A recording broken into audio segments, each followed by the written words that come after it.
Please, we are in a bit of a rush given the agenda of the minister. And good morning, everyone. My name is Marco Antonio Achón, President of Spain-U.S. Chamber of Commerce. And without further ado, I would like to welcome Your Excellency José Manuel Álvarez, Minister of Foreign Affairs, European Union and Cooperation of Spain. The floor is yours. Thank you.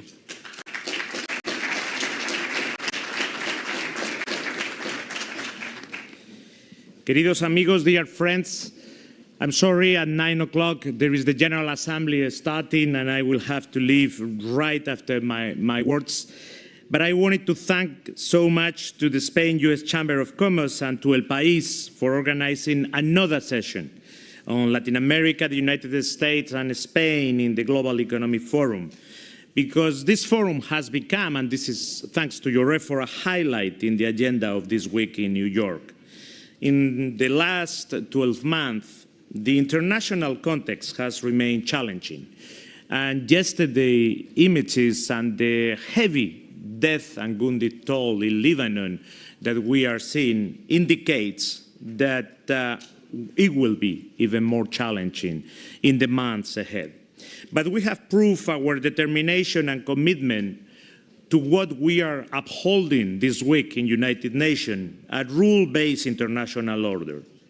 International politics is undergoing significant transformation that require joint and decisive response. We are facing unprecedented challenges, increased tensions among great power, the resurgence of ideological polarization and a rise of the extreme right-wing parties, the growing competition for strategic resources, and also global threats such as climate change and pandemics continue to exist and know no borders. These phenomena are altering traditional balance of power, generating uncertainty and risk to peace and stability. And that is why today, more than ever, we must reaffirm our commitment to multilateralism, to the United Nations, and that's why the Spanish government is this week here, and respect for international law that is binding for everyone, for every state in the planet. Global institutions must be strengthened and renewed to adapt to new realities, and it's imperative that nations will work together. Dialogue and cooperation must be guiding principles of our foreign policy, as is the case of Spanish foreign policy. Because unilateralism only leads to fragmentation, and fragmentation frequently leads to conflict.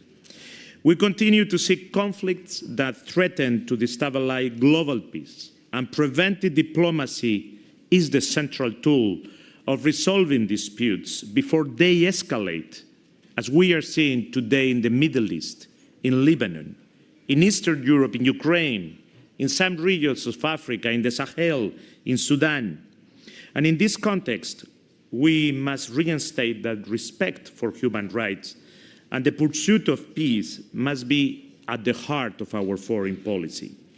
Spain will continue to work in international forums to promote universal respect for fundamental rights of everyone, in Ukraine, in the Middle East, in Gaza, in Lebanon, in Venezuela. Technology is a new challenge as well. Accelerating technological advances, such as artificial intelligence or cybersecurity, pose new challenges. And nations, we must develop legal and ethical frameworks to ensure that technology does not become a tool of oppression or conflict, but a force for a new common good. And in this dynamic geopolitical environment, strategic alliances remains essential to maintain stability. We must work with our friends, with our partners, with our allies to foster cooperation in security, in trade, in science, and always under the principle of mutual respect. And among those strategic partners, for Spain, CELAC, the community of Latin American and Caribbean states, is outstanding. During our presidency of the European Union, we achieved the celebration of the EU CELAC Summit, which aimed at a closer, stronger, and renewed partnership between both regions. The summit was the first in this year. It was a success, and it brought together 60 countries. This summit leaves behind a tangible result, the Global Gateway Investment Agenda in Latin America, in these times of great geopolitical change, where like-minded friends like our Europe and Latin America need to get closer. Despite this success, we still have to face new challenges: inequality, economic challenges. Globalization, that leaves great benefits, also generates inequality. And it is crucial that the international economic system becomes more inclusive, and we work to reduce the development gap between countries. And that's why Spain will be hosting next year in June in Sevilla the 4th Financing for Development Summit, the ideal multilateral forum for the international community to provide a truly transformative impact for the mobilization of development policies and resources to achieve the 2030 Agenda and its sustainable development goals. In the current 2024, Spain and also this country, the US, are expected to be again the top growth performance in the group of advanced economies, as the International Monetary Fund estimates. The good performance of the Spanish economy responds to the orientation of the economic policy deployed since 2018, driven by the investment and reforms of the recovery plan and based on 3 main axes: fiscal responsibility, social justice, progressive structural reforms. And in contrast to the decade lost after the great financial crisis, the effective response to the various shocks experienced and the European support had made it possible to correct the imbalances and to accelerate a process of modernization and structural changes. This year, the Spanish economy is keeping its pace, and that's thanks also to labor market dynamism, the solid financial position of households and companies, and the rapid deployment of the recovery plan. And for the remaining months of this year and what will be 2024, we expect our growth to be in line with the main multilateral institution forecast. As front runners in advanced economies, but with all the caution derived from the uncertainty international context. And finally, let me turn on the transatlantic relationship. For Spain, for the European Union, United States is the indispensable, the natural ally. The shared values, the mutual interconnection of our economies place us in an unbeatable position to continue advancing together in strengthening multilateral institutions to promote a strong, sustainable, and inclusive economic growth, defending democratic governments, and promoting solutions to global challenges. Spain, Europe, the US, we are strongly committed to transatlantic cooperation to resolve any issue: trade, economic and technological differences, energy security, sustainability, and build resilient supply chains. Ultimately, we are committed to transatlantic cooperation to address the great challenges ahead of us in the next few months. And you are, as representatives of the business community present in Spain, the example of what we are capable of building together when we have determination and enthusiasm. We live very difficult times. We all realize that. But we also live times of opportunity, times in which the real sense of the word friend, partner, ally become more true than ever. This is the time to strengthen the ties that bind us together as an international community and to act with responsibility and vision. Together, we can build a more peaceful, secure, and prosperous future for all nations. That's why we work every day, and that's the reason to be of the Spanish government. Thank you very much.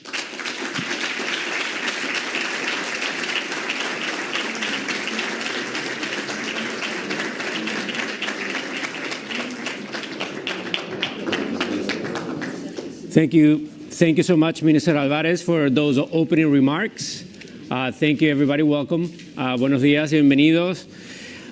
Bienvenidos to this forum titled Latin America, the United States and Spain in the Global Economy. It's co-organized by the Spain-US Chamber of Commerce and El PAÍS, and sponsored by DLA Piper, Iberia, Indra, Inditex, NTT Data, and Total Protect with the collaboration of the Organization of Ibero-American States. My name is Juan Manuel Benitez. I'm a professor of local journalism at Columbia University. I will be your master of ceremonies this morning. Thank you for being here. And also, welcome to those who are joining us via our live stream broadcast. I guess the cameras are right there. We're going to begin today's program with welcome remarks from Spain-U.S. Chamber of Commerce President Marco Antonio Achón and PRISA Chairman Joseph Ogurlian. First, please join me in welcoming Marco Antonio Achón to the stage.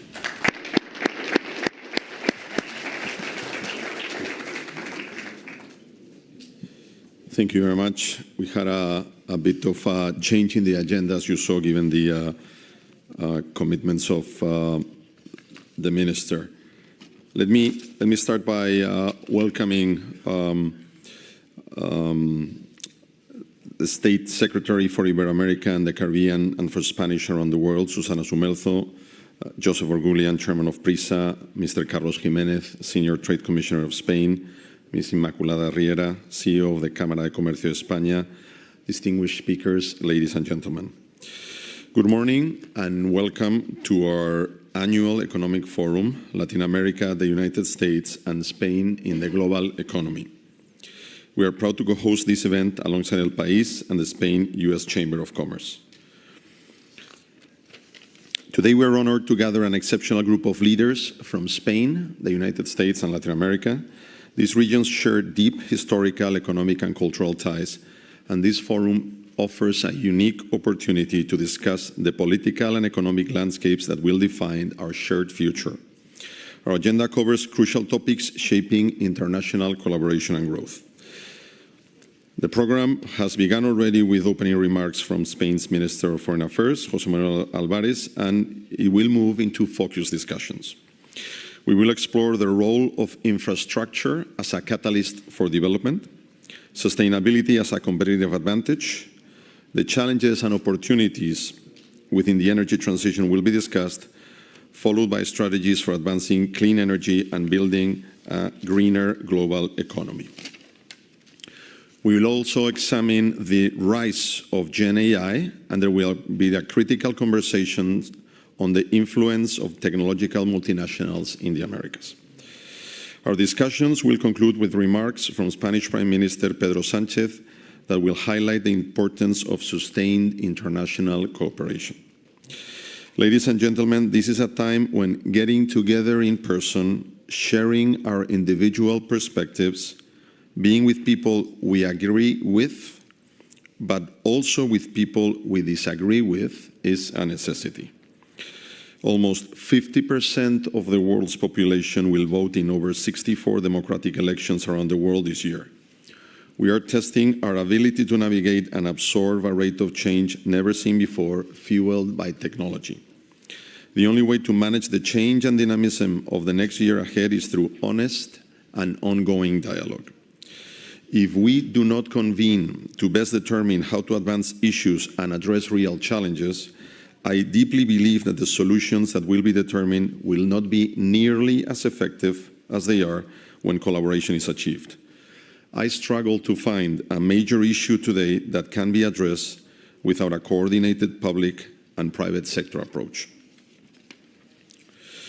I would like to express my heartfelt thanks to all our speakers and panelists. Your contributions enrich this forum. The Spain-U.S. Chamber of Commerce, since its establishment in 1959, has played a pivotal role in nurturing the bonds between Spain, US, and Latin America, and today's forum is a testament to its enduring mission of fostering economic ties, commercial relationships, and investment flows. The Spain-US Chamber of Commerce team and its members are primed to take on the opportunities and challenges presented by this new era.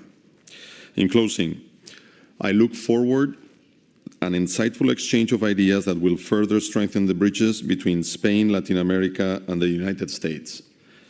Thank you for joining us today.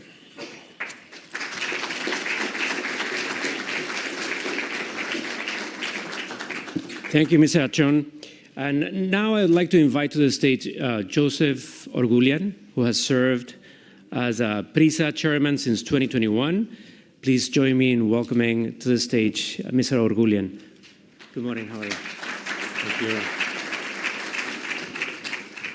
Thank you, everyone. This is our third year, and I'm really delighted to greet you all to this forum, which every year keeps getting better with more panelists, more presentations of topic.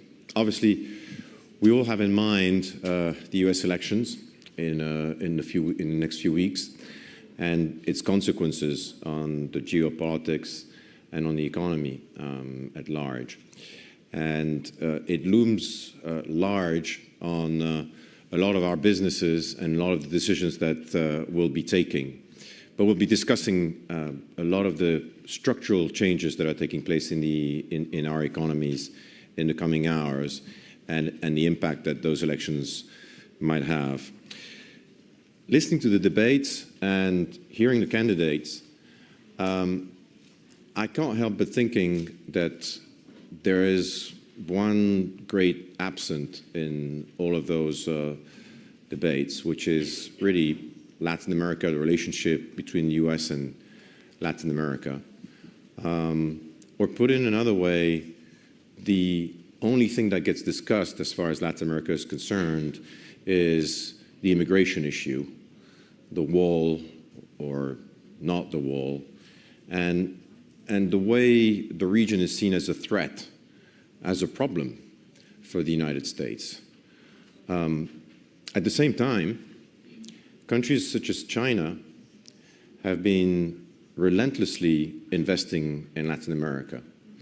In the last decade, China's poured in $150 billion into Latin American economies. The previous decade, they'd invested almost nothing. So they're really ramping up their investments in the region, and for a good reason. Latin America is the biggest producer of commodities in the world. Think of a crucial commodity such as lithium.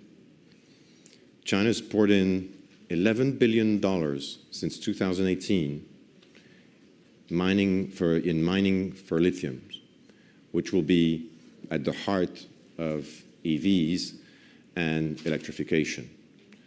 So while in the US, in Europe, there is still some sort of a benign neglect for the region, there is a lot that's taking place down there, and there's a lot that we should be aware of, and we shouldn't sort of let that region down. That's certainly the purpose of this conference, which is to strengthen the ties between US, Spain, and Latin America. And I have to say, Spain's doing quite well from that perspective. Spain's been a massive investor in Latin America, still in the last 10 years. It's accumulated in the last 30 years $150 billion of investments in the country, in the region, 80 billion just for the country of Mexico. Even countries such as the Dominican Republic, which seems to be an example in terms of governance and politics, well, 2 billion from Spain. And so I'm proud to say that Spain hasn't given up on the region. And for us, Grupo PRISA,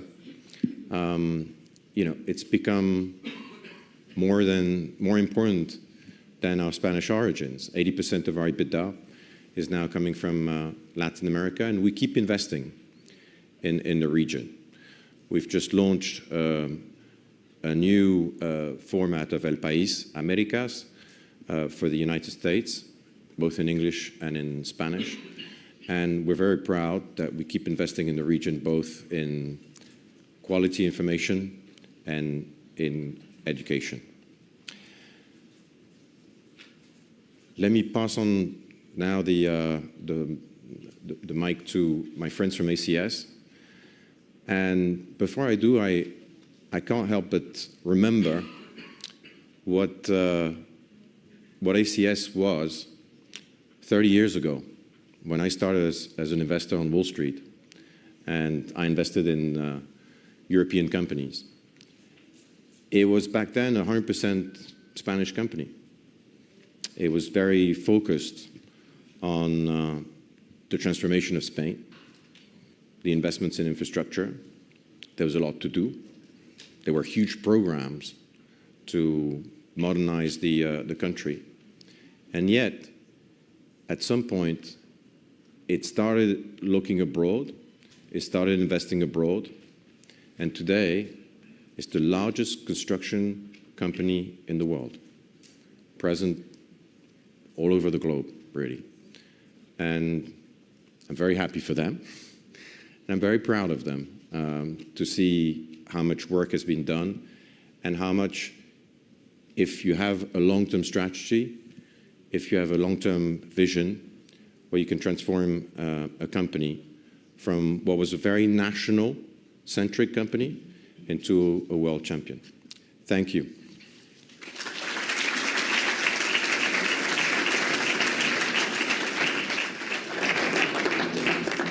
Thank you so much for those remarks. I want to remind everybody we're going to hear from a lot of interesting speakers today, so you can check all their biographies at the Chamber of Commerce website, and that's spainuscc.org, spainuscc.org.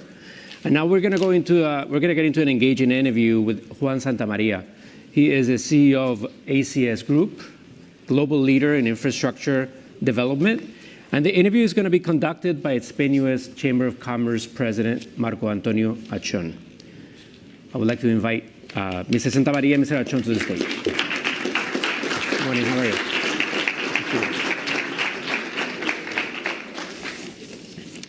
So good morning again. It is my pleasure to, we're delighted, Juan, to have you here. And allow me to have just a brief remarks of highlights of both ACS and Juan, although Joseph provided some, but I think it's important. ACS Group is a Spanish-based global infrastructure operator and provider made up of leading companies in the development, financing, and operation of engineering, civil works, and construction projects, as well as new generation solutions in high value-added sectors such as energy transition, digitalization, and smart mobility.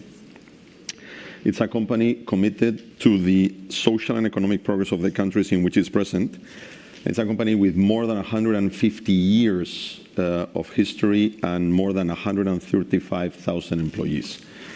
For those of you, I'm sure all of you know it, but probably you didn't know those details. And on Juan, Juan Santamaria began his career at ACS in 2002 after graduating as a civil engineer from the Universidad Politécnica de Madrid.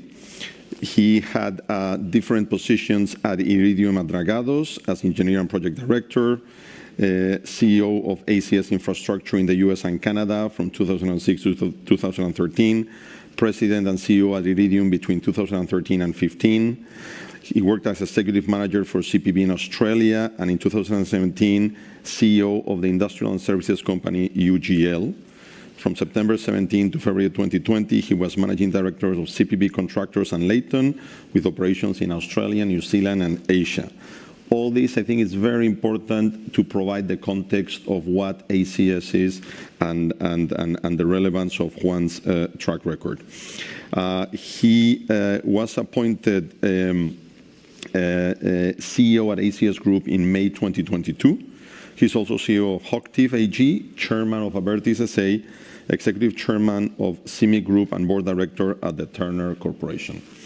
Juan, we're delighted to have you here. Thank you very much. And we have only 30 minutes. It's a little bit of a fireside chat, and I have prepared some questions that I'm sure will be very interesting from the audience. So we're seeing, the minister alluded at it, change and the time that we're living, and change is the new normal. And it's also very revealing that it's accelerating. The rhythm of the change is only accelerating. How, with the fast development of AI and new technologies, what is your view about the relevant changes going in the world, and how is this affecting the US economy in particular? Okay, thank you. Thank you so much, everyone, and thank you so much to El País, Spain-US Chamber of Commerce, and Joseph for your kind words around ACS. So that's right. I mean, change is the new normal, and there's a lot of new mega trends. We are seeing that in the US right now, and just to name a few, when it comes to data centers, the data and the figures are just impressive. We're talking about a potential growth of where we are of data traffic up to 2 trillion gigawatts, right? We're talking about 2 zettabytes by 2030. This is just unbelievable, which means that in terms of power capacity, data centers will need to grow from the existing capacity of 30 gigawatts in the US to 85 by 2030. This is, to put in context, 75% of the global demand just in the US. Demography is going to be a big contributor to the change. 2/3 of the US population will probably live in urban or macro-urban environments by 2050. And an important feature as well is that probably by the end of this century, around 30% of the population in the US will be about 65 years old. All of that is going to drive as well a lot of changes in mobility, which is an important aspect. Onshoring, everything that has to do with critical metals, essential production, onshoring of semiconductors, fabs, as an example, or defense is going to play a major role. But electrification of the grid at the back of transport, electrification and electric vehicles is going to be quite relevant. Within the next years, most likely the US is going to achieve a production capability of around 1 gigawatt hour of manufacturing for batteries. And all the new electric vehicles are going to add around 15% additional needs for the grid, in addition to all what I mentioned before. And just in battery storage, to firm the assets and to firm renewable, wind, solar, it will have to grow around 35% per year. All these astronomical figures are very impressive. And at the end of the day, you can summarize a lot of the mega trends in 4 words, right? Digitalization, demography, everything about decarbonization and deglobalization, the 4 Ds that are going to be driving the future in the US and elsewhere. Thank you for that, Juan. ACS has been a key infrastructure actor in the world. It's one of the top or the top infrastructure actor in the world, and in particular in the US. How are these megatrends, these 4 megatrends that you just mentioned, how are they shaping the infrastructure sector in the US, and what's your outlook for the near future? Yeah, I'm always very optimistic about the future, and I always say that advanced technology companies, energy companies, and infrastructure companies are going to be the winners in a lot of what's going on. And infrastructure, in general, is at the front, because the entire infrastructure will need to be reset for what's coming. At the back of the figures that I mentioned before, just if we try to translate some of these figures into investments in infrastructure, just in data centers, there's around 1 trillion investment needed from now to 2030. 650 billion estimate in semiconductors fabs, 300 billion in battery factories, and out of 300 billion, already 200 billion are allocated. So probably that figure will remain short by the end of this decade. The grid, there's an estimate of around 19,000 additional miles to be added to the US grid. And a firm like us, I mean, as ACS and our presence in the US, we are participating in most of these projects. So in that sense, I can only be optimistic about the near future. Absolutely, really interesting. Now, you've been speaking about new generation infrastructure, but what about traditional infrastructure? What about highways, motorways, ports? How is that going to be financed? How do you see the P3, the public-private partnership? How do you see all that, in particular in the US, where we cannot appreciate while driving, not only in the roads of New York, but all around the country, that there's a need for investment? How are you seeing that situation? So, I mean, traditional infrastructure will continue growing at 3% per year, which, taking into account the volume, the traditional volume, is huge. We're talking about probably 15 trillion US dollars investment within the next 10 years. Will continue to grow, right? Especially because there's a need for maintenance, but there's also a need for adding and contributing to the current traditional network at the back of a lot of these megatrends as well, and the social economic development of the country. I believe traditionally in the US, most of this infrastructure has been financed through public, through the capital markets or tax-exempt bonds, etc. And there was always a question mark about the role of P3s or public-private partnerships. Recently, we won together with our partners Acciona and Meridian the SR 400 in Georgia, which is a 4.3 billion investment in managed lanes in the Atlanta region. It's a very important project, and I think that job is going to start all the states thinking again around the need for public-private partnerships. As per today, there's approximately 25 billion of a very extensive pipeline around different states in the US that are going to move forward a lot of these private investments into traditional infrastructure. So I think that is going to be a mega trend by itself as well. Fantastic. And Juan, as the CEO of the world's largest infrastructure company, what is the place that the US has in your company, in your strategy, and in your sort of near and medium term? Yeah. And the US is the heart and the core of our business. 60% of our revenues are coming from the US. At the end of 23, we finished in the US with revenues around 23 billion US dollars. And we do have presence in 47 states with an average of around 20 offices per state. So, I mean, it's pretty much who we are, the US. We are very proud of having two very strong holdings in the US. One is Turner Construction, and the CEO is here with us today. Turner is the #1 construction engineering and construction management integrated solutions company in the US by all the official rankings. I mean, Turner has been a major organization and played a major role in a lot of the infrastructure around, especially sky races. I mean, probably a lot of the ones in New York that you're seeing were built by Turner since Turner was founded in 1902. This building was built by Turner as well. Madison Square Garden, the UN Nations building as well, the Lincoln Center, and 50% of the NFL stadiums, a lot of the hospitals. So we are very, very proud. But more importantly nowadays, Turner is the #1 construction company in the US, also in data centers, in battery fabs, in semiconductors facilities. It's pretty much paving the way for the new megatrends.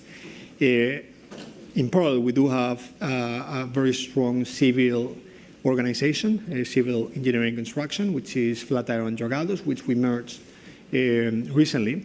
And the combination of those two firms merged, on one hand, Dragados and Flatiron is being considered the second largest engineering construction civil organization in the US with work pretty much around the entire market. We also have we are very active in investments in the US as well.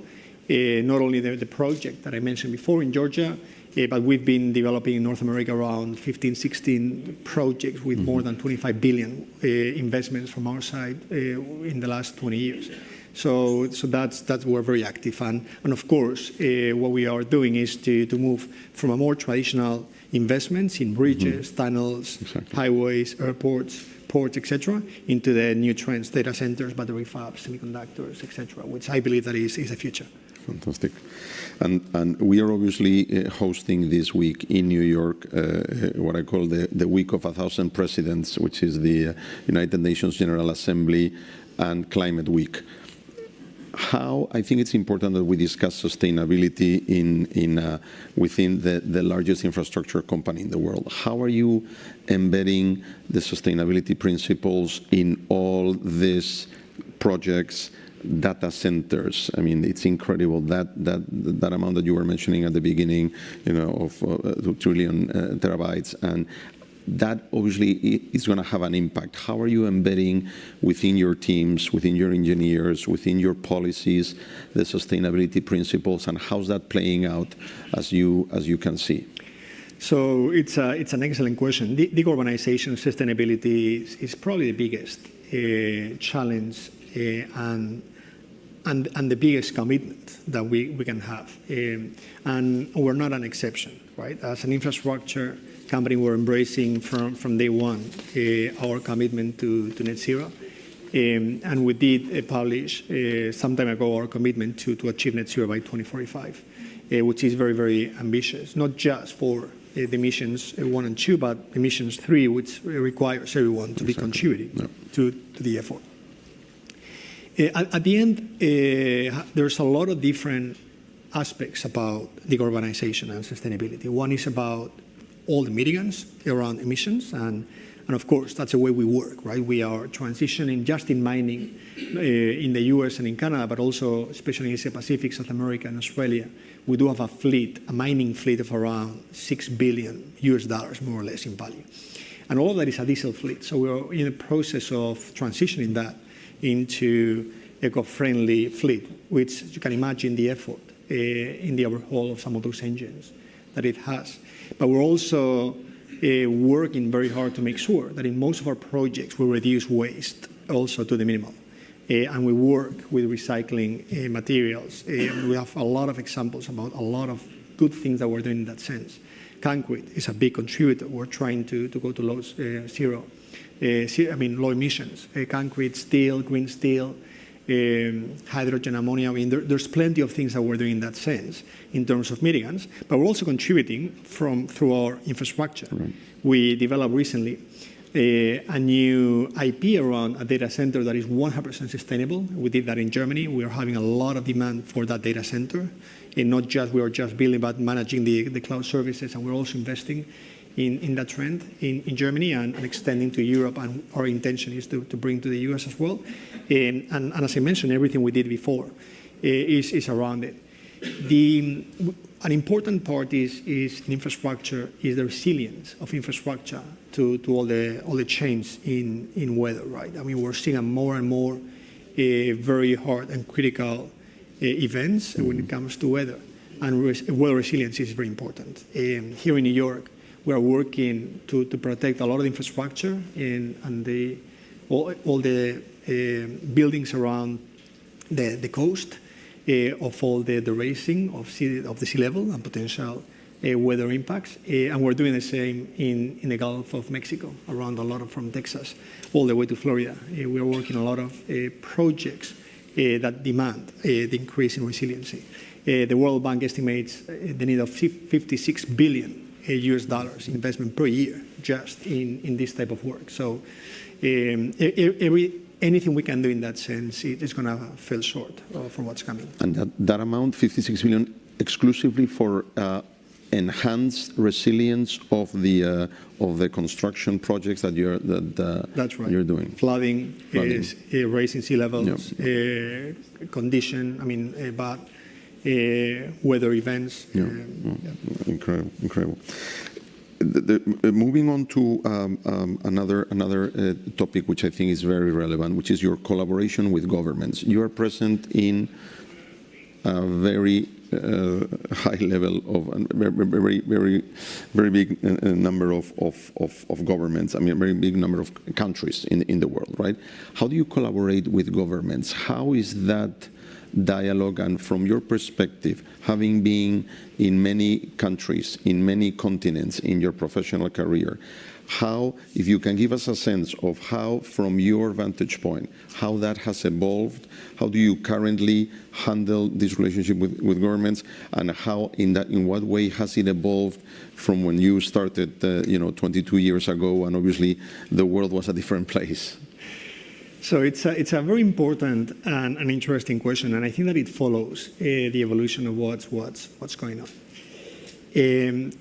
20 years ago, most of what we did was commoditized, right? Building a road, building a highway, building a bridge, and not to underestimate those jobs because they are very complex in nature. But at the end of the day, the engineering associated to it was very particular and very specific. And our work was more to respond to what clients needed in that sense, tender some of these projects, put the right price, and move forward.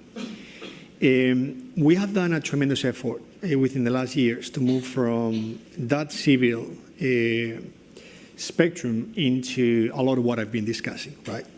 And as we move into not only just data centers, but biopharma, biotechnology, semiconductors, 5G, critical metals, we are becoming probably one of the largest, or at least more relevant engineering companies in lithium. And we are doing a lot of lithium projects, not just in the US or Australia, but across Europe, right? And we are participating in the last Germany and Portuguese lithium projects.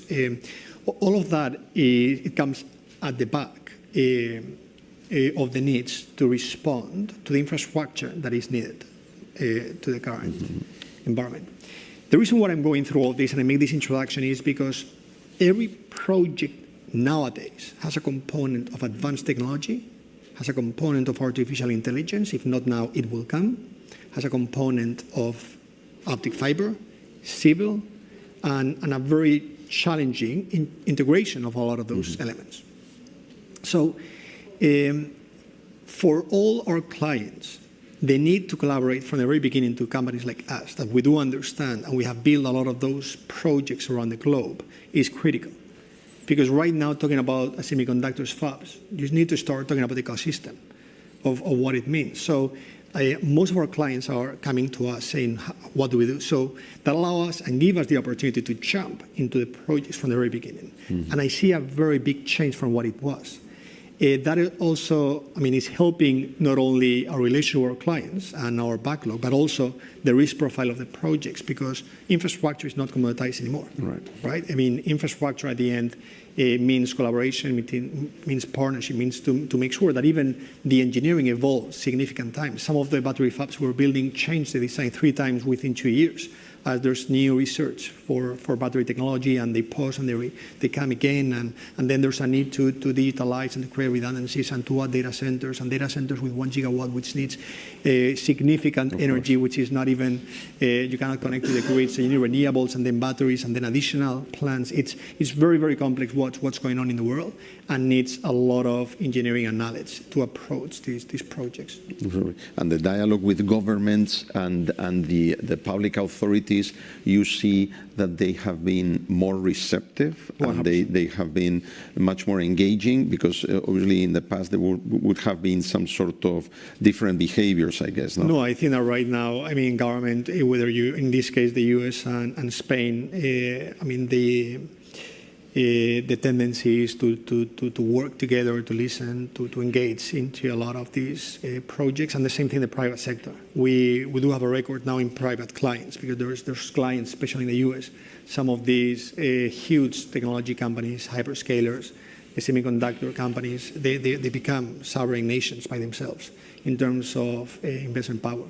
So there's a lot of good collaboration with them, and we meet with each one of the giants once every 3 months for strategic purposes. So yes, we are seeing a huge change in that sense in our relationship with our clients. Fantastic. So shifting gears a little bit, and we're coming towards the end, but I wanted to have your views on capital allocation. The capital allocation is the mantra, has been the mantra in any sort of corporate, any institution that has economic capital, regulatory capital. How is the capital allocation process in ACS? How critical is for you the allocation to certain businesses, to certain countries?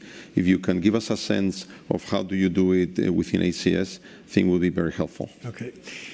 So, capital allocation is a major decision, obviously, and one of the good problems to have is that when you are as an infrastructure company leading a lot of these mega trends, you have access to plenty of opportunities. And I wish right now we had the money that some of these huge investment funds have, because certainly we do have the opportunity and the ability to access some of these projects from the very beginning. But of course, we need to be very careful because we are an industrial corporation and we need to be very sensitive to the risk. The way we allocate our capital right now, I would say we continue prioritizing traditional infrastructure when it comes to managed lanes in the US, right? So that's, I mentioned before, 25 billion pipeline within the next year. So it's a very important part of our capital allocation. But data center is playing a major role. Data centers, we're creating several platforms, but in summary, I would say that right now, we do have identified and secured a land to develop within the next 4 or 5 years 1 gigawatt of data centers, right, which is significant. And that is across Spain, US, Chile, Australia, Europe. And it's an important part of our business. It's going to grow significantly, not just in capital allocation. Our backlog in data centers globally is 10 billion in terms of construction of data centers right now in our backlog. We are number one construction corporation for each one of the hyperscalers, Google, Meta, Amazon, Microsoft, etc., and a lot of the platforms. And we do have a pipeline of 50 billion of opportunities just in data centers, right? So there's a lot of capital allocation that comes at the back of these opportunities.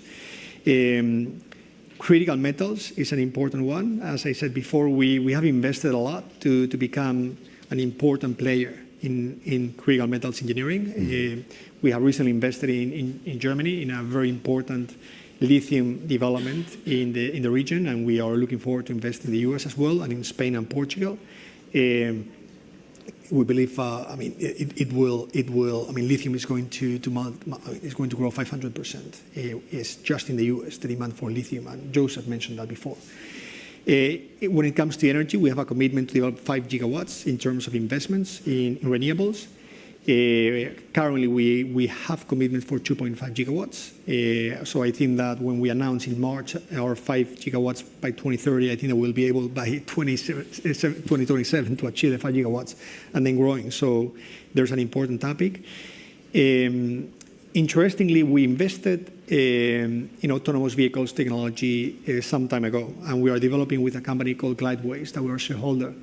Significant autonomous vehicles projects in the US. We developed in California the San Jose and the Contra Costa network. We recently Atlanta region gave us the opportunity to develop some prototypes in the region for autonomous lanes that we are working very proud with government, and I think that it's going to be another mega trend by itself. We acquired Skyports, which is the largest infrastructure manager of vertiports and the new passenger and cargo drones. We won the Gates Foundation for the vaccines deployment in Africa, and we are working with them. We won in the Middle East, the Emirates and the Abu Dhabi system. We won a system for the Olympics. We are currently bidding for some of those vertiports opportunities in New York. So, we are really active when it comes to capital allocation. Our money is limited, but the opportunities are unlimited, which is always a challenge, but very, very enthusiastic about it. Fantastic. So Juan, on that note and on that optimistic note, I wanted to first thank you for being here.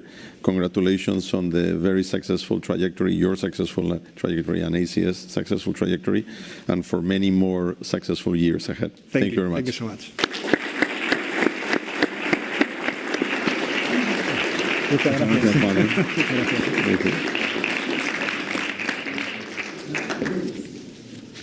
Thank you very much for that interesting conversation. We're going to continue now with the topic of sustainability, its significance across several industries, and its forecast as a major driver of the energy transition. Our esteemed speakers are going to engage in discussions titled Sustainability for Competitive Advantage, Sustainability Outlook and Trends. Guiding this conversation will be Ricardo Martinez, Sustainability and Climate Risk Leader and Principal at Deloitte Risk and Financial Advisory. I'd like to invite Mr. Martinez here to the stage. She will be introducing the panelists right afterwards. Thank you so much. Good morning, everyone. Glad to be here, and thank you to the U.S.-Spain Chamber of Commerce for this invitation, especially for putting sustainability at the top of the agenda this bright morning. With me, we'll have, if we can all come on stage, please, Alicia Montalvo, next to me, Climate Action and Positive Biodiversity Manager for CAF, the Development Bank of Latin America and the Caribbean. Next to Alicia, we have Teresa Parejo, Director of Sustainability for Iberia. I was going to say Iberia, but we'll go with it. We then have Ángeles Useche, Commercial Director for Total Protect. Thank you. And last but not least, Javier Treviño, Senior Vice President for Corporate Affairs for Mexico and Central America for Walmart. So I mentioned that I was excited to have this panel and this sustainability session towards the beginning of the day because I think it's a topic that is dear to everybody's hearts and I would say everybody's minds. And El País and the Chamber has formed together a panel that is exciting because it has a combination of different industries and different sectors. So we have a combination of transportation, we have logistics, we have retail, and we have financing. And remember, none of this happens without financing. So you also got to hear from the prior interview a few of the views from the infrastructure perspective, and then we have some energy providers and so on. So we'll have a chance to really compare and contrast different topics, perspectives across different industries. To set the stage, I just want to spend 1 minute bringing my perspective about how, at least in the US, we're spending way too much time on the why. Why do we need to focus on sustainability instead of focusing on the how? And my goal with this panel today is focus on the how, to learn from those cross-sections across different industries and sectors and figure out how to actually put it in practice. The why, to me, is an old question. I would cite a study from NYU, the Stern School of Business, that a couple of years ago, 4 or 5 years ago, created a meta-study. That is a study of research papers, about 1,000 research papers. And they found a clear connection between sustainability and financial performance. We will focus on that in this panel. A few of the learnings from the NYU study said that there's a clear correlation between financial performance and sustainability, especially in the long term. But people tend to forget that it's not only the right thing to do, it also offers protection when they're in times of crisis. So there's down protection for when there's times of social instability and so on. And the minister in his opening remarks mentioned how the political landscape is creating some of that instability. Sustainability can also be a defensive play. Sustainability creates financial performance not only in terms of strategy, it also enhances risk management practices in firms that then transform into financial performance. So with that basis and focusing on the how less than in the why, I would like to invite my panelists to share their perspective. Maybe starting with you, Alicia, if you can introduce CAF and how it's embedding these practices, not because is needed, because the right thing to do and because your stakeholders demand it. And I want to cover it with saying, I think for many of you, sustainability is part of your business. You didn't have to add it, which is fantastic to hear. So Alicia, why don't we start with you? Thank you very much. First of all, thank you for inviting CAF to be part of this panel. And I think that you are going to the heart of our business. In CAF, we are a development bank of the Latin America and the Caribbean region. This means that our owners are our clients. And I think this is a very interesting peculiarity in the sense of owners is very strong in our institutions. So 3 years ago, the shareholders decided that we should be the green bank of the region. What does it mean to be the green bank? We committed to have 40% of our operations devoted to green finance.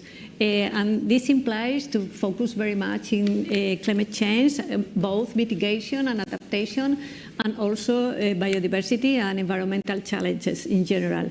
So we are now in this process. As you say, it's important to really see sustainability as an essential element of competitiveness. In our dialogue with the countries, what we are trying to do is to introduce the green components in all the operations. We have been talking about infrastructures just before, and I think this is very relevant because usually you could consider that infrastructures and sustainability sometimes are not going together, but what we do is to really make possible that all the sectors incorporate the green components, resilient infrastructures, of course, renewable energies, but also water and sanitation should be done in a different manner, nature-based solutions, for instance. So what we are doing now is to work with countries to really make a capacity building, technical cooperation, and also to work with them to make possible that these green elements are considered as investment, not an expenditure, but is investment. And what we see is that our commitment was 40% in 2026, and we began by 20% 2 years ago, and now we are in the 37%, which is very relevant. It's not easy because, of course, you need to create a different dynamics in the conversation, to introduce all these elements, to work very much all together. So I think that the challenge, we are making good progress, and I see that the countries really recognize the relevance of this issue. The green components are a relevant factor for competitiveness in the countries. We'll be cheering for you to go from 37% to 40%, so great job. And thanks also for highlighting that sustainability is not only climate, it's a big component, but nature, biodiversity, these are topics that are surfacing more and more, especially in our region. Teresa, everybody knows Iberia. What can you tell us about your journey and the priorities for Iberia in sustainability? Well, thank you very much for this invitation. It's an honor to be here today with you. Of course, everyone knows, at least here, what Iberia is. Perhaps some of you flew to New York with Iberia, hopefully. And sustainability for us is key, of course. It's evident that an airline today cannot face the future without a strong sustainability strategy. And how do we envision sustainability at Iberia? It's a holistic approach. So if we stop one moment and think about what sustainability means, is going to the basics. It's the balance between the economic development without causing harm to the environment and promoting social impact. This is the definition of what the Green Pact establishes, the ecological transition towards a greener and more just and inclusive world. So we have to have that in mind. And this is key for an airline. Of course, everyone knows and understands that an airline needs to be greener, which is kind of a big thing to do. It's very difficult. It's a hard-to-abate sector. But that doesn't mean it's not possible. So our strategy, focusing, we can go into deeper analysis later, has a strong focus into the decarbonization of our activity, but not just that.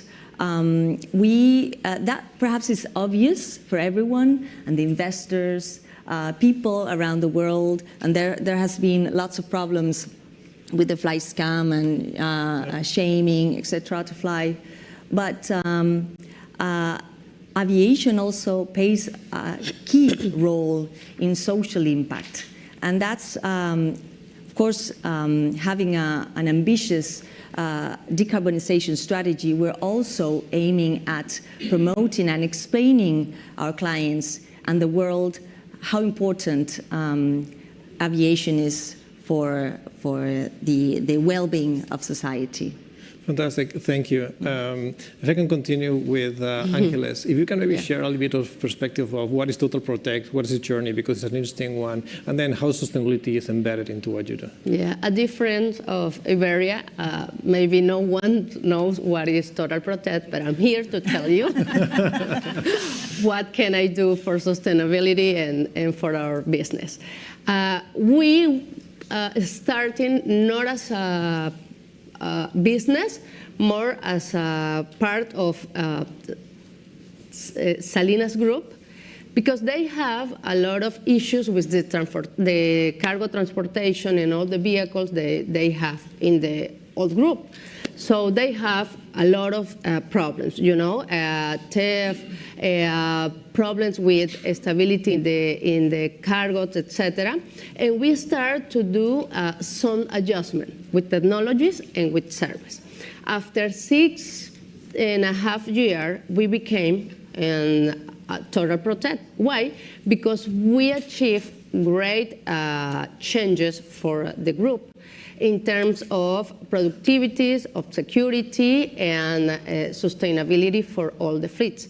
So now we are Total Protect and working in very strong strategies, of course, finance, commercial, and now with the same technologies and service, we can provide better forms to work with the cargo transportation clients in order to take the products, take the service to all the country with security, with sustainability for all the country, for all our clients that work with us in these times, in these difficult times. So it wasn't an idea of having a business, but now we are working alongside with the country, with also the part of the government, and we are delivering a service that provides security, that provide real-time data to our clients that can provide a better decision for the fleets, and that represent better or less contaminant, less resource to use, and that's why we can do that kind of things. Yeah, thank you. So sustainability and efficiency come hand in hand. So that's one of your linkages. Yeah. I want to use the last point you made to make a connection to Javier. You mentioned that you have to work with governments, and I know, Javier, you're here representing Walmart, but knowing your history, you know you have a long background working with government as well. And when I mentioned industries and sectors at the beginning, I should have mentioned the big importance of the public sector as well as part of this journey. So now with Walmart, kind of how is Walmart embedding sustainability into the strategy, and how do you see that translating to financial performance? Yeah, thank you, Ricardo. It is not only about sustainability, it's about regeneration, which is very important. We have to leave a net positive impact through the different activities that we are doing in the world.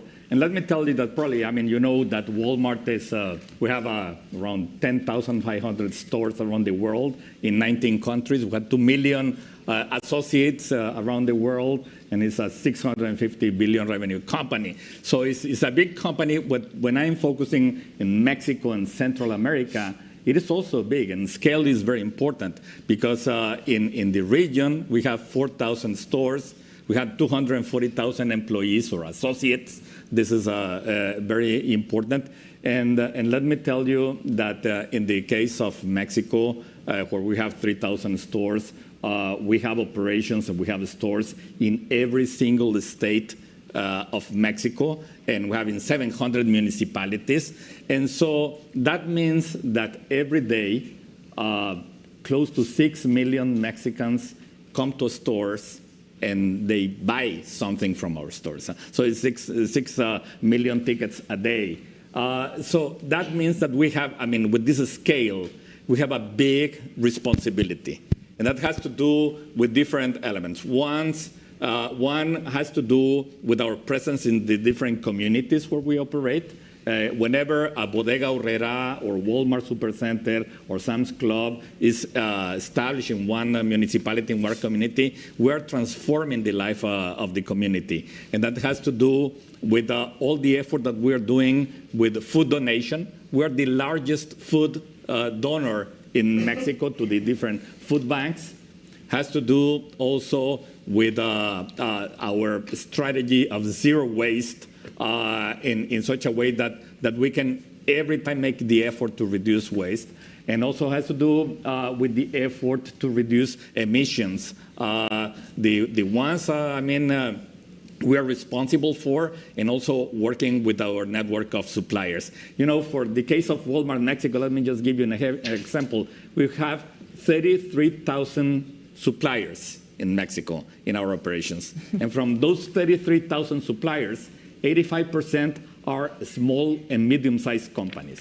So we have a big responsibility in working with them in such a way we can reduce waste, and we can reduce also when we can improve the packaging of the different brands, and also reduce emissions and consuming green energy, which is very important, and reducing emissions through our refrigeration systems and all that. So when I speak about regeneration, it has to do on how we can work with our own associates, with our communities we're working in, and with our suppliers, and how we can go further in committing and meeting those targets that we have in terms of zero emissions, and also our targets in zero waste.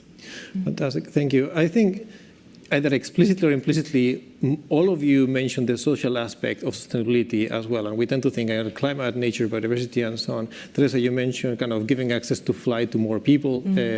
Is not a God-given right, but I think it's a benefit to all society if we get to kind of interact with each other. However, you mentioned explicitly kind of being involved in communities and so on. I think it's easier to figure out a target for climate, right, and emissions because there's mandates and so on. Open question, whoever wants to answer. How do you choose the social priorities, and where do you lean in those, and how do you select where you want to put more effort, and how create a narrative behind it? It's linked to the purpose of the company, I would say. So you have to you first have to understand, the company needs to ask itself, why do we exist in a world full of challenges? Or for an airline, for example, why do we exist knowing that we cause environmental impact? Why do we exist? So that needs to be linked to a very positive impact, reducing the emissions, but doing a positive impact to society. And that's the main purpose of Iberia. So we really went through these thought and understood that we are here today. We are almost 100 years old. We want to be plenty as an airline for another 100 years or more. And the purpose of our existence is because we create prosperity connecting the world. So that's something important.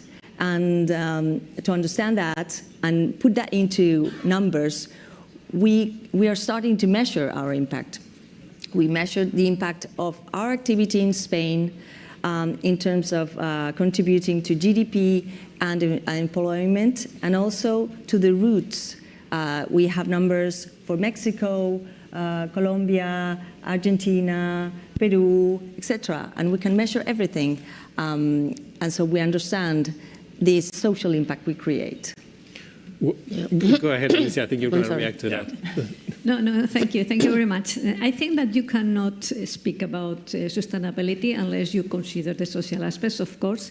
In our case, we are a development bank. This means that we need to listen to the people. And I think that the difference between CAF and other institutions is that because our shareholders are the countries themselves that receive the loans and the technical cooperation, we have to listen.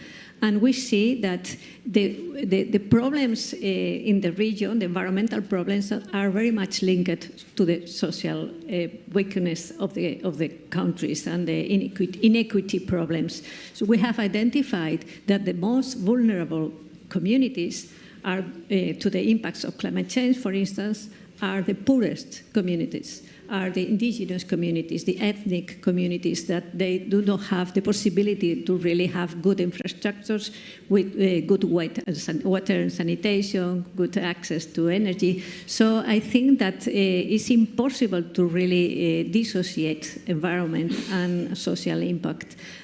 So that's why we say that we are the green and inclusive development bank. I think they go together, and I think that you are totally right, that we need to really be very sensitive and understand what the problems are. No matter climate change, biodiversity, the problem usually is poverty and the lack of access to the basic services.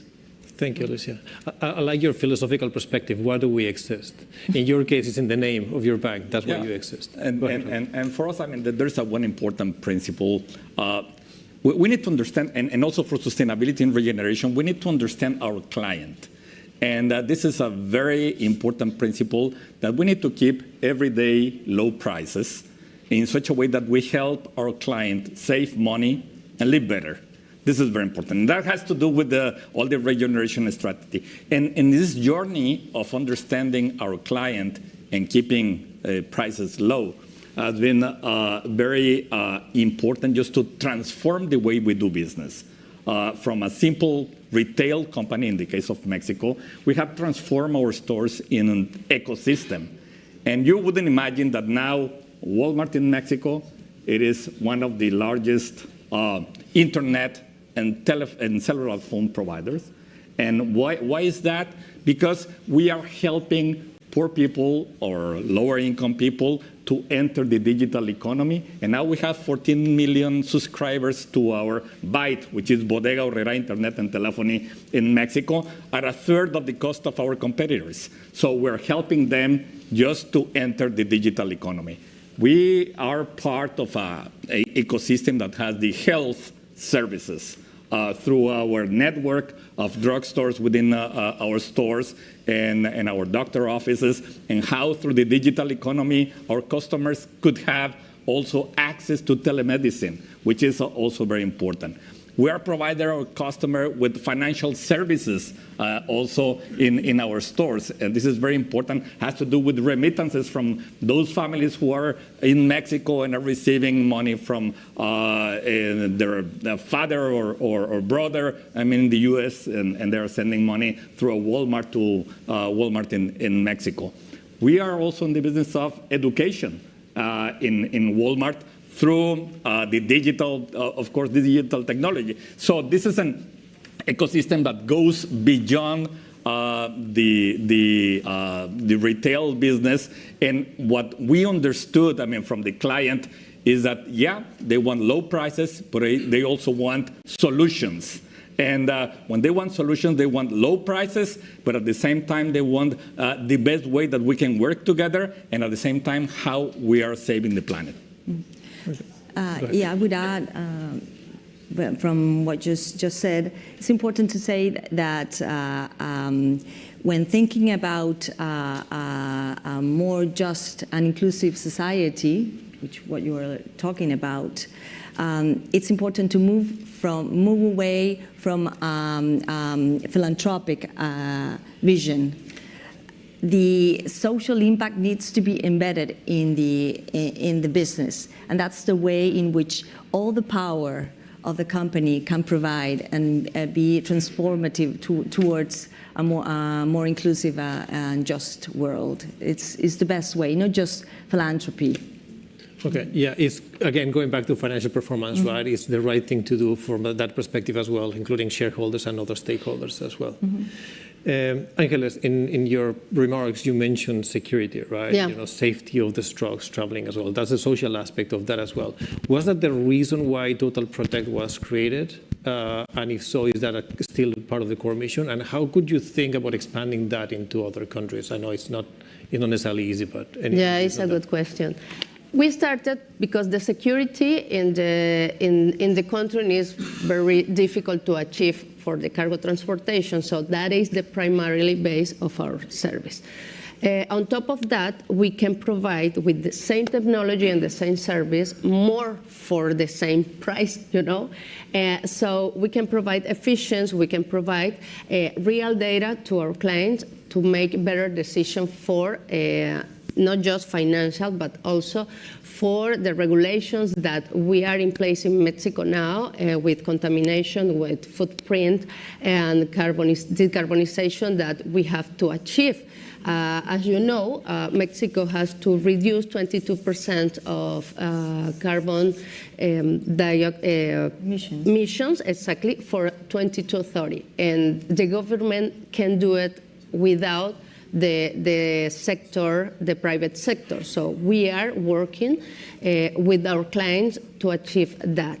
I like what you said, that you are working and listen to their client, because when we said with their clients, they need to be green. They want to be green, but it's very difficult and financial for the beginning. At the long term, they can have they can reduce the part of the fuel consumptions and the maintenance of the cargo. But at the beginning, the effort is very big. So if you have some strategies like work and help that kind of people, because maybe Walmart has better financial terms for those investments, but in the middle and lower base of that part is very difficult. So if you have that intention, that could be great, because we can help together to be green, and they have the opportunity to do it. Yeah.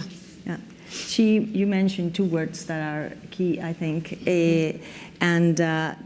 Of course, there are many financial challenges. There's a huge financial challenge to transform all the economy. Is a huge challenge. But we can transform that challenge into opportunity.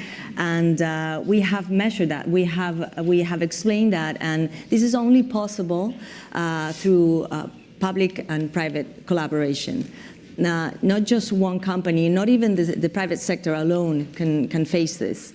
And we just published a report in which last year indeed, we published our first report explaining our government in Spain that there's a huge opportunity for Spain to develop sustainable aviation, new industry that does not exist and is now developing in the US and the UK and other parts of the world, but not in Spain, even though we are very well situated to be leaders in this industry, because we have the resources, we have the renewable energy already developed, and we have a territory that is underdeveloped and could really host this new industry. So we are asking the government, showing the opportunity, and this is transforming the financial challenge into a real opportunity.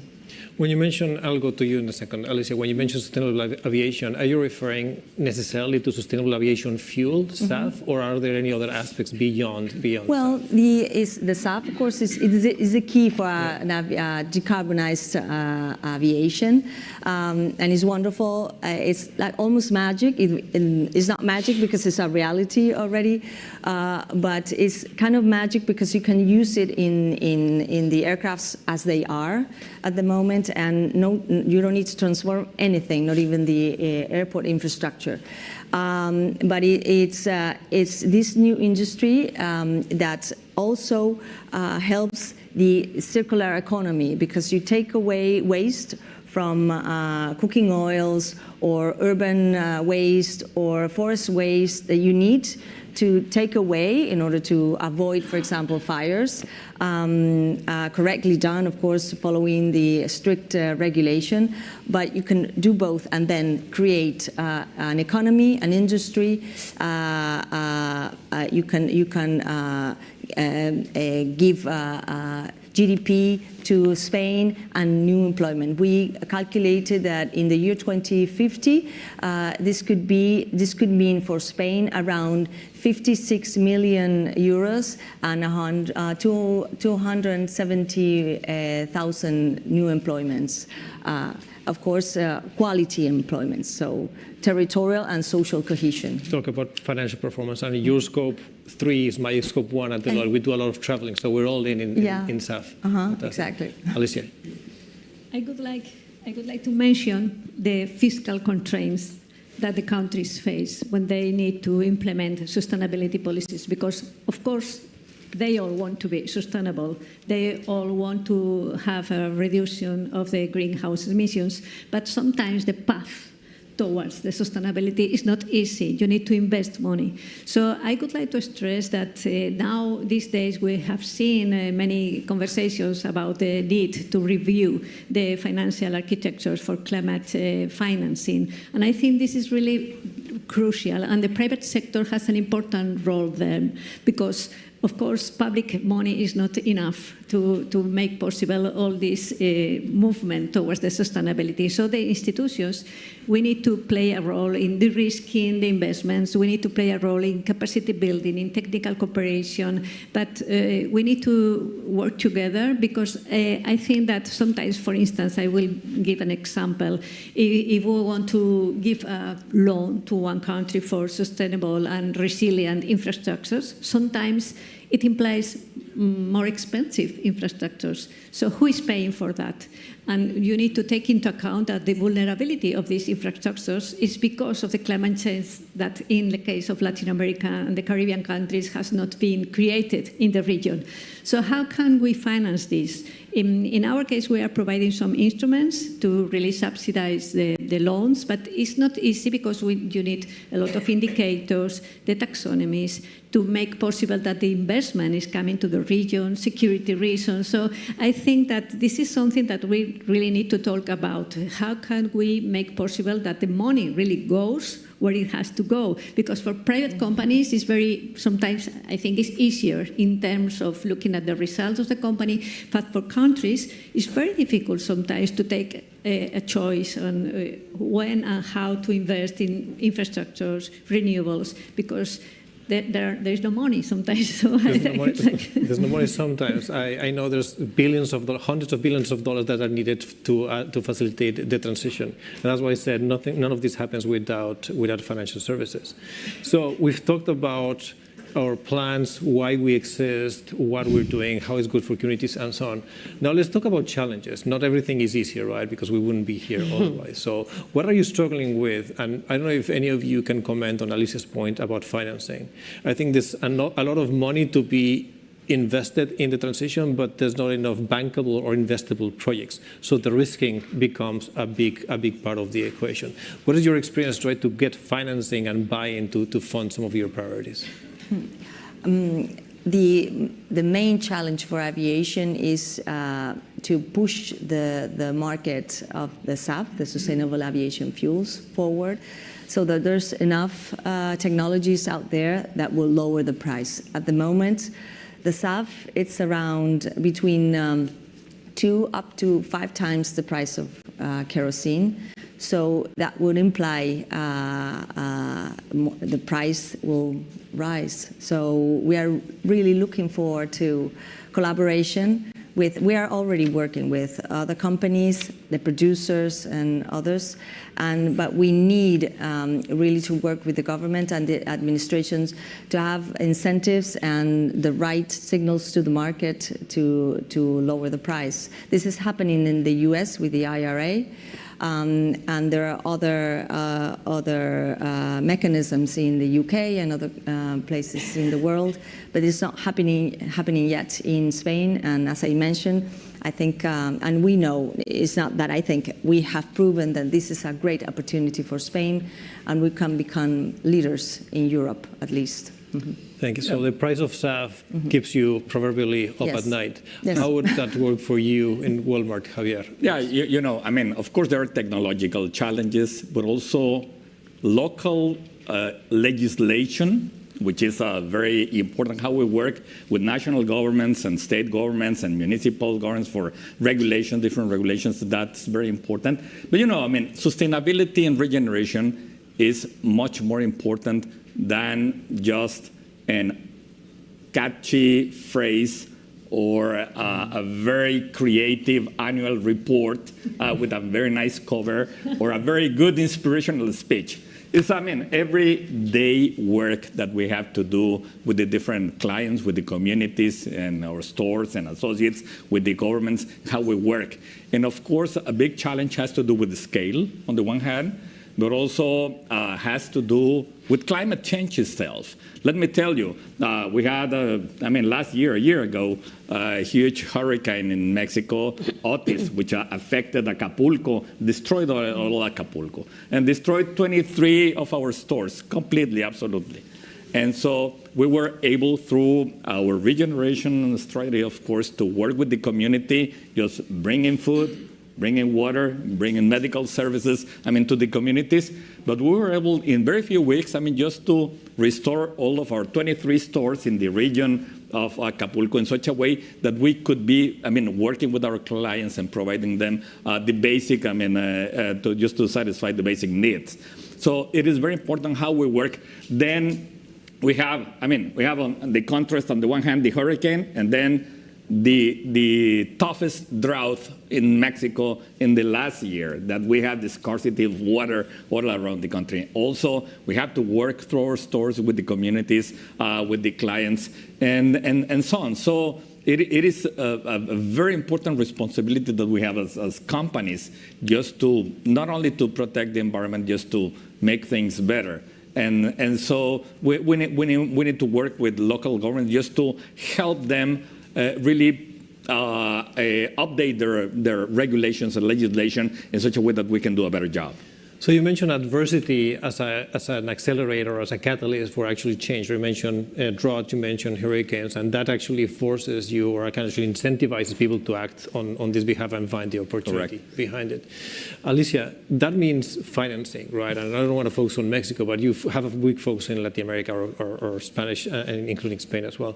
But how do you find opportunities for financing, and how do you link to things like hurricanes and droughts and stuff like that? How do you prioritize those things?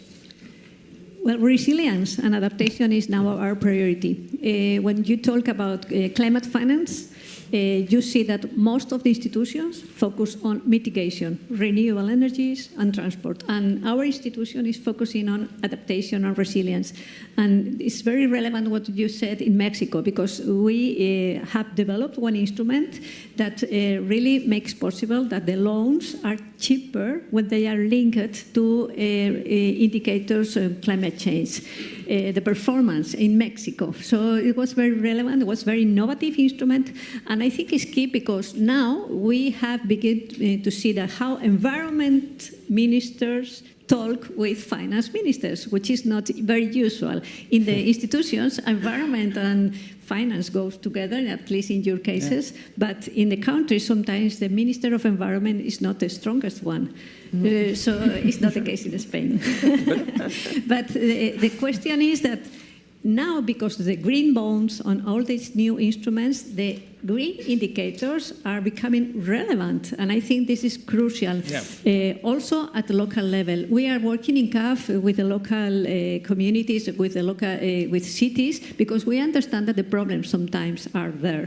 So I think it's important that we are able to create this linkage between environment and finance, which is not very usual, but making environment relevant in the financial decisions, of course, in adaptation and resilience, all the natural disasters. We have made a commitment of devoting $15 billion from now to 2030 for adaptation and resilience, early warning systems, infrastructures. So I think it's very important that we really are able to identify these very key indicators.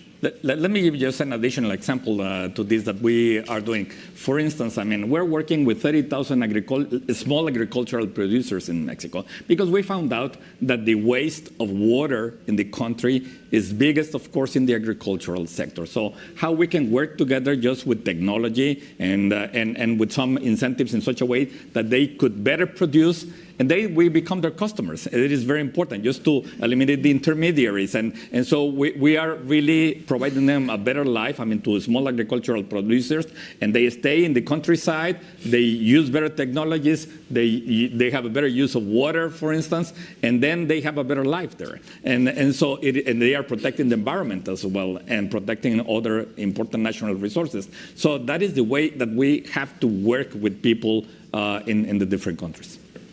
That's great. Anything to add, Angeles? I mean, your situation is slightly different. Obviously, you're more focused on Mexico, but Yeah. you heard some of the things that Javier was saying about the trends in the country. How do you adapt to that, and how does that link to other companies part of Grupo Salinas? It's necessary because we work with cargo transportation, as I said, and the mindset of the owner of the cargo has to change, because I invest in better technology and clear technology and make better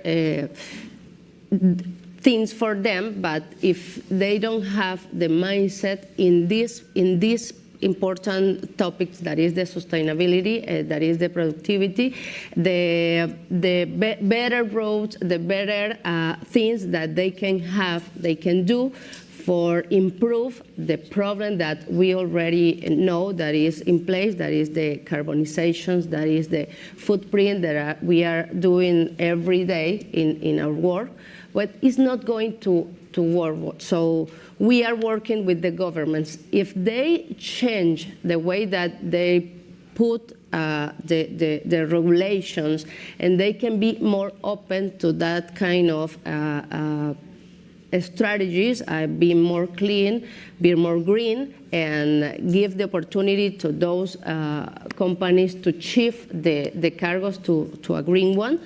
We're going to be maybe a wasting of technology and time. So we have to work together, as the minister said it at the beginning. Clients, partners, and all the community has to go for the same goal to do it. Yeah.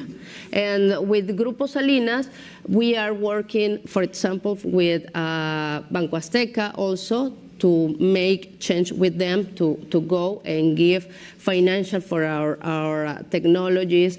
Also, we are working with Seguros Azteca, and they can provide better contribution to our client if we can set the security, and they can put better policies to our clients. So, of course, we are taking advantage of the other group to put in place a service with better advantage to our clients. I would add, when I say about the need to collaborate with the governments and the public and private sector, it's not just that. Of course, that's the main thing, but also in a perfect world, the clients should reward those companies that are really committed towards sustainability and are doing a great effort, because otherwise, in a competitive market, it's very frustrating when you see that the public is not really committed, or they say they're committed, but in reality, they choose others that perhaps are not doing such a big effort.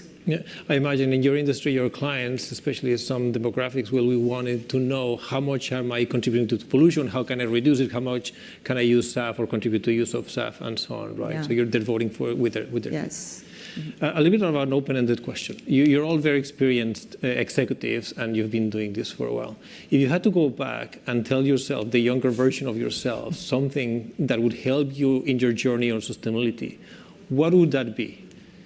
Something that you discover in your way that would have been so helpful to discover when you started your journey? When I started my journey... Yeah, and this is to all of us. Well. Nothing, nobody in particular. Well, when, like, back I started my journey... In sustainability. Sustainability, like 20-something years ago.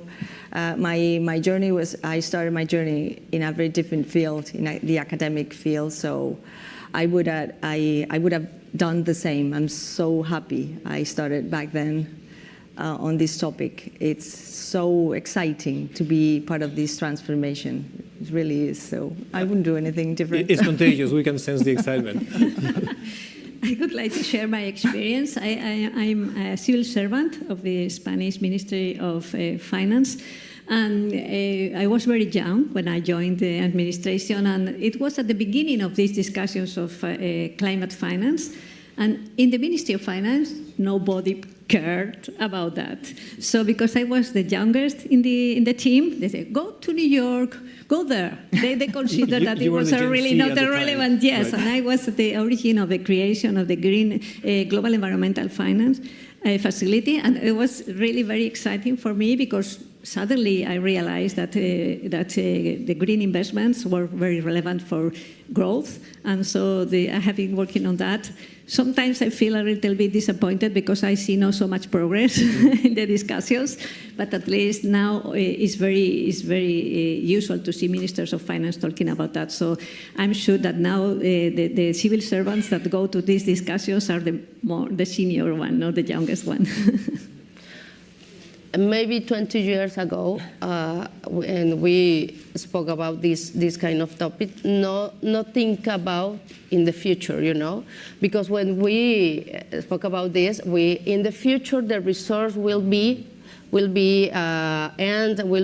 no. If we can go back in time, maybe if we start to talking in the present, to take care in the present for our present, we maybe thinking different right now.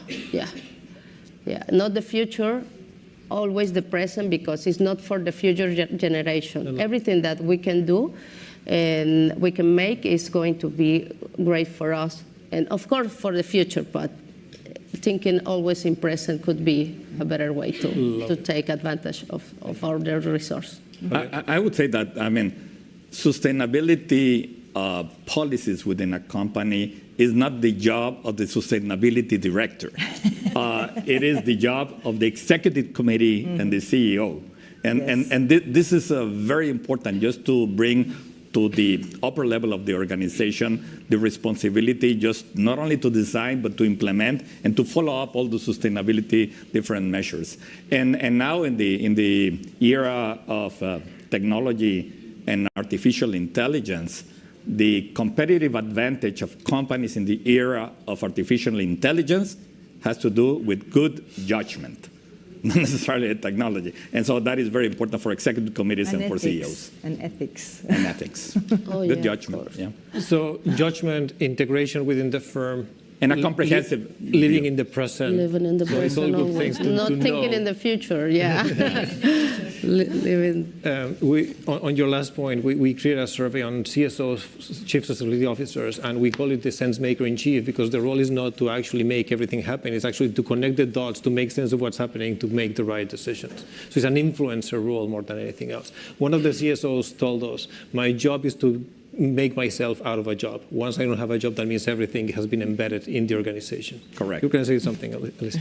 No, thank you very much. I think that I was thinking about the future. No, we have seen a declaration these days about the future, and I think that the key question is how to really make possible that everything is integrated. We have seen the very division between biodiversity, climate change, health, and everything goes together. So we need to look at the people to understand their needs, and also to work in very innovative financing. That means to really provide the enabling conditions for attracting investment, for changing the way the governments work. So I think the challenge is huge, but in CAF, at least, we are trying to do that at the Latin American and Caribbean region. Well, you're clearly living your purpose.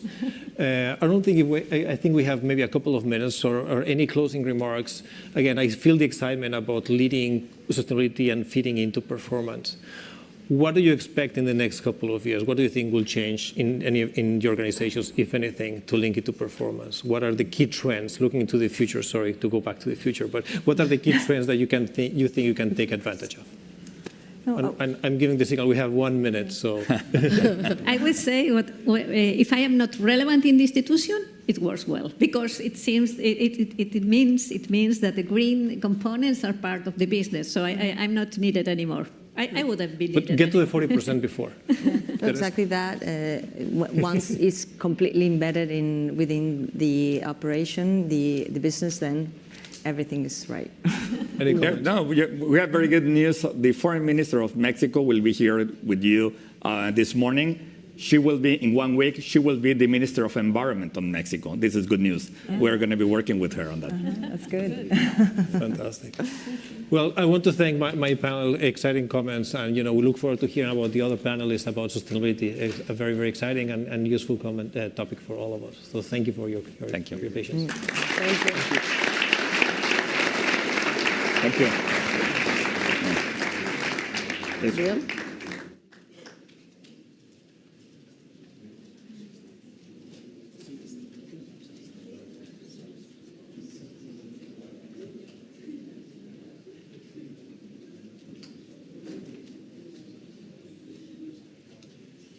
We're going to move on now to another exciting conversation, the conversation titled Navigating the Energy Transition, Challenges and Opportunities.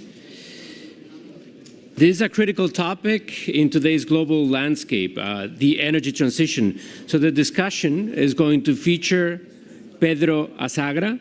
He is the CEO of Avangrid, and he brings extensive expertise in sustainable energy solutions and innovation. And he's going to be interviewed by Margarita Oliva Sainz de Aja. She's partner and U.S. Latin Practice Group Regional Co-Leader for Finance at DLA Piper, who is renowned for her deep knowledge of finance and energy markets. So if you want to join me here on the stage, this conversation promises to provide valuable insights into the challenges and opportunities that lie ahead in the energy transition. So please join me in welcoming Mr. Azagra and Ms. Oliva.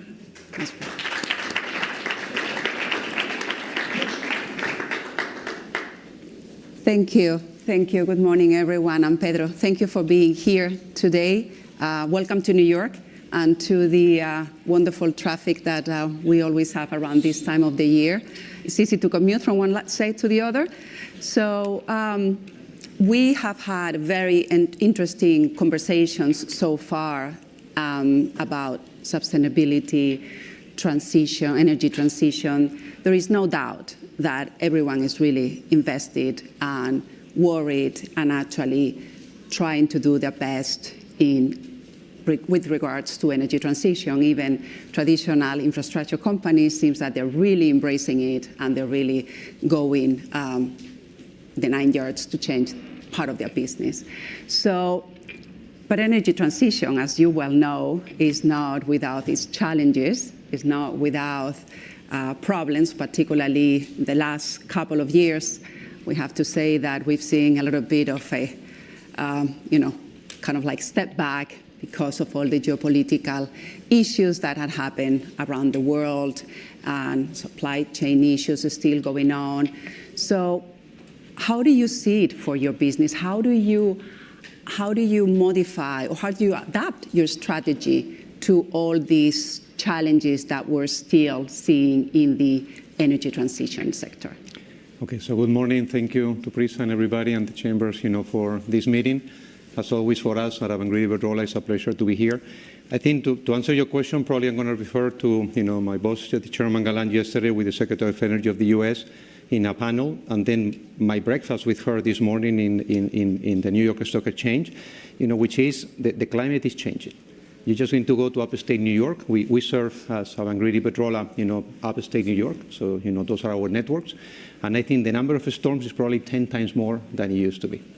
And this, how strong those storms, 2-3 times, more stronger than the ones you used to have. So it's a fact. Second, the infrastructure is quite old. Upstate New York, 60% of the networks are probably 50, 60 years old. So when you see that, the transition is a must. There is not a question mark. Okay, weather is changing, the infrastructure is obsolete. So that's why for us, we cannot do renewables without networks and networks without renewables. They need to go together. I mean, you mentioned, for example, supply chain, the Ukraine war. I think in the end, when there is a mess, there are many messes. Okay, the important thing for us as a company is to be ready to tackle them.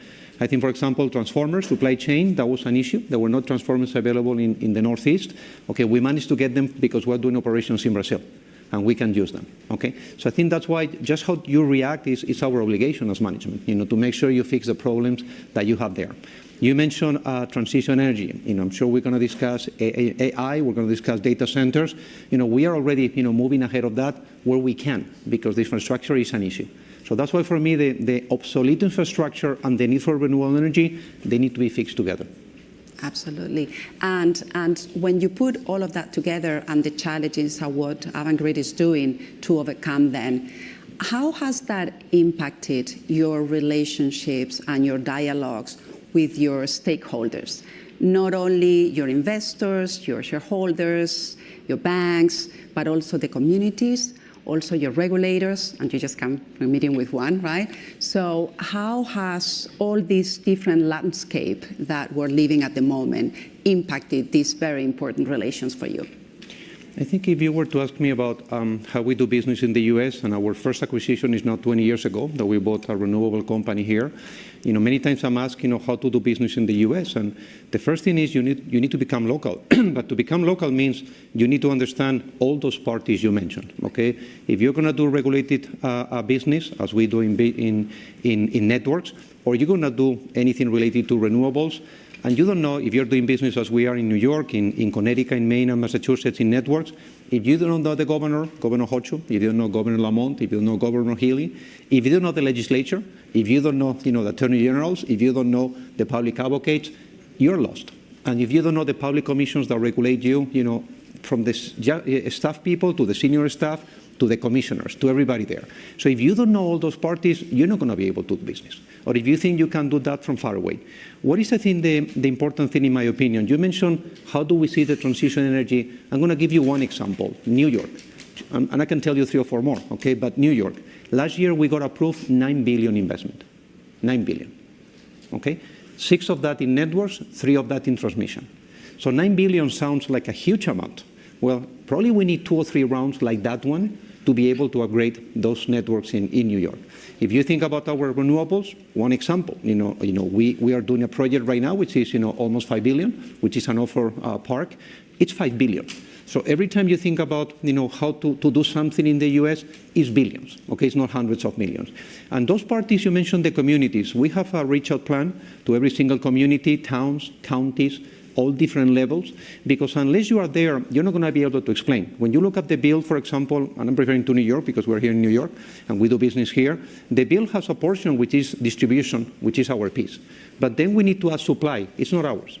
We basically, the people generating electricity, we need to buy from them and give it to the customers. That's another part of the bill. Then you have, which is government decisions. They have part of the bill. Well, we need to explain that to people, because if not, they're going to blame us. Yeah. The rates are going up 30%, maybe distribution is going up 3%, and they blame us. So that reach out is very, very important. So is that a very important part of your job, or your daily, day-to-day job? I always give an example to my dear boss and the board, which is if you go to meet right now any of the governors I mentioned, or the attorney generals, or legislatures, or public commissions, I think if they don't tell you that Pedro was there last week, I've got a problem. But I think if they don't tell you my team has been daily, I've got a problem. And unless you do that, that's probably the reason why you explain many times why people fail doing business in the US in regulated activities. Basically, you need to become local. One difference, I think, in the US versus some other countries in the world is, if I was to say, why do I love the US? Somebody's going to say the rating. Yes, the rating, lower discount rate is good for the share price. No doubt. But everything here is agreed. You work with legislatures, you work with governors, you work with administrations. And I think that's very important, because in our sector, something you need is predictability. Okay, you think about the IRA, the Jobs Act, the CHIPS Act. We were the first people in the White House when they were announcing the IRA to congratulate both parties. It was a bipartisan agreement. Why? We made it very clear in the first statements that the chairman and I did. Why? 10 years of predictability. That's what we need. We cannot be every year, let's see if they reach an agreement. Let's see if they reach an agreement. No, 10 years. You think about the Jobs Act, how we get funding for some of the projects. That's, I think, what allows companies like us, as well, we say, our problem is not to access the equity or the debt. Our problem is to make sure we have a stable framework, and you have that in the US. And when you think of the amounts, I think right now we've been reviewing our plans, for the next, years to come. Between now and 2030, with what we know already right now, is around 30 billion, 30. Okay? You can only invest those amounts if you have a predictable investment. So that's why when people ask us why you invest here or there, why are you investing in the US? Predictable, great rating, great projects, and 10 years of knowing what is coming. When the public commissions, when the federal government, etc., approve something, you know that's there to stay. I think that's why we're comfortable to invest in the country. That's great. And you just opened the door to my next question, which was going to be, obviously you're a global company, Iberdrola is, but you're here in the States and focused in the States, and you have operations all over the country, really. But if you had to think, and you've mentioned, some of your main ones, particularly transmission is here in the Northeast, right?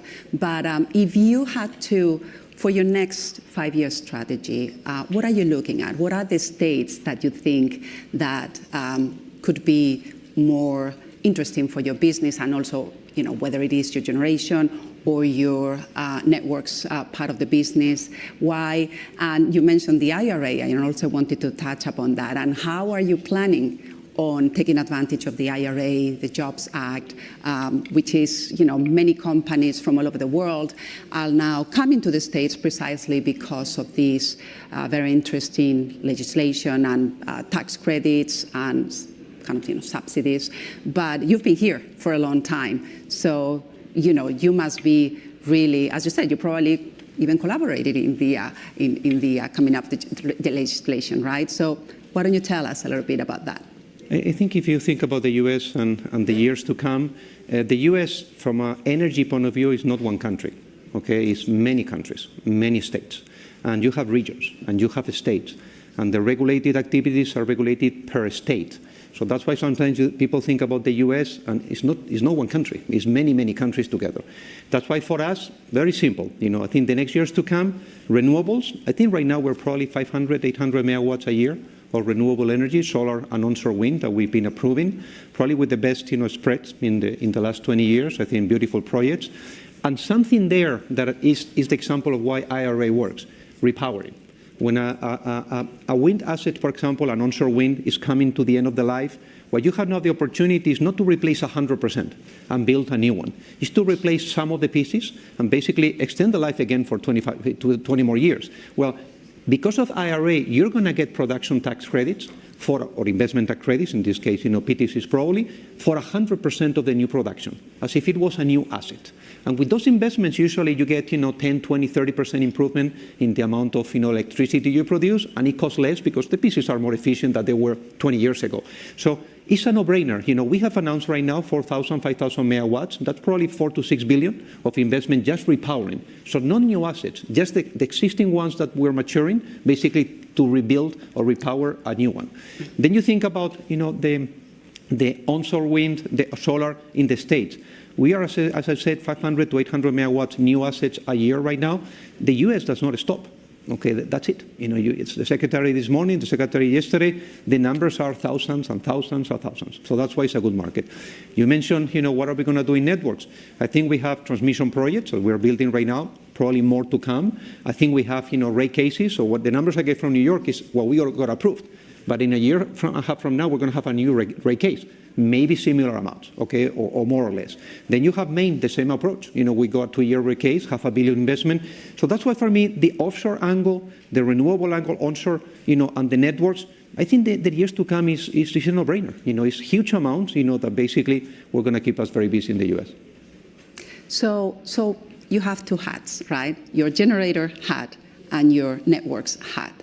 And you have a unique perspective about, what the grid needs. And let's go back to, transmission and interconnectivity. And everyone who's in the energy world here in the States know that that's one of the main challenges to overcome. There has been recently a lot of new regulations from FERC and even bipartisan legislation tackling permitting, seeding, and trying to make the process a little bit easier for developers to come up with new transmission lines, distribution lines, upgrade the existing ones. So how do you see, let's just focus as, with your generator hat, but with your network business, how do you see what, first of all, everything that has been done from a legal standpoint here in the US, do you think that is enough? Do you still need more in order to make the grid more efficient and be able to accept all that load that needs to come in? And with the new renewables into the market, that's just keeps on growing. So what do you think that has been done, whether what has been done has been good, or do you think we still need more?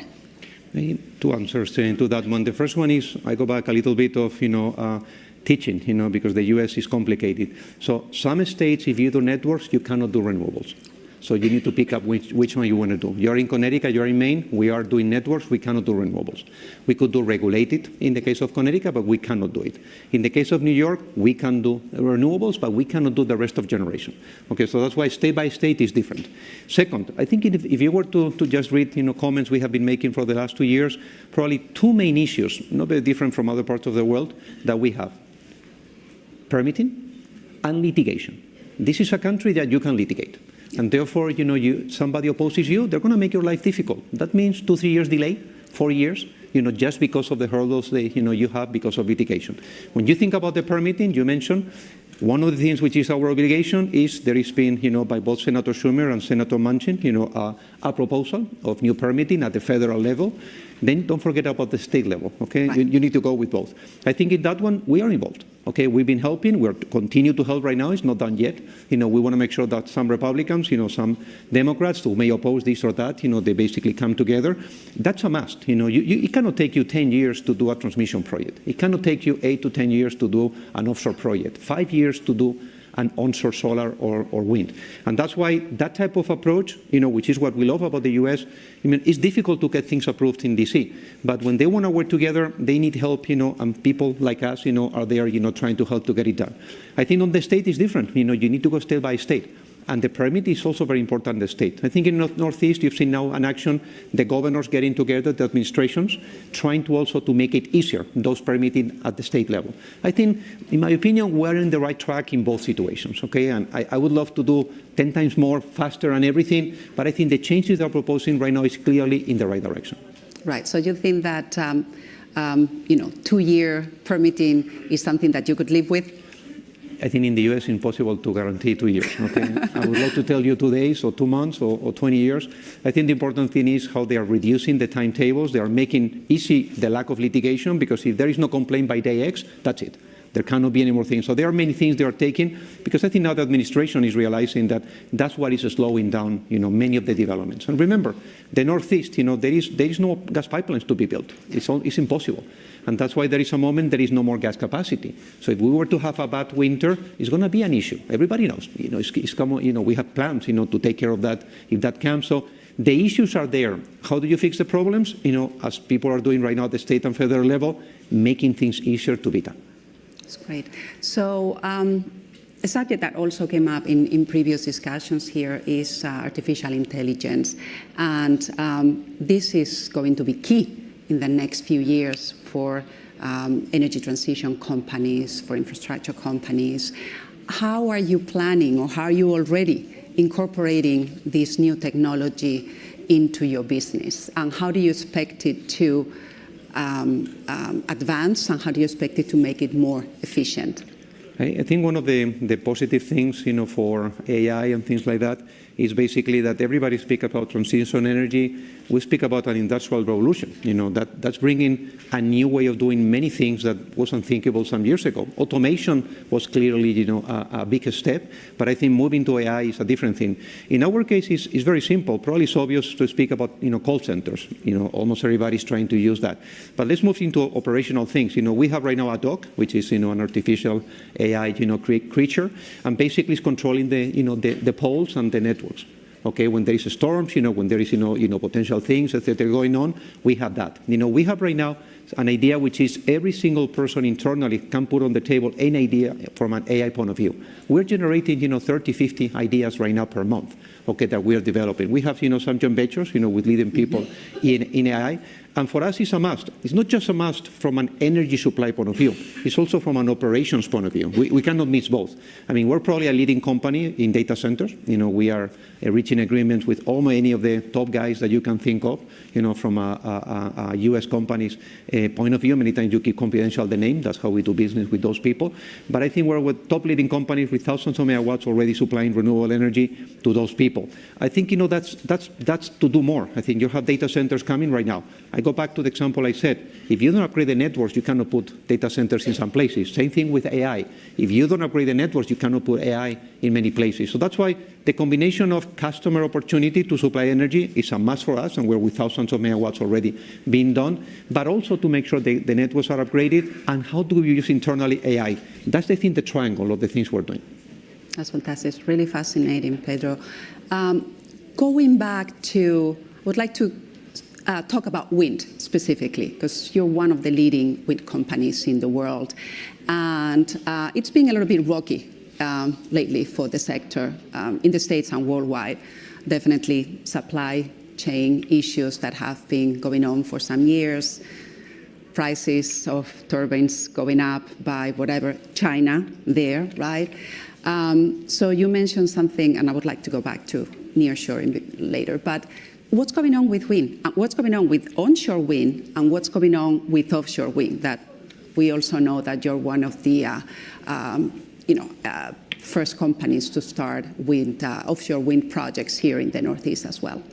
I think if you want to be as we are now for almost 25 years, wanted to be one of the leading companies, and we're the second globally right now, but we want to be the number one. And I think it comes with challenges. Okay, that's it. Okay, supply chain, it was a mess. Yes, it's a mess, so what? We need to fix it, but you need to anticipate. Okay, if you realize there is a mess, when there is a mess, then probably you don't have many options, so you need to anticipate. I think in the case of I would say that the issues that we are seeing right now, in terms of wind, I mean, onshore and offshore is different. Onshore, as you know, there is a dynamic right now in the US, which is to stop things coming from China, so from specific areas that you're using labor, child labor, and etc. And therefore, we were, basically reacting long before and making sure that those that we bring, the polysilicon is not coming from that part, and we are starting to diversify. So in our case, we don't have even one panel, that is, with an issue right now in the things that we're building. So no issue for us with those panels in the border that many has still stopped. We're not in that list. Why? Because we started doing things before, because we saw that coming. Is that to continue? Yes, I think that's going to continue. I don't see any change. It doesn't matter who wins in the elections in basically that approach of certain things coming from China, certain, not all, basically, being blocked. Okay, so that's why we need to diversify, and the sooner the better. So probably now it's late. You should have started, a couple of years ago. So that's coming. When you think about offshore, is it difficult? Well, it's difficult because you have Jones Act, which basically makes, the vessels, to be used in a certain way. Okay, which is an extra cost. Then you have what is called the All-American, the local, content. That's very good because you use local things, but it's more expensive. So that's why nothing comes for free.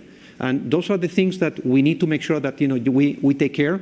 You mentioned offshore. We had to get all the permits. There was a lot of opposition. Now finally we're building. We still have opposition. So that's why it comes in the job to try to fix those things. But those things are going to happen. You just need to have the teams that can help you in the local communities, in the state constituencies, again, attorney generals, consumer councils, the administration and legislature at the federal government. And federal, you have, the commerce side, and then you have the energy side, and then you have the White House.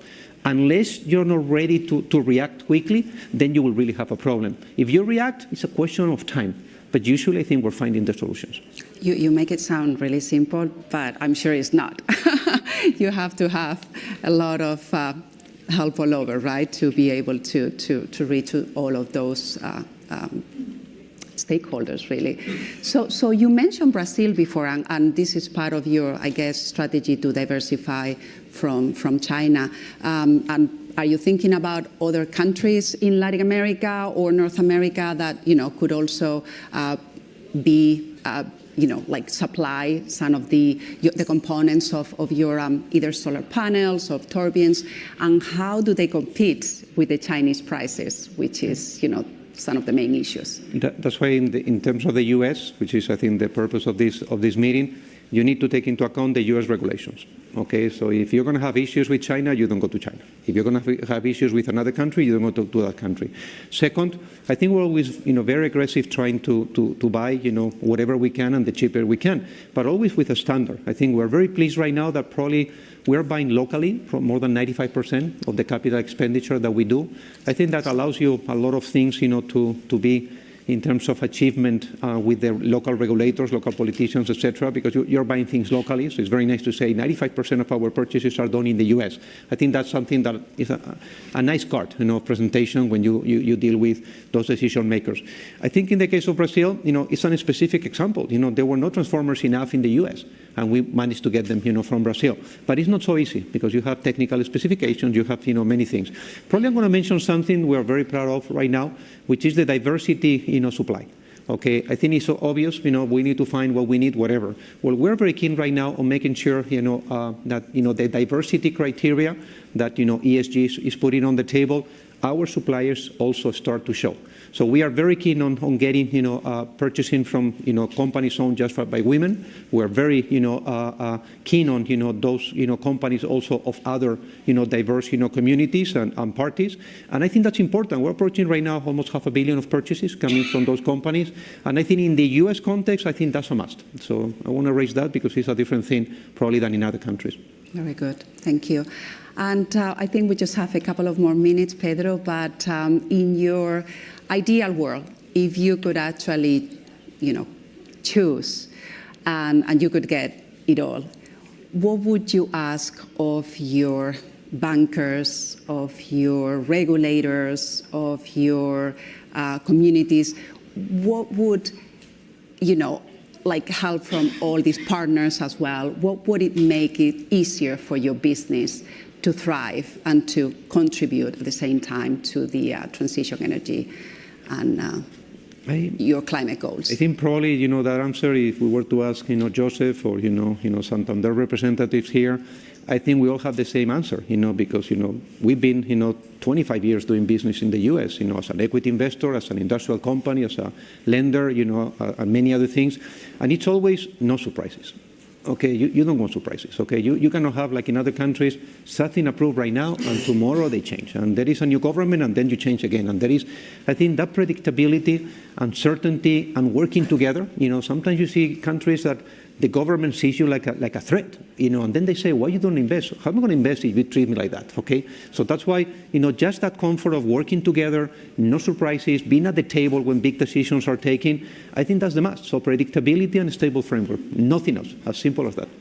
That's great, fantastic. Anything else you would like to tell our audience? No, I think in the US, be patient. I mean, those of you that potentially want to do business, but again, we have a world right now, in my case, I've done many transactions, for Iberdrola in 25 years.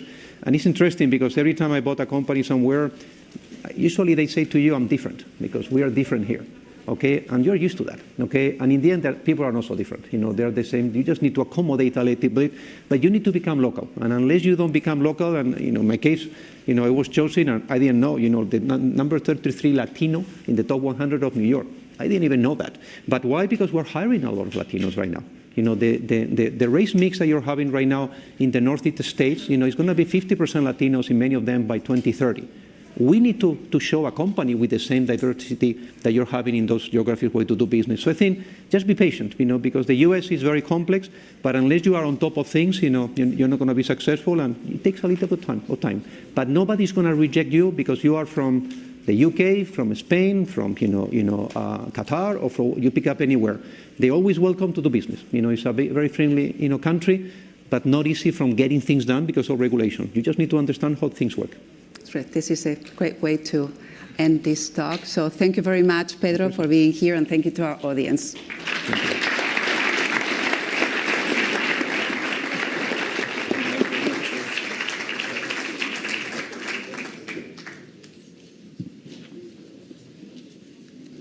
Thank you, Pedro Azagra and Margarita Oliva Sáenz de Aja, for that conversation. And we're going to go deep into this vital topic of clean energy. The next conversation is titled Empowering Clean Energy, Strategies for a Greener Global Economy. And this session is going to focus on actionable strategies for advancing clean energy and building a more sustainable global economy.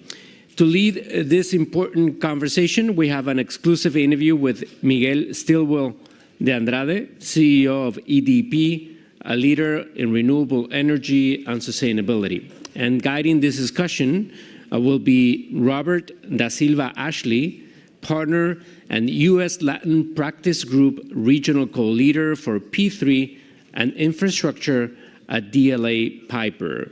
He brings a wealth of knowledge in infrastructure and green energy projects. So please join me in welcoming Mr. de Andrade and Mr. da Silva Ashley to the stage for what promises to be an insightful and impactful conversation. Thank you so much. Thank you.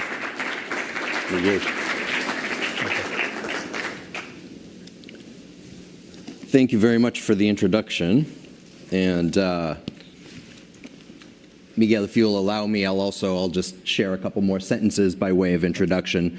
Obviously, it's my honor to introduce and to speak with Miguel Stilwell de Andrade. I pronounced it de Andrade. We were speaking behind the doors before this, and he noted that so I'm Portuguese American, but that my Portuguese accent sounds a little Brazilian to him.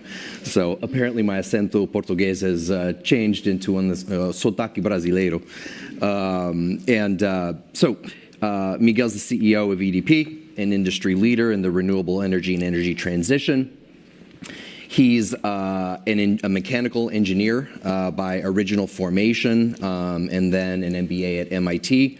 He did his investment banking boot camp for a few years before joining EDP nearly 25 years ago, working in strategy, M&A, and corporate development, rising to CEO in 2021, and shortly since becoming CEO and chairman of the board, he's overseen a revision of EDP's global business plan and vision, focusing on the energy transition and three key pillars, which will be the points of our discussion today: accelerated and sustainable growth, ESG excellence, environmental, social, and governance, and making the company future-proof, which is the area I really want us to dig into in this conversation. So thank you again, Miguel, or I guess I should say obrigado, or gracias, for those in the audience for this opportunity. So Miguel, if we can start, EDP is one of the world's foremost leaders in clean energy and the clean energy transition, with 98% of your global energy generation coming from renewable sources. And Miguel was humble enough to remind me, ranked #1 by the Dow Jones Sustainability Index as the most sustainable utility company on the globe. So Miguel, can you share with us briefly the origins of this philosophy of EDP that's led to you being out front as leaders globally in the sustainability and energy transition? Sure, Robert. Thanks, and it's a pleasure to be here, and thanks to everyone for participating. I think it's useful to take a step back and look at sort of, as you say, what was the history of EDP. So EDP was a Portuguese utility originally, with very traditional, say, footprint. And we started internationalizing actually about 25 years ago. And we went into Brazil, we then went into Spain. We're currently the 4th largest utility in Spain. And we started growing also into places like the US. So we've been in the US since 2007. And during this time, as we were growing, really we're identifying what were the opportunities for growth. And it became clear for us already more than 20 years ago that this energy transition was happening. At the time, maybe it wasn't as clear everywhere. But certainly in Iberia, both Portugal and Spain were pushing forward a lot with the renewables back in the early 2000s, mid-2000s. And so it was a great opportunity for us to grow. And so we looked at that. It was at the time a niche. I think most utilities consider renewables to be sort of a fringe of the business, and it was sort of almost a side business. Most engineers that worked in utilities, what they liked was big centralized projects, coal plants, gas plants, nuclear plants. Who wants a lot of granular solar and wind projects? That wasn't really considered. Gigs, not megs. Yeah, that wasn't considered a real thing. And so that was actually a good opportunity for us because we found our niche and we were able to start growing. And so over time, that niche has now become mainstream. I mean, I was just at a breakfast sort of roundtable, and one of the comments that came up is we shouldn't talk about it as an alternative energy source. I mean, it is now clearly part of the conventional main source sort of generation. And so EDP at the time was around 80% thermal, 20% renewable. As you mentioned, the first half of this year we were 98% renewable, and the rest was gas. So we've transitioned away from coal. We've obviously invested very significantly both in hydro, wind, and solar. And so we've done that transition. And so, I mean, a case in point, many people, they say, oh, technically it's not possible, or we don't believe in it. I mean, I think it's a good case study of being able to actually do the energy transition and get to a point where more than 90% of our generation is renewable. And we're able to continue to supply our customers, and we're able to continue to provide that clean energy, which is more and more competitive. And so it's just become, as I say, part of the mainstream. So that's our history. That's how we've arrived here. What was niche is now really this booming industry, which I think a lot of growth prospects still to come, but it's a great place to be in. Yeah, I love how you frame that as sort of the niche becoming mainstream. I want to just zoom out. I just find this very interesting, and we're in a friendly, Ibero-friendly crowd here. And I want to ask a question that's a little less specific about EDP, sure. But you talked about how EDP has started. I'm paraphrasing, but sort of internationalizing about 25 years ago. Mm-hmm. Folks who've been in the market, in the energy and renewable energy space for the last 20 plus years have seen that Iberian market participants, whether we're talking about energy developers and generators, but also sources of financing capital, financial institutions, and otherwise, they've really been at the forefront of I mean, we really saw Iberian players in this space, in that niche space, in the early 2000s.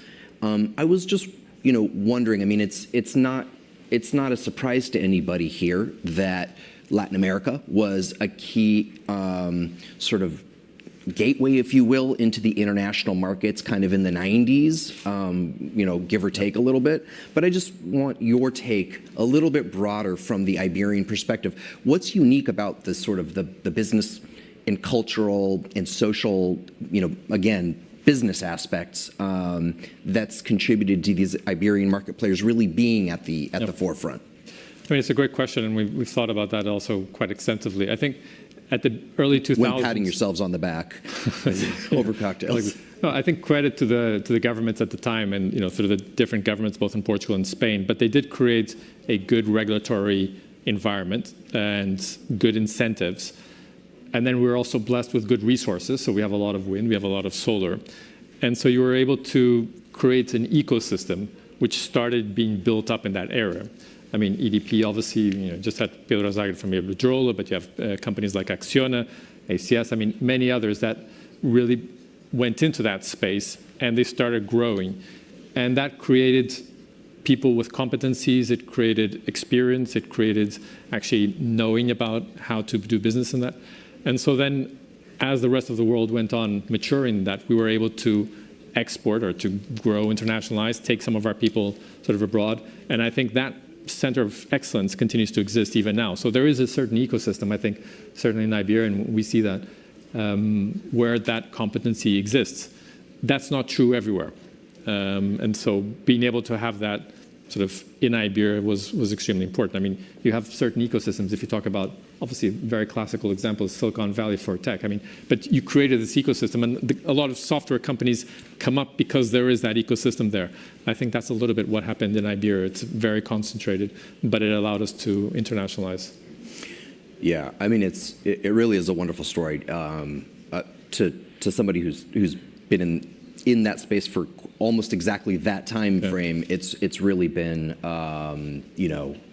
marked to see the role that the Iberian players have played. So you just mentioned ACS, Acciona, Iberdrola. or Avangrid, sort of an opportunity to turn to the U.S. And we actually just heard Pedro talking, you know, about sort of some of the particulars about development in the U.S. and the so-called Inflation Reduction Act, the IRA. But we all know, you know, investing in renewables and the clean energy transition in the U.S. has evolved significantly in recent decades, and presents a unique set of complexities and challenges that are somewhat unique to the U.S. You'll probably call them opportunities, but alas, ever the optimist. But I would appreciate if you could talk a little bit about those and sort of how EDP is confronting those challenges and kind of this evolving landscape, ideally in a sort of pre-IRA and sort of post-IRA world.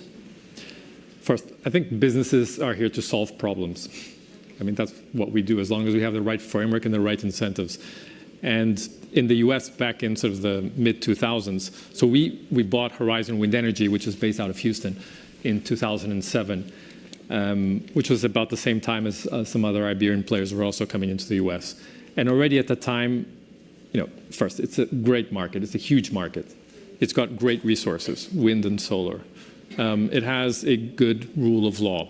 I mean, I heard people complain about litigation, but quite frankly, tried litigating in a lot of other countries, and, you know, we're still, 20 years later, we're still litigating in some places. So I think it is still a good place to do business. You've had the tax credits, the PTCs and ITCs, all the way back from that period. And so, you know, when you ask me about the IRA, I think the IRA is a fantastic piece of legislation. I am super supportive about it. But what it does is basically it extends the previous incentives for another 10 years. And so it gives us a great runway in terms of getting that predictability and that stability. It allows us to invest in the business because we can count on that being there. But the basic mechanism, the PTCs and the ITCs, they've been there for the last 2 decades. Now, what happened was over that period, you had a lot of stop and go. I mean, every year, and for those of you that were part of the industry, you'd get to sort of around December, and there would be a big discussion in Congress or Senate about trying to, would you extend it or not? And so you'd get this sort of seesaw. You'd get a lot of investment. Christmas and New Year's were always special times. And so you'd get everyone investing up to a certain point, trying to get to lock in their investments before the new year. And then sort of it would slow down because people would have counted and just taken advantage of those PTCs up to that period. And so you had this sort of seesaw effect in terms of investment. And I think what the IRA does, it reduces that uncertainty. And so that's great for business. I mean, we need to have that predictability, that stability, so we can invest in our own business and continue to roll out those projects. And if I can just ask, I don't want to dig into what you were just talking about, but just give me a sense. If we were having this conversation in, call it 2020, or let's make it even more dramatic and call it 2018 in the US, with a somewhat different landscape, politically, whatever, but also pre-IRA. And you were to say, okay, projecting out what the growth of EDP's business in the US was going to be over call it a 5 to 10 year horizon. And then you move that up to, you know, just 4 years to 2022 post-IRA passage. Same question, you know, what is that 5 to 10 year horizon in terms of sort of the growth of your business in the U.S.? How would that have changed in those two, you know, those two different angles? So first, I mean, even if we were back in 2018, we would have been projecting growth in the U.S., sort of more constant linear growth over time. I mean, again, that was the Trump administration, and yet we were growing during that period. So I think throughout the last 2 decades, you've had that consistent growth, and we would have projected based on that. I mean, even if you take away the PTCs and ITCs, we would have believed that somehow a lot of the states are pushing for what they call the renewable portfolio standard, so forcing certain utilities to buy a certain amount of renewable energy. And so that would have created that demand for renewable projects, and we would have been counting on that. I think what the IRA does is it increases that bar, or it increases that rate of growth. And so what we've done in the US is basically triple our growth over the last, well, since the IRA. And we are projecting that sort of now to flow out over the next couple of years, and looking at projects out till 2030 and beyond. So that's the type of growth that we've seen and that the market, I think, has seen in that period. Yeah, I appreciate that because, the sense is that the IRA really has been catalytic. I recognize I'm talking to a mechanical engineer here. Should be careful what terms I employ. But yeah, that supports sort of the thesis, and I think what many of us are seeing. Just to stay with this topic. Oh, what? No, I was just going to say. I mean, there are two parts. I think it's interesting. The IRA is very interesting because, okay, so I talked about one part, which was basically extending the PTCs and ITCs, and that's an incredibly important part to promote that investment.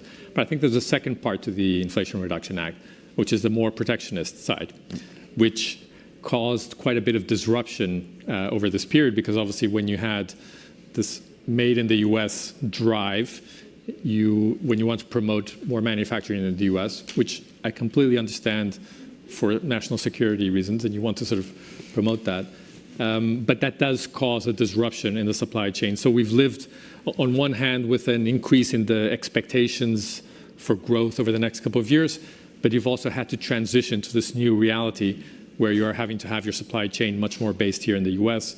You're having to sort of take into consideration that you can't probably import a lot of the stuff from outside. And so since 2022 to now, that's actually, and then on top of it with a sort of very high increase in cost of capital, that's actually been a very disruptive period. So the Inflation Reduction Act is obviously not responsible necessarily for the inflation, but it did cause also disruptions in the supply chain. And that's another piece which I think is important to highlight. Yeah, I really like the way you came at that. Is it the right way to think of it as pre-IRA? We were contending with a number of headwinds that sort of were maybe exogenous, didn't really have anything to do, obviously, with that policy. And while the IRA has in some ways maybe exacerbated some of those headwinds, it also presumably has provided a significant sort of countervailing push. In other words, without the IRA, the path forward and the level of growth in the industry would be at a markedly lower pace, notwithstanding sort of the frictions introduced by the IRA. Is that a fair statement? I think that's fair. I mean, you would have had a slower pace of growth for sure, and you might not have had that much disruption. So I think if you think about it in the long term, I think it definitely helps. In the short term, I mean, it has some issues. But just let me give you a quick data point. Solar panels in Europe at the moment are maybe 10, 11 cents per watt, and in the US they're 35 plus. More than triple the cost. So that's more expensive on one hand, but then you've got the tax credits, which also make the projects cheaper. So you've got these two opposing forces which have sort of come into play with the IRA. And then, again, I'm just going to stay on this, and then we'll move on, I promise. But what role has transaction costs? Because the U.S. is notorious for just having high transaction costs. I plead guilty to being a lawyer. Everybody, which is perfect. So that's the perfect segue to high transaction costs. But in reality, transacting in business generally, but we're talking here about renewables and energy transition deals. When EDP and other Iberian players, in a pre-IRA world, were looking at the U.S. market vis-a-vis sort of Latin America or other attractive markets, how has the IRA in some ways forced the hand is not the right term, right? Because EDP and sort of every major player has been in the U.S. and been developing for quite some time. But has that pushed Iberian players sort of more in the direction of kind of dealing with the transaction costs due to sort of the growth in the opportunity set? Yeah.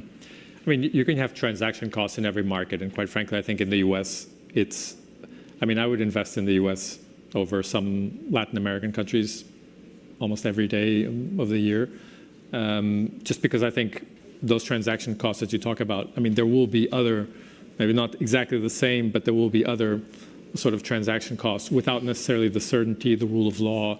I mean, that's stability, which I think, macro stability, which I think is important in the US. So transaction costs for us that we see in the US, I mean, obviously the ITCs and PTCs are a great instrument, but they do have a transaction cost because you need to monetize that. And we invest so much in those projects, we don't have a sufficient tax base to take advantage of them. So we need to package it, and we need to sell those tax credits to third parties. But the rest, quite frankly, I mean, the issues around the permitting and the licensing, issues around supply chain, that exists in many other parts of the world. So just to give you a sense of, I mean, we're putting our money where our mouth is. 40% of our global investment is coming into the US, 35% into Europe, around 15% South America, and the rest Asia Pacific. So I think that gives you a sense of how attractive your opportunity set. Yep. Yeah, no, that's wonderful. Well, what a good segue, talking about those different regions, because, I had mentioned briefly earlier sort of exogenous pressures. We live in a complicated world, and energy, power generation, distribution, management is complicated and further complicated by sort of the winds of geopolitical change. So, on this sort of path to a zero carbon future, I'm interested in EDP's sort of strategic approach in these different regions, accounting for these different kinds of, call them geopolitical or exogenous factors. And specifically, I would be interested in hearing sort of, about your strategies in Europe, sort of the US, Latin America, and Asian Pacific. They don't have to be, I'm kind of interested in them. Yeah. I know that there are interrelations, but to the extent you can address them, individually, I would appreciate that. In terms of the opportunities or the sort of the and the unique challenges and how EDP is sort of approaching those different strategic challenges. So 80% of our investment goes into Europe and in the US, and we continue to see those as being the primary markets where just generally there will be most investment in, let's say, in the energy transition, barring China, which is an incredibly large market. I think China last year represented more than half of all the installed capacity in renewables worldwide. So definitely China as well. But let's say in Europe, which is where we are more focused on, or Europe and the US, which is where we're more focused on, we see slightly different dynamics. But at the end of the day, the drive is there to decarbonize and to get things done. I think for Europe, the biggest change for me over the last 2 or 3 years has been the impact of the war in Ukraine and the way that has. So in Europe, it used to be framed very much around climate change. Like we want to be leaders in sustainability and in net zero, and they set out objectives for that. I think it's very much now about national security, energy independence. We don't want to import gas from Russia for sure. But even importing gas from the US, I mean, or from any other place, you don't want to do that nowadays. We've seen the risk of doing that. So energy independence, and then competitiveness, which has now become a very important word in Europe. So we're seeing those two issues, competitiveness and energy security, becoming much more relevant versus perhaps the climate issue. In the US, I think has been very much about the Inflation Reduction Act, doing that sort of energy transition, providing the incentives for that. I mean, but the US has energy, oil, gas, nuclear, I mean, renewables as well. So I think it's all of the above. It's now being very much impacted by the huge demand growth that's coming on, driven very much by the big tech and artificial intelligence. So I think that's one of the big dynamics in the US, which we're seeing. To a certain extent as well in Europe, but much more strongly here in the US. So that, I think, is the big issue which is impacting the sector at the moment here. South America already has a lot of renewables. I mean, if you look at countries like Brazil or Colombia, places like that, they have a lot of hydro. Hydro is a renewable resource. So they've been investing a lot in wind and solar as well. But I'd say the energy mix is already pretty decarbonized as well. So it's definitely an area that we look at, sort of places like Brazil, we've invested, places like Chile as well, and Colombia. again, good opportunities, the resources there to build out wind and solar and hydro. Rule of law, regulatory stability, that's much more tricky, to be honest, and we've had some bad experiences in some of those countries. Asia Pacific, so excluding China, very different dynamic. I mean, it's clearly the largest consumer of energy globally. It's the fastest growing one. Some countries have decarbonization targets, but they have huge issues in actually implementing them. I mean, land is much more scarce, it's much more densely populated, much less wind. So you can basically do solar or offshore. So quite frankly, I see that there's a huge opportunity there, but it's tough sometimes actually getting it done, actually implementing it. So one of our biggest markets in Asia Pacific is Singapore. I mean, they will contract any megawatt of renewable power that you can. I mean, they will cover all of their buildings in solar panels. They'll do floating sort of solar. They will do everything they can. But still, I mean, it's a small, very densely populated place. So what they're trying to do is actually build projects, for example, in Indonesia and Malaysia, and then import that energy into Singapore. So you're seeing a lot of different examples. I mean, that's one very classical one where they have a net zero target, but it's physically difficult sometimes to build some of these infrastructure projects and actually decarbonize the mix. Can I just drill in on that last point? And this is going to maybe segue into some other questions I have, because I wanted to get a little bit into the weeds somewhat on technology. But you just mentioned Singapore. You know, is that kind of like sort of an analogous arrangement here, in the U.S. and in Europe to like a VPPA or virtual PPA arrangement? Or when you're talking about power production in Indonesia, that, does that contemplate actual transmission to the Singaporean market? I'm just interested. Well, so two very specific cases. We just signed a 200 megawatt PPA for the green attribute with Microsoft in Singapore. And basically what the government did was they ran an auction to cover a lot of the government buildings and sort of public buildings with solar panels. And then that energy would then be fed into the system. And then we did a specific PPA for the green part of that energy with Microsoft so that they could green their energy. So that allowed us to build the economic for that. So that's one very specific sort of distributed generation example, solar project in Singapore.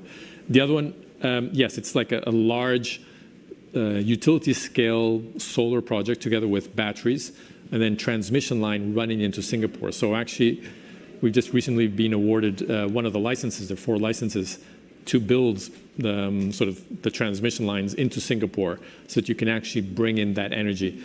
The issue is that these projects are typically large, complex, they're government to government. I mean, you've got to get the Indonesian government and the Singaporean government to also come to an agreement. But I mean, the demand is there. I mean, the willingness is there. It's then a question of getting the geopolitics right and the economics right. The technology exists, so it's... And is that sea cable transmission? Yeah, but it's about 30 kilometers between Singapore and some of the Indonesian islands. So it's doable. I mean, it's not technically like super complex. It's about getting that framework right.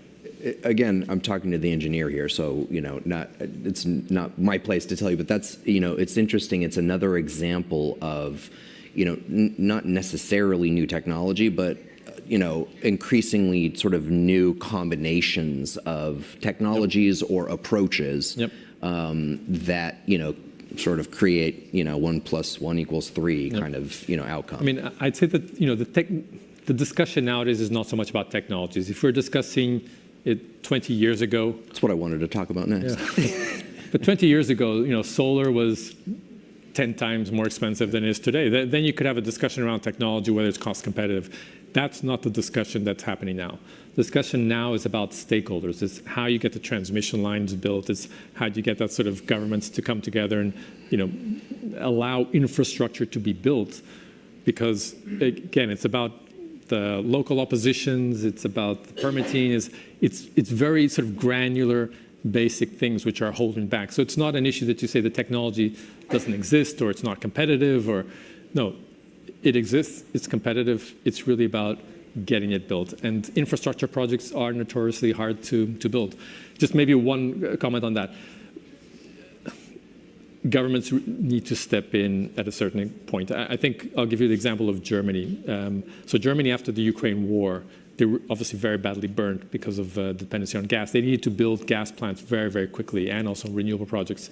So they came out with this concept of overriding public interest. And so as a lawyer, you'll be interested to know, their idea was that when you were trying to get projects done, many times a developer was coming up against, let's say, local opposition. And so the judge was having to decide between two private interests. And so, he would arbitrate, but it was difficult. They introduced public interest, and that energy is at the same level as national security or defense. And so then when you're going to court, you've got the public interest against the private interest. And typically, in most cases, the public interest would override that private interest, and you could actually get projects approved and built more quickly. And I think, if we take climate change seriously, if we take the energy transition seriously, then, obviously, we're in a democracy, we need votes, and things need to work. But there should be this concept that we need to get things built if we actually want to get, do the transition in the time that we've proposed. I love that example that you use of Germany, and you won't be surprised to hear that I couldn't agree more with you. That said, I just want to note, when you're talking about it needing to be viewed as a public interest and not a private interest, there's an additional role at the sort of governmental / political level of perception, which is, sort of public interests are driven in this sector and in so many by private interests as well. There is even if we're not talking about a standard, P3 arrangement, and so, it's so often it's on the private sector extolling the public virtues of the work, and it's not unfortunately, the public sector extolling the public virtues of the work that's being done by the private sector players. So maybe that's just me on my soapbox, but that's an iteration or an element of what you're talking about that I think is a really important role of government that goes beyond just policies or laws. Okay, well, because you don't want to talk specifically about technologies. No, I can. I'm happy to do that. Well, I will. I might come at it from a slightly different angle because you were talking about stakeholders, not technologies, and so I'm going to use that as my angle.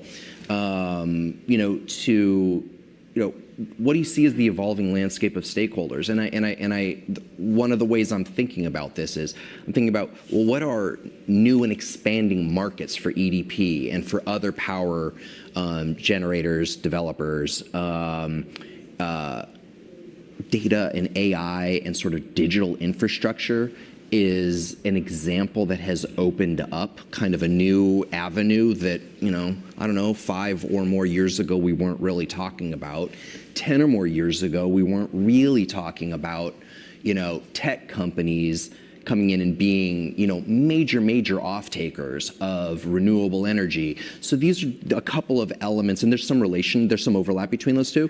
But so talk to me about the evolution of stakeholders and what that means in terms of expanding markets and profitability for EDP and other players. Well, you're touching on, for example, the big tech. They're major off-takers because they're major consumers, right. and very, very fast growing, and particularly now over the last period with everything around AI. And I'm sure you know the statistic that ChatGPT uses 6 or 7 times more energy than a Google search. Yeah. And so there is a massive amount of demand that is coming on. So clearly that is a very important stakeholder in terms of actually promote, because they also have their ESG targets. So they've committed to actually decarbonizing their energy mix. So that is driving a big part of the renewables growth. That's very true in the US. It's spilling over into Europe as well. Talking about Iberia, we have fantastic conditions in Iberia to take advantage of that. I think we've been talking to the governments in both Portugal and Spain, and we see huge opportunity for data centers and just for industrialization actually of Iberia. Again, one number, but in April, 50% of the hours of electricity were either 0 or negative.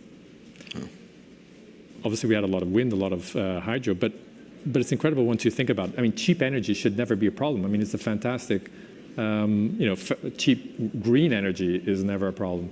So having that opportunity and thinking about the industrialization, so talking to the governments about that opportunity, I think is also extremely important. But so that's on the client side. On the political side, on the sort of the public stakeholder side, it's been very much about, like, you need to prioritize.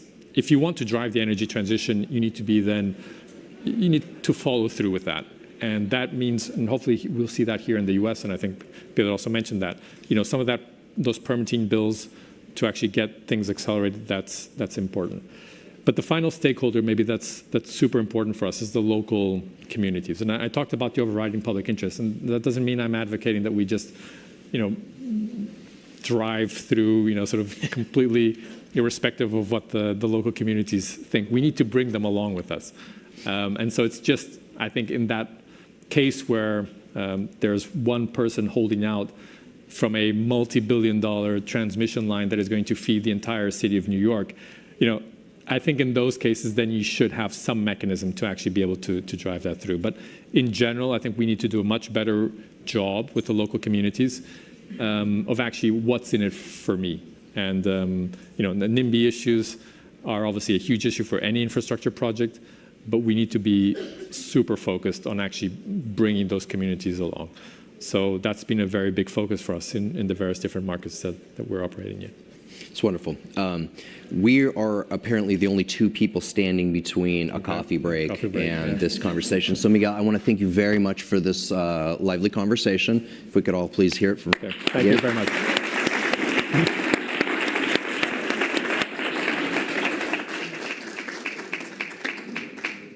And very quickly, before we take that well-deserved coffee break, bathroom break as well, if anybody needs a translation device, some of our speakers later, they're going to be speaking in Spanish. So we have live interpretation, and you can grab one of those devices so it's easier for you to follow. We'll reconvene at 11:25. Thank you.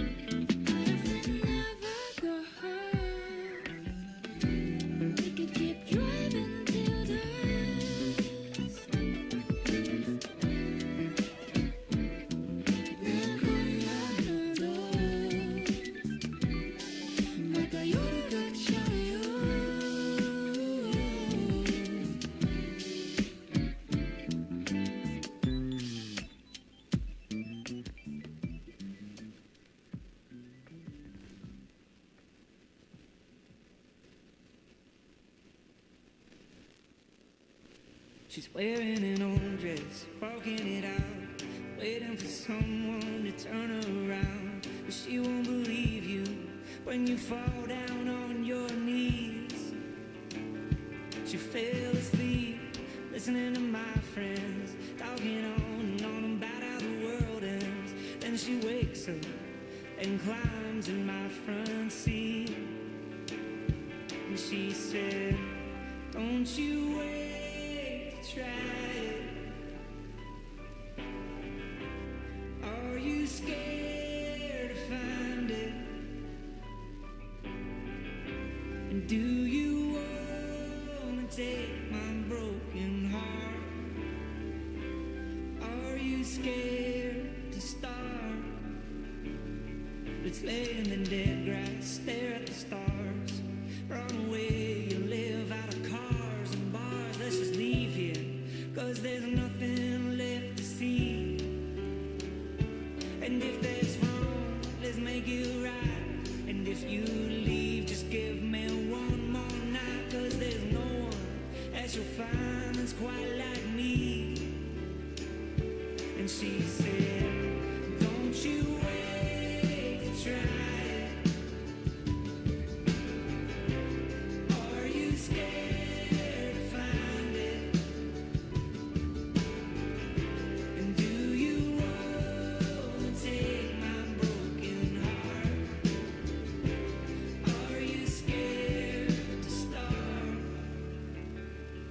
Don't need a paycheck, don't need the rent. You can't take it all, cause it's already spent. We can burn out just as long as we burn bright. And she said, don't you wait to try it. Are you scared to find it? And do you want to take my broken heart? And will you ever heal from all these scars? And did you ever take it all so far? Are you scared to start?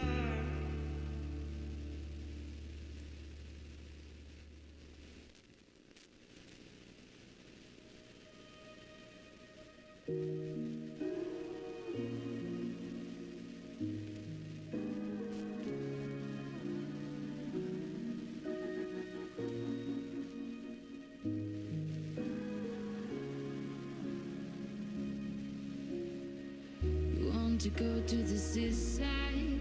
I'm not trying to say that everybody wants to go. I fell in love at the seaside. I handle my charm with time and slide of home. Of haunt. You want to go to the seaside. I'm not trying to say that everybody wants to go. I fell in love at the seaside. She handled her charm with time and slide of home.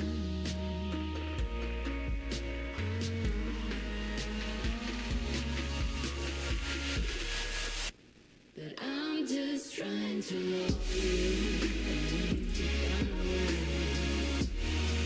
But I find it hard to love you.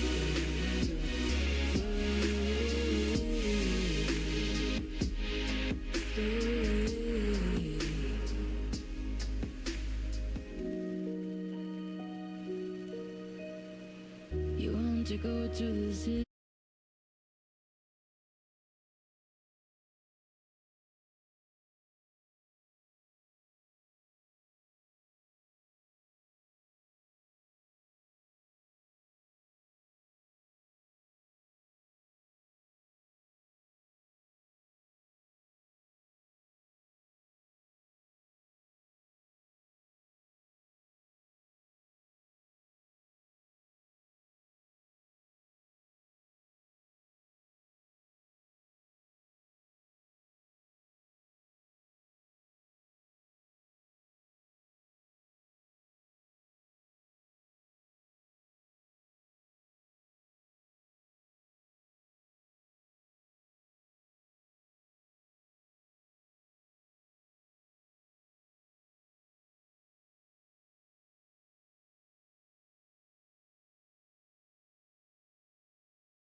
jumping the gun, but we're both still young. One day we won't be. Didn't know what I want till I saw your face. Say goodbye to the old me. Came out of nowhere, didn't give no warning. Pedal so heavy like the two most wanted, and I don't know what you're doing tonight, but I'll be your shotgun rider till the day I die. Smoke out the window, flying down the 405. I'll be a backseat baby, driving you crazy anytime you like. Whoa, I'll be your shotgun rider till the day I die.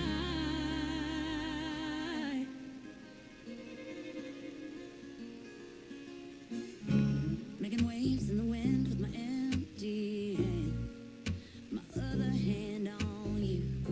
Been a while since I haven't tried to pull away, but it's time for something new. Came out of nowhere, didn't give no warning.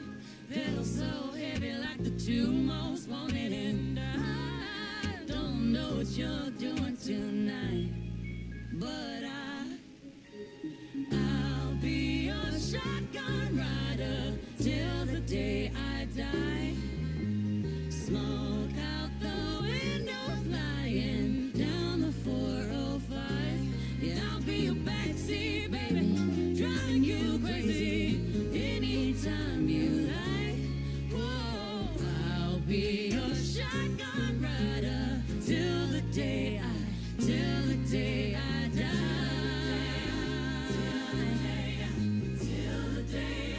Till the day I die.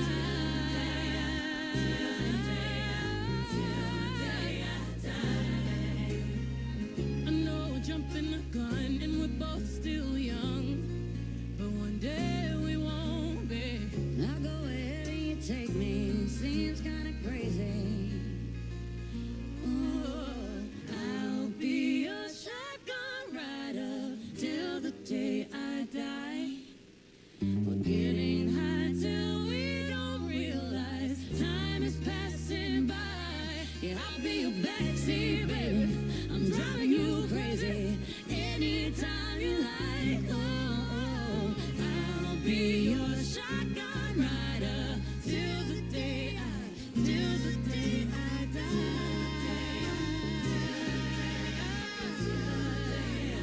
Till the day I die.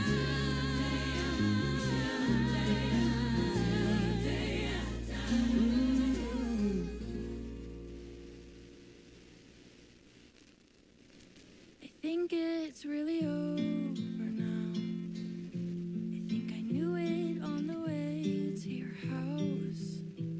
'Cause you landed and you didn't reach out. And I know you better by now. But you kissed me when I walked in the door.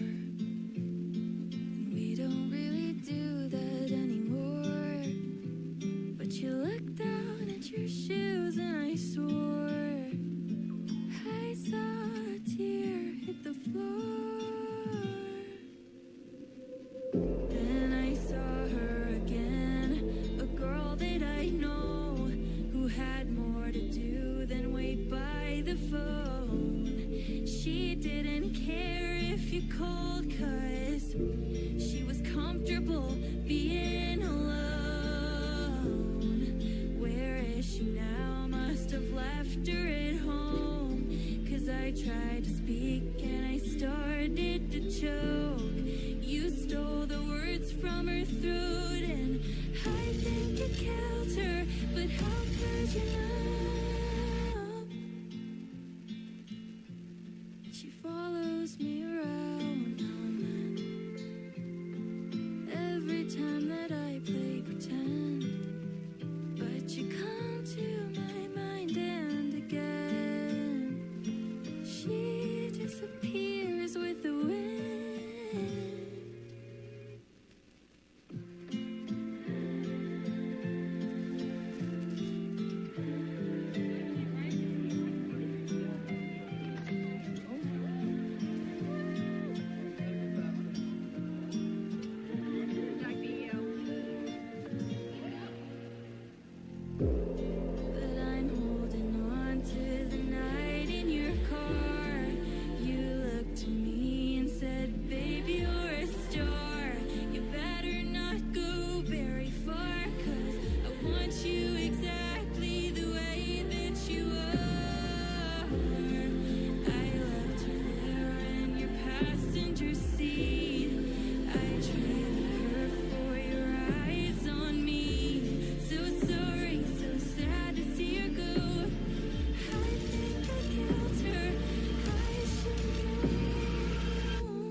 Hola, hola. Ahora sí. Audio test, Javi. Audio test. Hola, hola. 1, 2, 3, 4, 5, 6, 7, 8, 9, 10.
Welcome back. We're going to continue now, and it's our honor to introduce Julissa Reynoso.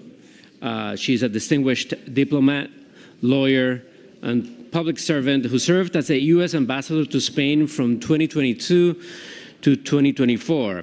She has a rich background in international relations and policy, having also led key roles in the U.S. government, including as Chief of Staff to the First Lady and Deputy Assistant Secretary for the Bureau of Western Hemisphere Affairs at the United States Department of State. From March 2012 until December 2014, she served as a United States Ambassador to Uruguay. Fresh from her tenure in Spain, we eagerly anticipate her valuable insights on the evolving dynamics of Spain-U.S. relations. Thank you. Great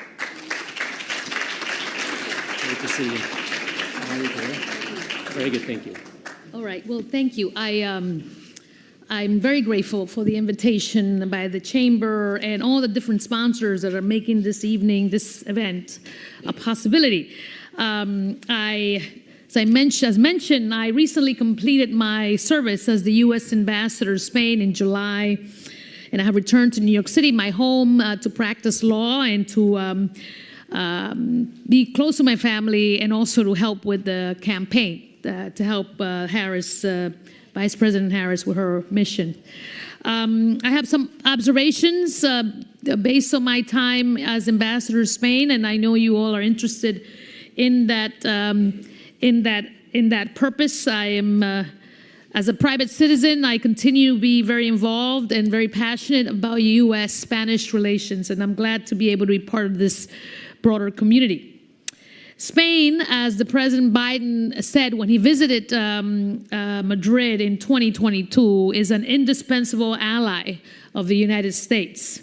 It is a term President Biden used with a lot of care when Spain hosted the NATO summit that year, months after Russia invaded Ukraine. What does indispensable mean? Indispensable means absolutely necessary. It's an absolutely necessary partner of the United States. President Biden is a man that uses words very, very carefully. The relationship between Spain and the U.S. is absolutely necessary to ensure transatlantic peace, security, prosperity, and progress. Spain and the United States are allies, strategic partners, and friends. Our bilateral relationship is based on deep, deep historical ties that go back to before the United States became the United States. Shared democratic values and purpose and a common vision for addressing global challenges. That I learned as the U.S. ambassador. I learned these words are not just words, but have deep meaning in practice. Spain and the United States are committed to upholding peace and security throughout the world, in Asia, in Latin America, in the Middle East, and obviously in Europe. They're committed to protecting the planet's climate for future generations, promoting democracy and human rights in all parts of the world, always being on the front line of what it means to optimize every citizen's liberty and opportunity. And Spain and the United States are committed to enhancing economic prosperity around the world, and that is where most of you are actively engaged and are agents of this purpose. To affirm our commitment to working closely together to advance these specific goals, during my time in Madrid, the U.S. and the Spanish governments managed to execute countless agreements and accords to advance a very robust agenda that touches all levels of government and society. And we will see the impact of those agreements and those activities for years and decades to come.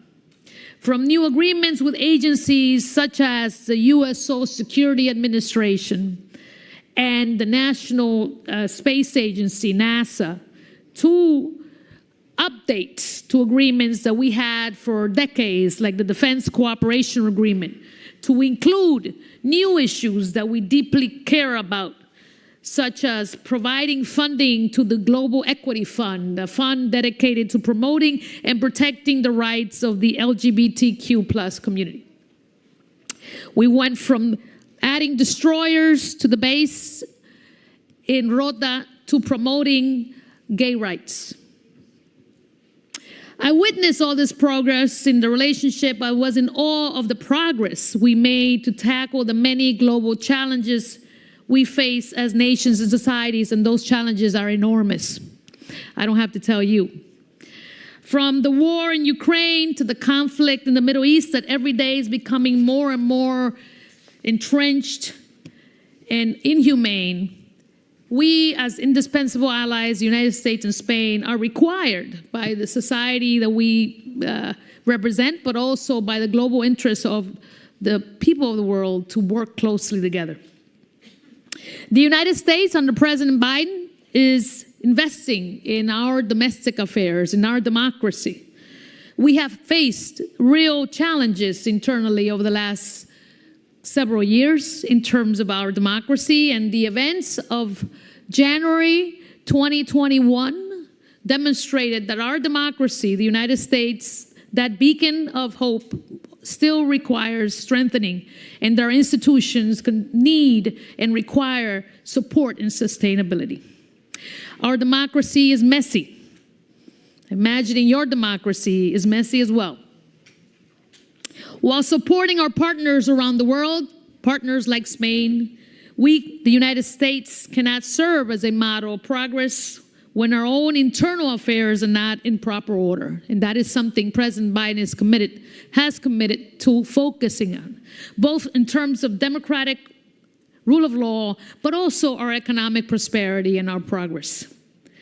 From the very beginning of President Biden's administration, the domestic agenda has been focused on fulfilling the needs of the American people and strengthening democratic institutions at home.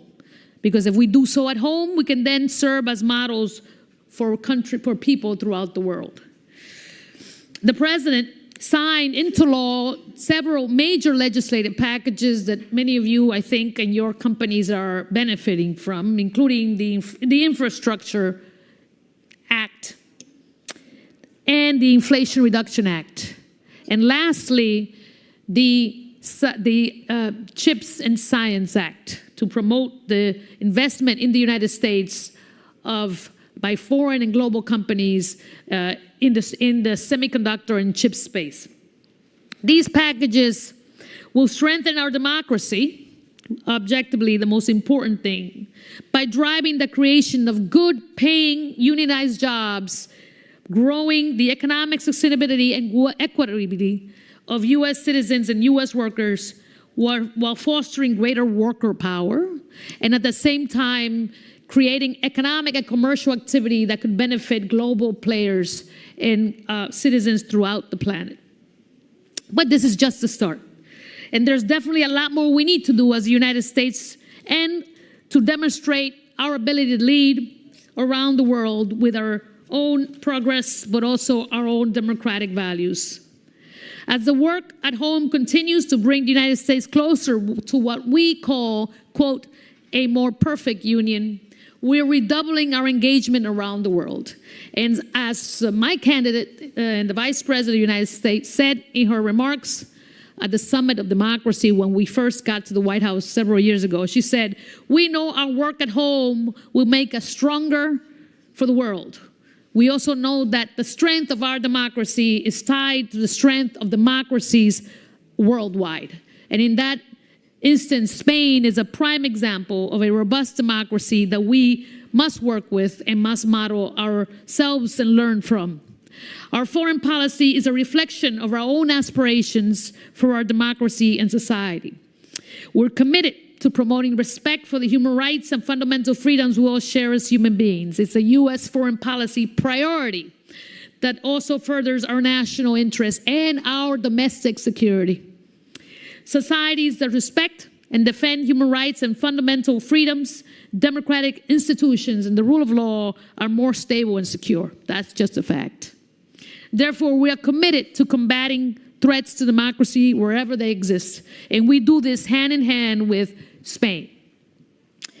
As I mentioned, when President Biden convened the first Summit of the Americas, when he got to the White House in 2021, he talked about the challenges ahead. In that summit, he brought together established and emerging democracies, civil society, and the private sector, and called for innovative and bold commitments to defend against authoritarianism and tackle and combat corruption and promote respect for human rights, both at home and abroad.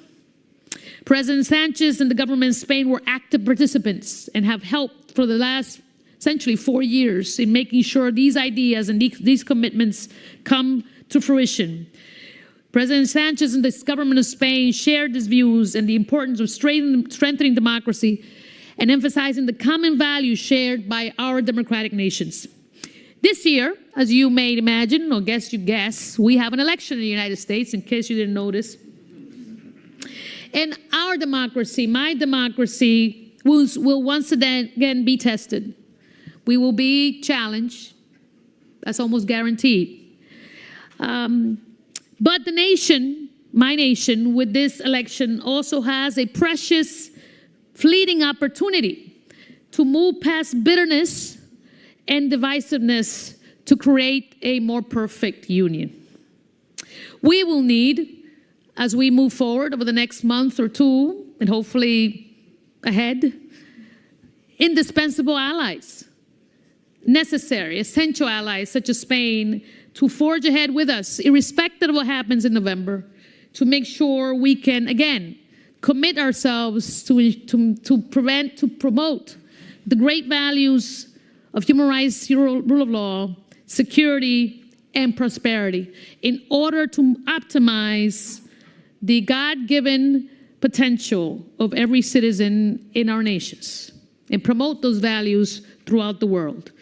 With that, I thank you for allowing me to intervene today in my ideas as to how the United States and Spain are indispensable allies, not just because we have fabulous companies, some of which are represented here, that do cross-border work and invest, but because of this amorphous idea of democracy and promotion of values, which when I was, as an ambassador, I was able to witness the enormous potential and the ability of these two great countries from putting those ideas into practice, not only domestically, with all its problems, with all its imperfections, but also abroad. So I think we all should salute and celebrate these wonderful two countries that have known each other and been with each other for hundreds of years and will move ahead, irrespective of what happens in November, with a relationship based on trust and an allegiance of promoting peace, security, and prosperity around the world. Thank you very much.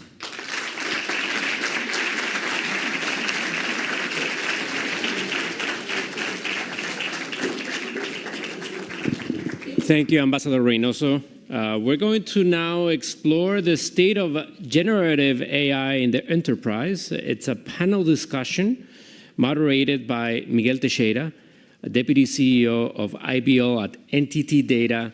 Please join me in welcoming Mr. Teixeira and our panelists, Domingo González and Pilar Manchón. Thank you.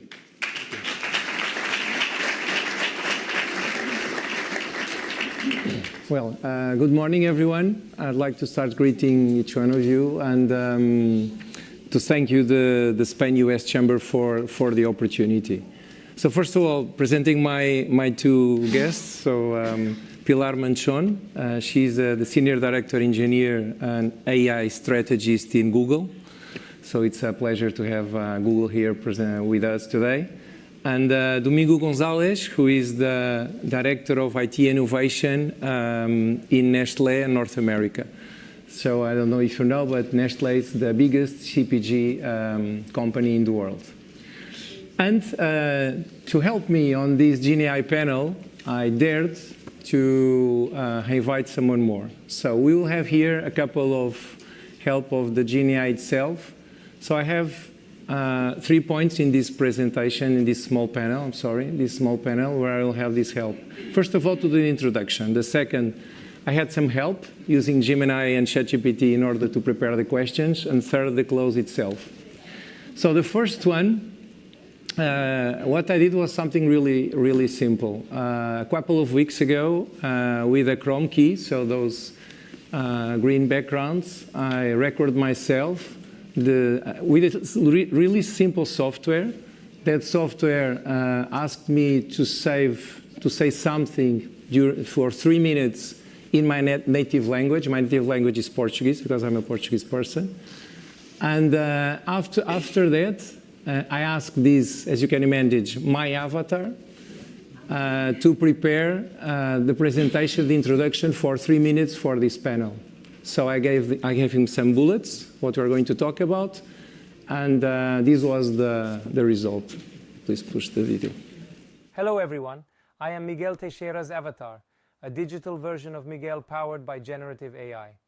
As of today, you might still find me very innovative, but I am sure we will get used to digital co-workers like me very soon.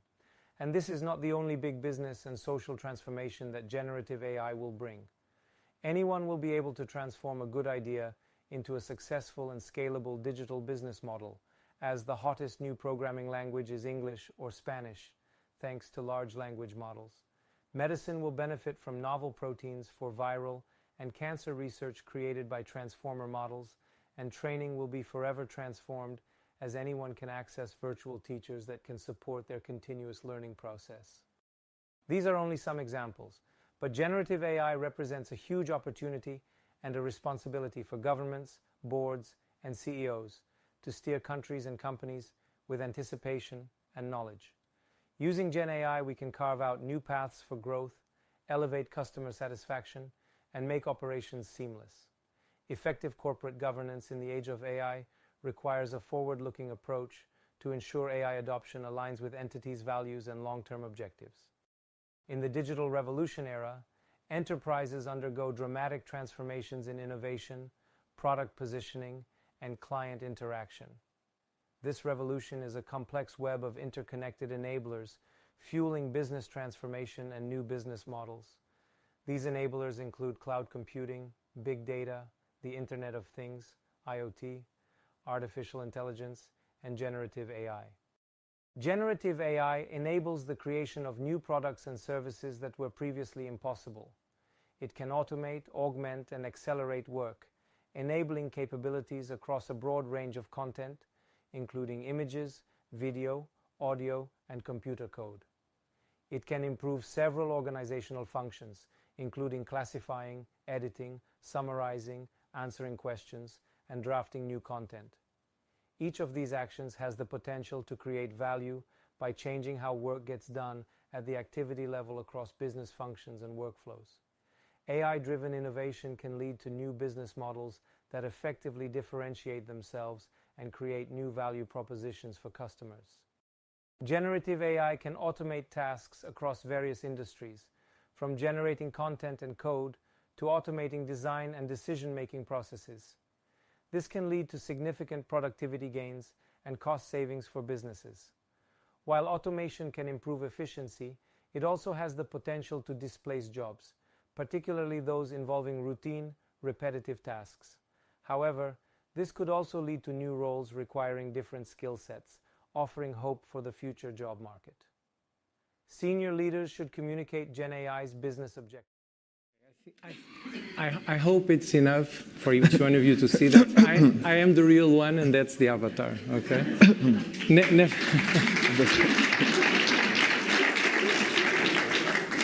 Just one curiosity. Those 3 minutes I record, I was talking about the Olympic Games, and then the tool made everything else. So the time is very short, so I'll go directly to Pilar and to Domingo. My first question is very simple. I think 5 years ago we were talking about blockchain, and then suddenly the metaverse is going to be everywhere. And then 18 months ago, this Gen AI issue came as a consequence of the evolution of artificial intelligence. Can you please explain us why is this different? Pilar, shall we start? Well, in my opinion, the difference is that AI is already here and it's here to stay. And it's sieving through everything that we do. It's not the future that we're seeing, it's what we're living through today and what we're preparing for. those other technologies are also part of who we are, but not necessarily as integrated and as broadly applied to basically every field of industry, knowledge, science, and everything else. I think that the impact that AI is already having on all of us is something that we cannot erase, we cannot throw back, so we better embrace it and make the best out of it. Okay, what about you, Domingo? I think, from my point of view, I wouldn't compare GenAI, artificial intelligence, with blockchain. I will compare that with internet and mobile social, those trends. I think the biggest difference now with GenAI is that very easy to use, right? So people that can have a conversation with a solution about and getting value about this conversation.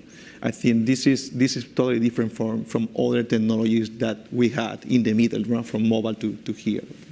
And the other thing I agree with you is unlocking value across a lot of different functions across the enterprise, right? We see that artificial intelligence and GenAI apply to many fields like sales, product innovation, manufacturing, and this is the thing that is making this momentum, right? And it's unlocking massive value, I would say. Okay, I dare to say also that with GenAI, you can produce blockchain applications. With GenAI, you can evolve the metaverse to a future you don't know. Yes. So it's basically. No, I would say that this is an interesting point. Is GenAI has this compound effect with other technologies. So combining, GenAI with blockchain, automation, etc., still the value to capture is bigger. Okay. So, but let's give you some examples. What at the end are human activities that are improved by GenAI? Can you give me some examples, some thoughts about this? I'm very excited about almost anything that we can do. We're talking in terms of productivity for everyday tasks. Like I myself do a lot of public speaking, prepare a lot of presentations, and I go, Gemini, prepare something for me. And it's not always like, just delivering something like you just did with your wonderful avatar, but it gives you maybe 50, 60, 70% of the work already done so that you can progress further. In fields like research in itself, the impact that AI is having in all areas of science and knowledge is incredible. The examples that one of the examples that usually excites me a lot is AlphaFold, which I'm sure many of you have heard about. There are more than 1.4 million people in 190 countries already using the protein database that was created by AlphaFold, and there are thousands of institutions across the world using these tools to further their research into new drugs, new medicines, new discoveries that will impact our well-being and everything else. There are so many examples about how AI is advancing our research and progress in millennia, if you take into consideration how long it would take to get there without those tools. I don't know how people cannot be excited about that. Good. Yeah, to me it's the same thing. Like I think your video stole some of the ideas, but we have in Nestlé something that we call, everyday AI. But this is related to that, to emails, translations, proofreading, etc. So in my case, I write a lot of emails to senior management, right? And in the past, I spent a lot of time doing proofreading that is perfect. Now, it's better, this communication with senior management in the company. So this is a small example. But I think the most important use cases are what we call game-changing AI. And those are related to functions like a supply chain, manufacturing, product innovation. For instance, in product innovation, we were for generating new ideas, new concepts, like it's a period of 6 months to 6 weeks, utilizing GenAI. And this is just one piece. We're using that for supply chain optimization in many areas. And as you say, because AI is everywhere, now we're starting to see the transformation in the domain, in the end-to-end, end-to-end of sales and end-to-end of procurement, of legal and marketing. And you can see all those multiple use cases that they are adding value, across the value chain. Good. I really would like to spend here much more time, but the time is so short that we have to go to something a little bit more, shall I say, heavy, which is the risks the social impacts, the ethical applications, the regulations, and so on. Yeah. So my first question for you is, at the end, there are so many benefits, but what are the risks of Gen AI, in your perspective? Should I can start this time? I know. Please, go ahead. I think there are many risks, right? Like as everybody knows, right? So confidentiality, and privacy is one. Intellectual property is another area, right? The risk of overconfidence that you talked about last night, right? Like there is no refresh in the knowledge, right? So sometimes to train this model, you take a lot of time. So sometimes you want something that is up to date or something that changed in the last months is not part of the model. So this is another. I think the most important for me is this explainability, right? So we are putting those models out there, and sometimes we cannot explain very well the outcome. Like for instance, sometimes it's biased, right? Because the training data that you use is biased. For instance, I have an example. It's very, very silly, but whenever we start to explore Gen AI, you go to this kind of image generator and you put parent. You have a picture of 7 women, and just give me 10 pictures of parents, right? And you have they give you seven women and 3 men, right? This is bias in the train because it's identified that a parent should be a mom, right? So those things, I think, are things to consider even whenever you design those solutions. From my perspective, we are already very aware of the risks that AI brings to us. I mean, with any powerful tool, and AI is a tool, is a means to an end. There are so many things that you can do right, but there are so many things that can go wrong. So the best thing is to actually have a very responsible approach to make sure that we test things ahead of time, that we try to anticipate to any problems, that we try to remove bias from the data sets, and that we try to do things right. But all in all, with all the examples that Domingo provided, which I agree was like all the, the hallucinations and the challenges that we have ahead of us, by far, in my opinion, the greatest risks that we have is human stupidity.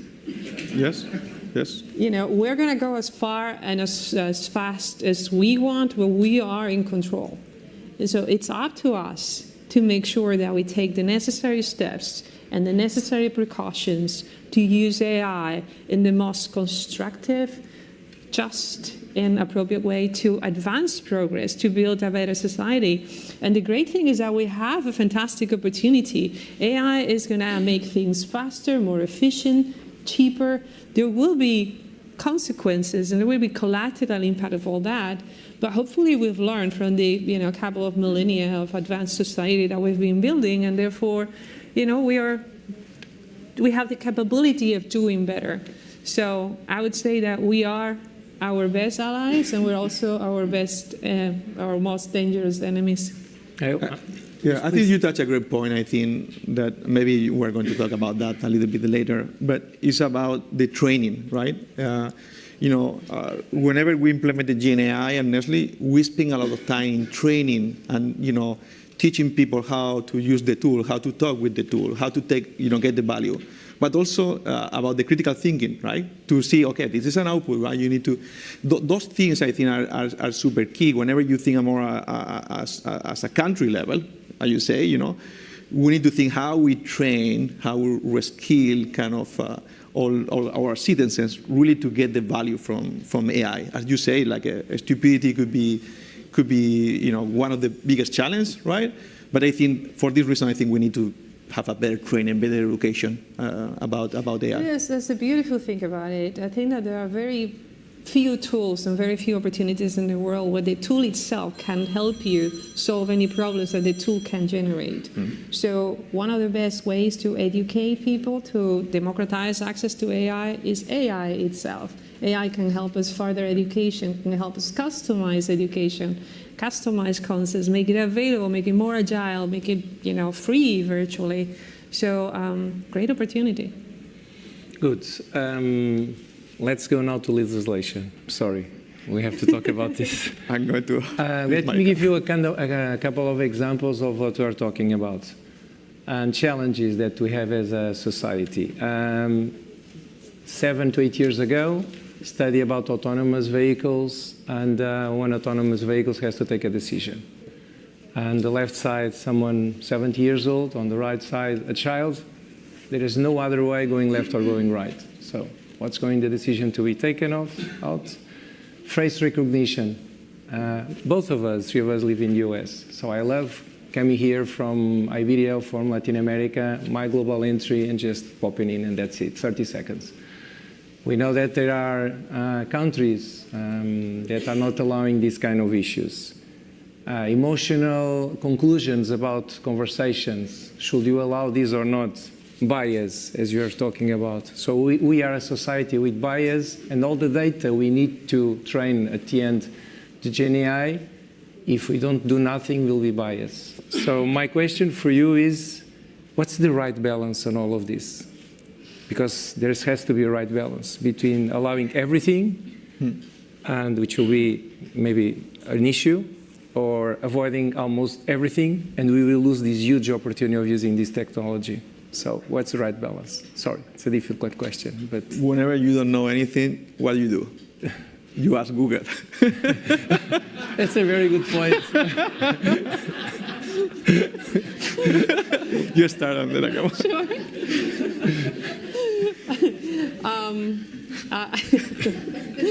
I think that we all know that AI is too important not to regulate it, but it's also too important to not over-regulate.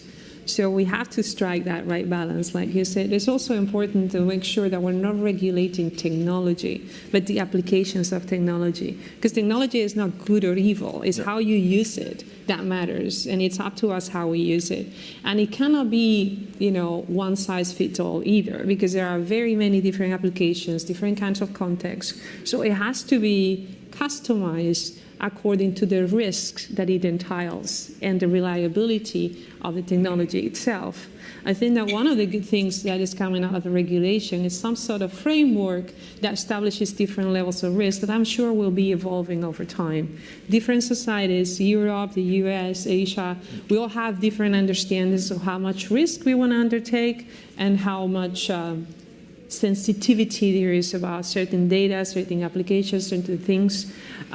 What's coming out of all this is that AI is a global technology, and as such, it's going to be spreading throughout the world. So we have to find a way to find compatibility between the different legal frameworks that are coming up. One is coming up in Europe, also the US, also other areas of the world. And we have to come up to an understanding where we have the mobility, we have the transience that is going to enrich our world. But it's not, every time that you do something hard, it's usually not the case that it comes out perfect the first time. This requires iteration, it requires work, it requires collaboration, communication, and a good understanding between all the different stakeholders. And by stakeholders, I don't just mean governments. I mean all the stakeholders in the civil society, the industry, academia. Many voices need to basically come together to help come to the best regulation that we can so that we can progress, we can take advantage of this fantastic opportunity, and at the same time make sure that we mitigate the risks as much as possible. That's Google for you. I love it. I love it. Good. I will add something, for ChatGPT. No, I think I totally agree with you, Pilar.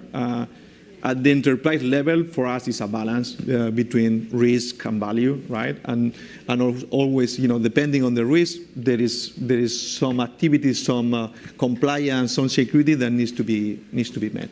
But we had that at the enterprise level. So.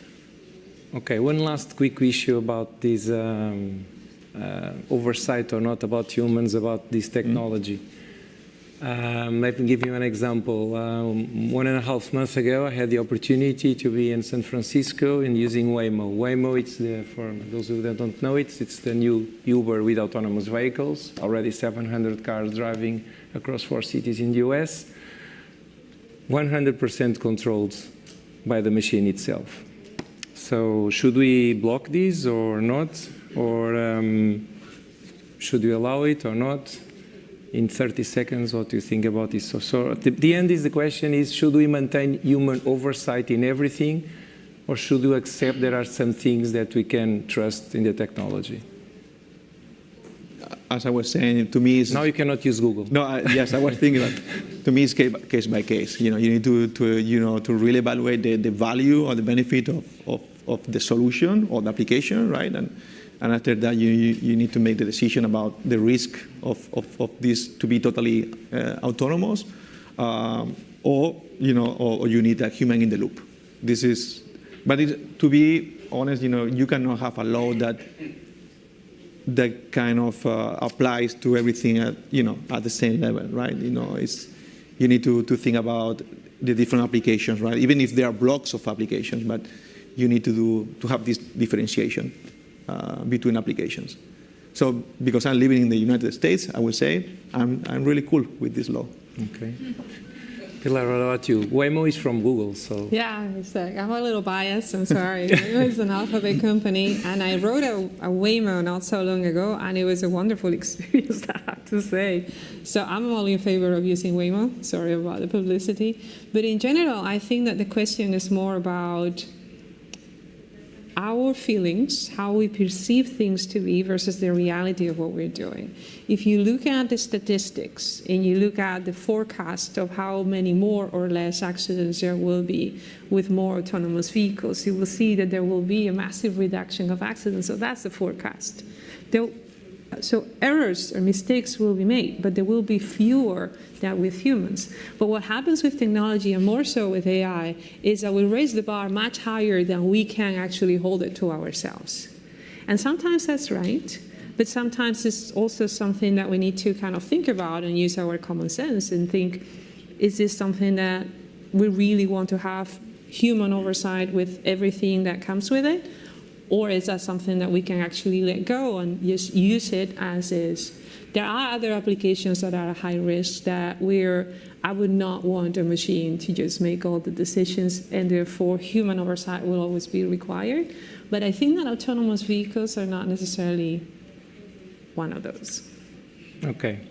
Let's change to our last, shall I say, block subject. So let's talk a little bit about economics and employment and so on. So I'll start immediately. If we talk about autonomous cars, it's obvious that something will happen with the drivers, but it's also obvious that new jobs will be created. We already talked about this here in this conference before. And the economy, so sure, is going to have a huge impact in all of this, so trillions and trillions of dollars that all companies are betting on this. So what's your thoughts in 1 minute about this? And then I'll go to the last question. Shall I? Yes, you can go. I can go if you want. To me, I think the transformational is going to be big. It's going to be huge from my point of view. Right? If I extrapolate things that we're seeing or in companies like Nestlé, other companies other partners that we're working with, regarding productivity, regarding innovation, regarding operations, I think you extrapolate that to all the companies in all the enterprise, and then a country itself. I think the impact is going to be. So this morning we were talking about investment in data centers, right? So the impact is there too, right? So the impact is going to be huge. So of course there are going to be some jobs that they're going to be maybe changing, right? Or we need to rethink how those jobs they're going to add value, right, in an organization. But there are going to be many other kind of new jobs. For instance, like 20 years ago, they were not social managers or programmatic managers in media, right? And now there is a big ecosystem of media with these new roles. We're expecting this is going to be the same. Yeah. But I think probably the challenge is like enterprise and governments, they need to be intentional on this kind of design of new roles, of those reskilling kind of citizens in some way. I think that the impact is going to be huge. If I remember correctly, one of the reports sizes up the impact and an increase of the European economy in $1.2 trillion. And I don't even know the number for the US, but I'm sure it's many times that as well. So we're talking about a complete change, a new revolution. And in every industrial revolution, what's happening is that some jobs were destroyed, evolve, change, but then many more new jobs and occupations and roles were created. I think that when we talked about the internet, the McKinsey reports talk about 1.7 jobs created for everyone that was lost. So therefore, you know, the opportunity is there. There is no reason to believe that there is a negative impact of this unless we don't pay attention to what we already know, which is this transformation that we're talking about. So there will be a need for a transition. There will be a need for new policies. There will be a need to make sure that those communities that are more vulnerable to lose their jobs, because automation, like anything, like any time progress is involved, there are policies in place and there are transition plans in place so that, again, we build that society that we are talking about. But we know this. We can be ready, and we have new tools, and we have a growing economy or a growing opportunity in the trillions of dollars that will help us manage this accordingly. Okay, the last question is going to be to you, Pilar, last question. And it's a kind of provocative question. Uh-oh. Each one of us that are in this room, we spend roughly, or need roughly, 23 watts in our brain to function. That's what science says. But when you look to Gen AI, that number scales up exponentially. How are we going to manage this? Because at the end, this is the Sustainability Week. Well, the reality is that since this whole craziness started on a more public view, because we've been researching on this for very many decades now, but it became more popular or more known to the public in the last 18 months, there is a 97% reduction in the cost of training tokens.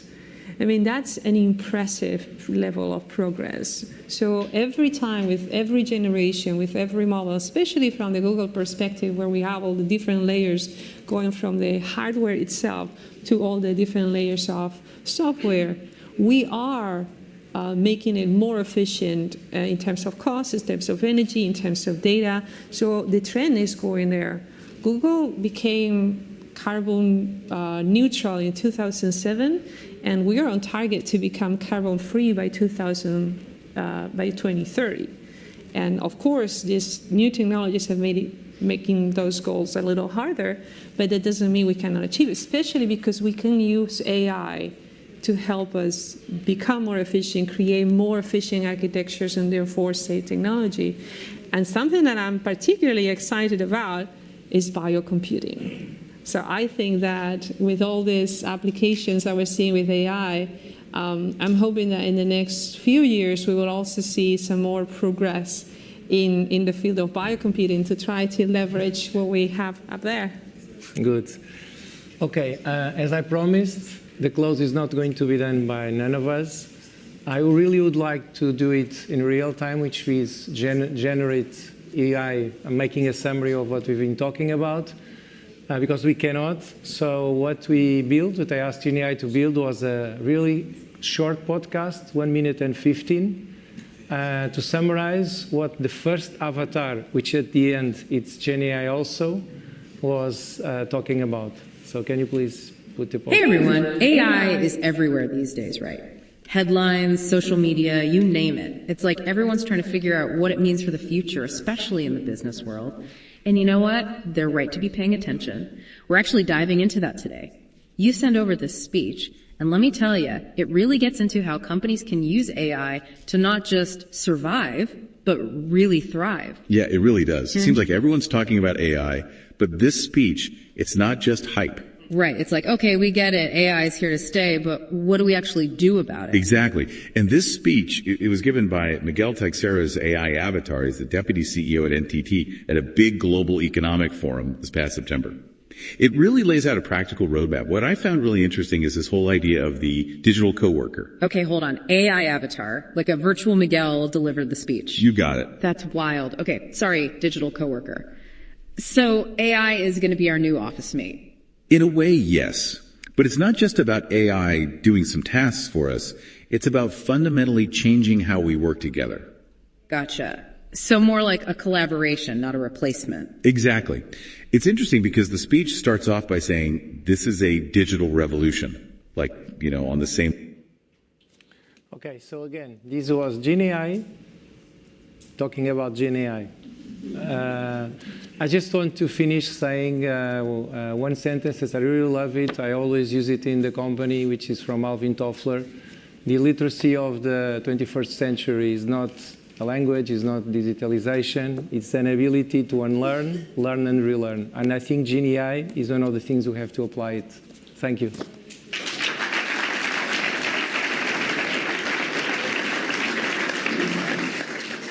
Thank you very much. Our next panel. The name is Ibero-America, United States and Spain, a common space for digital transformation and AI in education, science, and culture. So we're going to be talking more about AI.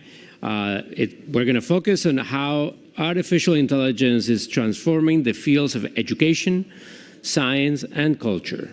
Leading the conversation is El País journalist Inés Santaeulalia. Please join me in welcoming Ms. Santaeulalia and our panelists, Karma Artigas and Mariano Jabonero. Thank you.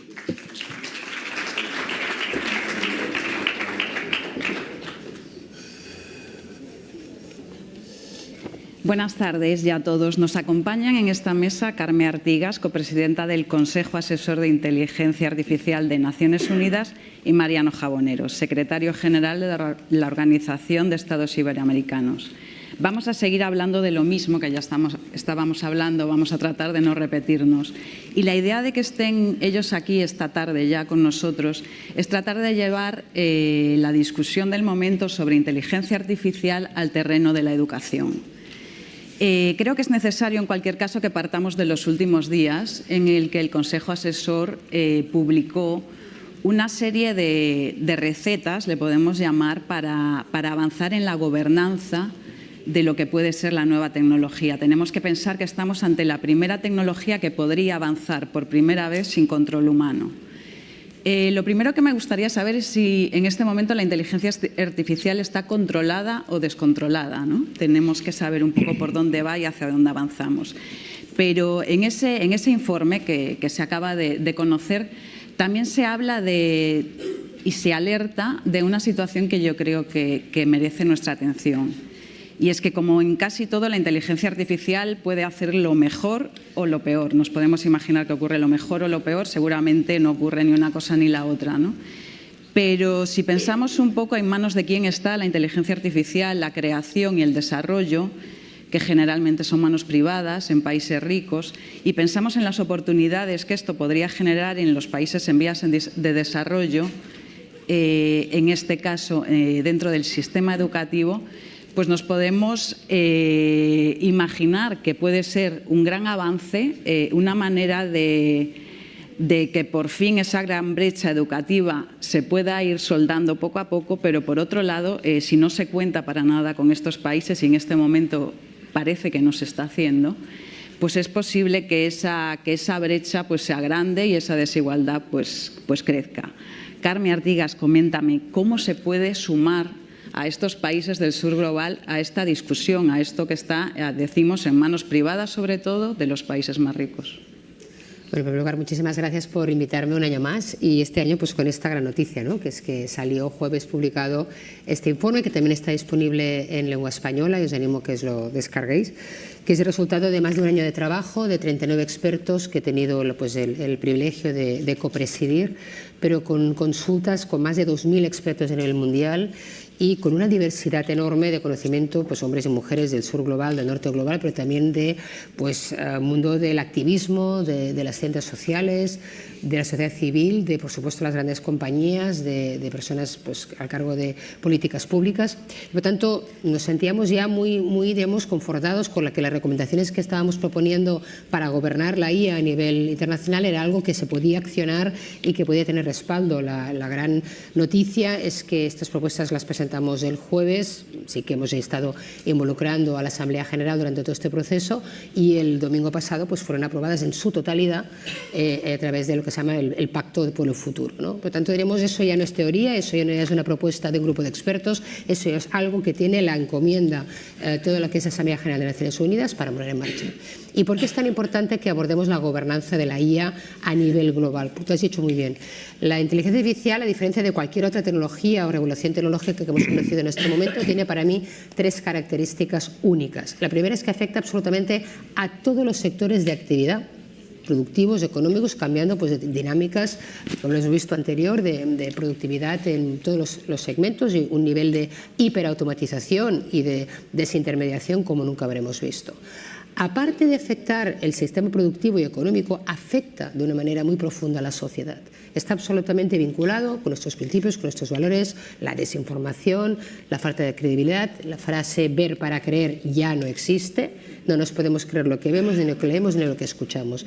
Y esa falta de confianza puede mermar, como estamos viendo, en nuestros sistemas democráticos.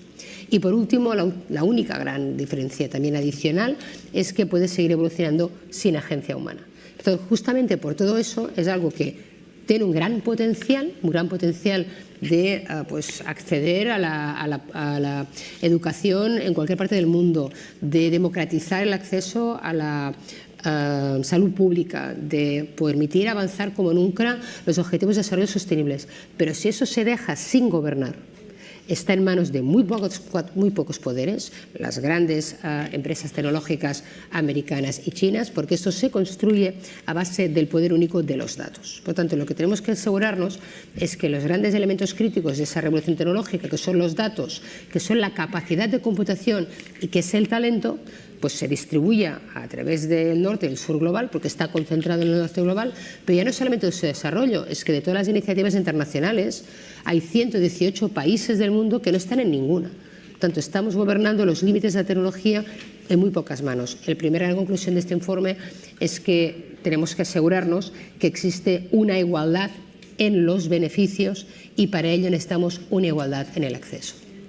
Y perdona, ¿en este momento está controlada o descontrolada? Está controlada por muy pocas manos, por tanto descontrolada para el resto de la humanidad. A Mariano Jabanero le tocó dar un paso al frente en un momento complicado para todo el mundo, pero sobre todo para América Latina, cuando millones de estudiantes en todo el mundo pues, tuvieron que encerrarse en sus casas, ¿no? Conocemos los problemas de conectividad de América Latina y cómo se generó en ese momento pues, también una especie de hermandad entre los países que trataron de compartir experiencias y proyectos educativos. La conectividad sigue siendo mala, la tecnología va muy rápido. ¿Realmente se está haciendo algo para paliar todo esto o sí ve en el futuro que esa brecha de desigualdad sea grande? Muchas gracias, Inés. En primer lugar, muchas gracias a la Cámara de Comercio de España, Estados Unidos, a Prisa y al país por contar con nosotros aquí otra vez más. Y además con un tema que es el tema casi básicamente que tenemos entre manos. Vamos a ver, aquel día 12 de marzo lo recuerdo bien, porque además tuve que hacer una conexión con todas las oficinas que tenemos en toda América. Hoy tenemos 19 sedes en América. Y decir un mensaje muy sencillo, muy rudimentario: la OI no para, la OI se transforma. Va a trabajar en otro formato diferente por completo. Y fue muy duro porque en ese momento se había producido un hecho insólito en la historia de la región. 186 millones de niños, niñas y jóvenes quedaron confinados en sus hogares. 186 millones. Se paró todo. En el ámbito cultural quedaron sin trabajo 2,5 millones de personas. Se cerraron museos, cines, teatros, exposiciones, todo. Quedó todo. El ámbito cultural fue el primero que cerró y el último que abrió. Tuvo un impacto económico durísimo sobre la región. Lo que sí es cierto que a partir de ese momento todo fue diferente, tuvo que ser diferente. El trabajo que hicimos con los gobiernos fue un trabajo muy duro, muy complicado, casi muy artesano día a día, inventando recursos didácticos, conectividad, dando una alternativa, digamos, a una situación que no fue nada más que una solución, digamos, de virtualidad de emergencia, una acción pobre, pero la que pudimos tomar en ese momento. Ahora reconocemos que fue una solución virtual de emergencia, en la cual hubo una amplia colaboración de los gobiernos, entidades, universidades y similares. La situación que ha ocurrido es que todo esto ha impactado en un sistema educativo, cultural y científico de región especialmente, digamos, precario, muy precario. Entonces ha llegado a un lugar, a un ámbito que yo calificaría de hambriento de cambios. Porque lo que se ha hecho hasta entonces, esas que yo califico a veces alguna cosa que he publicado de reformas cosméticas. Hemos acumulado reformas educativas, culturales y científicas que han sido puramente cosméticas, que han producido unos magros resultados en términos de eficacia y de eficiencia. Pues al final se han encontrado con que parecía que venía un maná. Esto es como un cierto maná, que con sistemas virtuales, transmisión digital y ahora con la inteligencia artificial podemos llegar donde nunca hemos llegado. Y eso, digamos, nos puede poner en una situación de debilidad muy fuerte. Puede ser muy impactante, muy novedoso, con gran capacidad de llegar, pero con gran debilidad. Lo que dice Karma es una evidencia. La inteligencia artificial no es un producto que se hizo para educación, ciencia y cultura. No se hizo para esto. Lo estamos utilizando. En segundo lugar, se ha hecho fuera de nuestro ámbito cultural y científico. No es una producción española y portuguesa, que es la lengua de 850 millones que es nuestra comunidad. Es decir, es algo que nos llega y que nos llega, digamos, con una fragilidad de capacidad de regulación, por una parte, y capacidad de usar convenientemente. Dicho esto, paso a la segunda parte. Puede ser una gran solución, puede ser un gran avance. Lo estamos viendo ya, no es una cuestión que posiblemente, no, estamos viéndolo ya. Y tenemos este momento que muchos países de la región se están utilizando para, por una parte, digamos, identificar talento, que hasta ahora no teníamos, generar contenidos en abundancia, diversificados y de calidad, y, por ejemplo, para un fin que es algo que no era previsible como elemento predictivo. Podemos saber si un niño o una niña va a abandonar el sistema escolar, si va a ser parte de ese 50% de población de la región, de escolar de la región, que abandona la escuela antes de tiempo y que genera unos efectos más graves en nuestra comunidad. Y es un trabajo informal que termina muchas veces en la violencia. Una cosa, porque Mariano y yo hemos trabajado mucho en mi época de Secretaria de Estado de asegurarnos pues, esta colaboración entre España y Latinoamérica en el ámbito de la educación digital, de la eliminación de todas las barreras de acceso a la transformación digital. Y la gran ventaja de la inteligencia artificial generativa y de los modelos de lenguaje es que eliminan la última gran barrera que teníamos para esa transformación digital. Cuando abordábamos todas esas ventajas teníamos dos grandes barreras: la gente que tenía poco nivel cultural, la gente mayor, aquellos que no sabían enfrentarse a un ordenador, porque hasta ahora para hablar con un ordenador tenías que entender el lenguaje de la máquina. Y ahora resulta que nos podemos interaccionar a toda esta gran base de conocimiento con nuestra propia lengua. Por tanto, aquí sí que tenemos una gran potencialidad de que se han eliminado esas barreras de acceso, ¿no? De que una persona muy mayor pueda hablar a una máquina y acceder a los servicios públicos de un país sin necesidad de saber navegar y entender cómo está construida esa web de la administración, que normalmente es bastante compleja, ¿no? Creo que ahí esas gran ventajas yo creo que van a cambiar muchísimo la accesibilidad a este talento y a este conocimiento único. Así es. De hecho, los datos que hay después de la pandemia de evolución así lo demuestran. El crecimiento de educación virtual superior, que es la educación que más ha crecido en la región, somos la región récord en el mundo de crecimiento de población universitaria, y la educación presencial ha sido un 20%, virtualmente un 86%. Las publicaciones científicas de la región en áreas de Scopus han crecido más que nunca. Estamos creciendo mucho más que nunca. ¿Qué ocurre? Sí, tenemos el reto de la regulación. Y tenemos otro reto que creo que además el ministro ha citado esta mañana. Tenemos el año que viene la Cumbre Mundial de Financiación del Desarrollo. Es el reto financiero. Lo voy a decir claramente, los gobiernos en sus presupuestos ordinarios no tienen capacidad de hacer frente a esto. Porque el crecimiento de la inversión en educación en la región está en torno al 2 y pico %, cuando más creció fue el 5%. Pero es que con eso no vamos a partir. Se pagan plantillas de maestros y maestras, y poco más.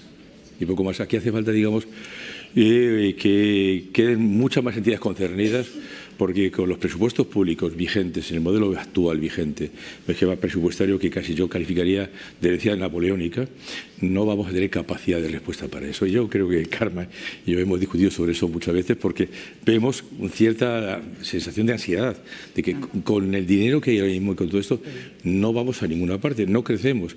Y sí, digamos, podemos estar abonando el terreno de la desregulación de aquellos que tienen, digamos, capital para invertir y que está bien, que es lícito, pero que al final va a quedar fuera de lo que son las políticas públicas. Hablaba antes del tema de la lengua, del idioma. Se dice que la inteligencia artificial tiene la cultura de su creador, ¿no? Es verdad que a la inteligencia artificial se le puede hablar en español, se le entiende en español, pero de alguna manera se está quedando atrás. O sea, ¿qué nivel cultural e idiomático tiene la inteligencia artificial en español? Los modelos, y lo sabe mejor Pilar que yo, son tan buenos como los datos de entrenamiento que han usado, ¿no? Y por lo tanto es tan importante que existan bases de datos que sean representativas en género, representativas en todo lo que son las variantes culturales. Y bueno, pues en Internet domina el inglés y domina toda la producción lingüística, evidentemente ahí hay un sesgo, ¿no? Y por lo tanto yo siempre he sido partidaria de que tenemos que abrir los corpus lingüísticos en español, no generalistas, sino bien curados, con lenguajes específicos, científicos, empresariales. Y, por ejemplo, la Ley Europea de Inteligencia Artificial ha permitido que este grupo de esta casa, Grupo PRISA, pues fuera de los primeros del mundo en hacer un acuerdo de colaboración con OpenAI para que OpenAI utilice los modelos de lenguaje elaborados por los periodistas de calidad del Grupo PRISA para poder entrenar esos modelos mejor. Porque realmente ahora esos modelos generales han podido acceder a todos los datos públicos y realmente no hay grandes diferencias entre unos y otros, y realmente la mejora de esos modelos no va a venir por los datos abiertos públicos, va a venir por los datos privados, por los datos hiper curados, por los datos de calidad y por los datos pues más precisos de vocabularios específicos y verticales, ¿no? Por lo tanto, vamos a ver un cambio entre modelos generales de propósito general a modelos pues, de lenguaje que son más específicos, que no van a requerir tampoco tantos atributos y tantos tokens,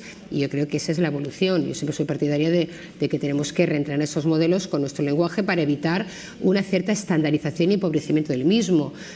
Hoy en día ya es sabido que cuando tú haces un corrector de Word, el 30% de las palabras que están en el diccionario de la lengua española te las considera erróneas, porque es un modelo mucho más simple de la riqueza de este lenguaje. Imaginaos todas las variantes que hay en los países de Latinoamérica. Yo creo que hay una oportunidad.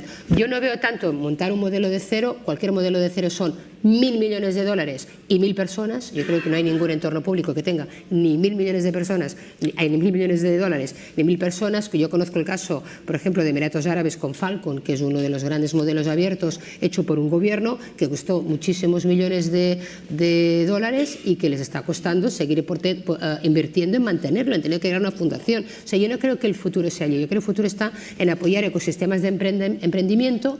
No nos obsesionemos en los modelos de lenguaje, que para mí son un sistema operativo más. Imaginaros sistemas operativos que conocemos, de Microsoft, Linux y el de Apple. Bueno, la diferencia competitiva entre una empresa y otra no es que utilice Linux o utilice Microsoft o utilice Mac.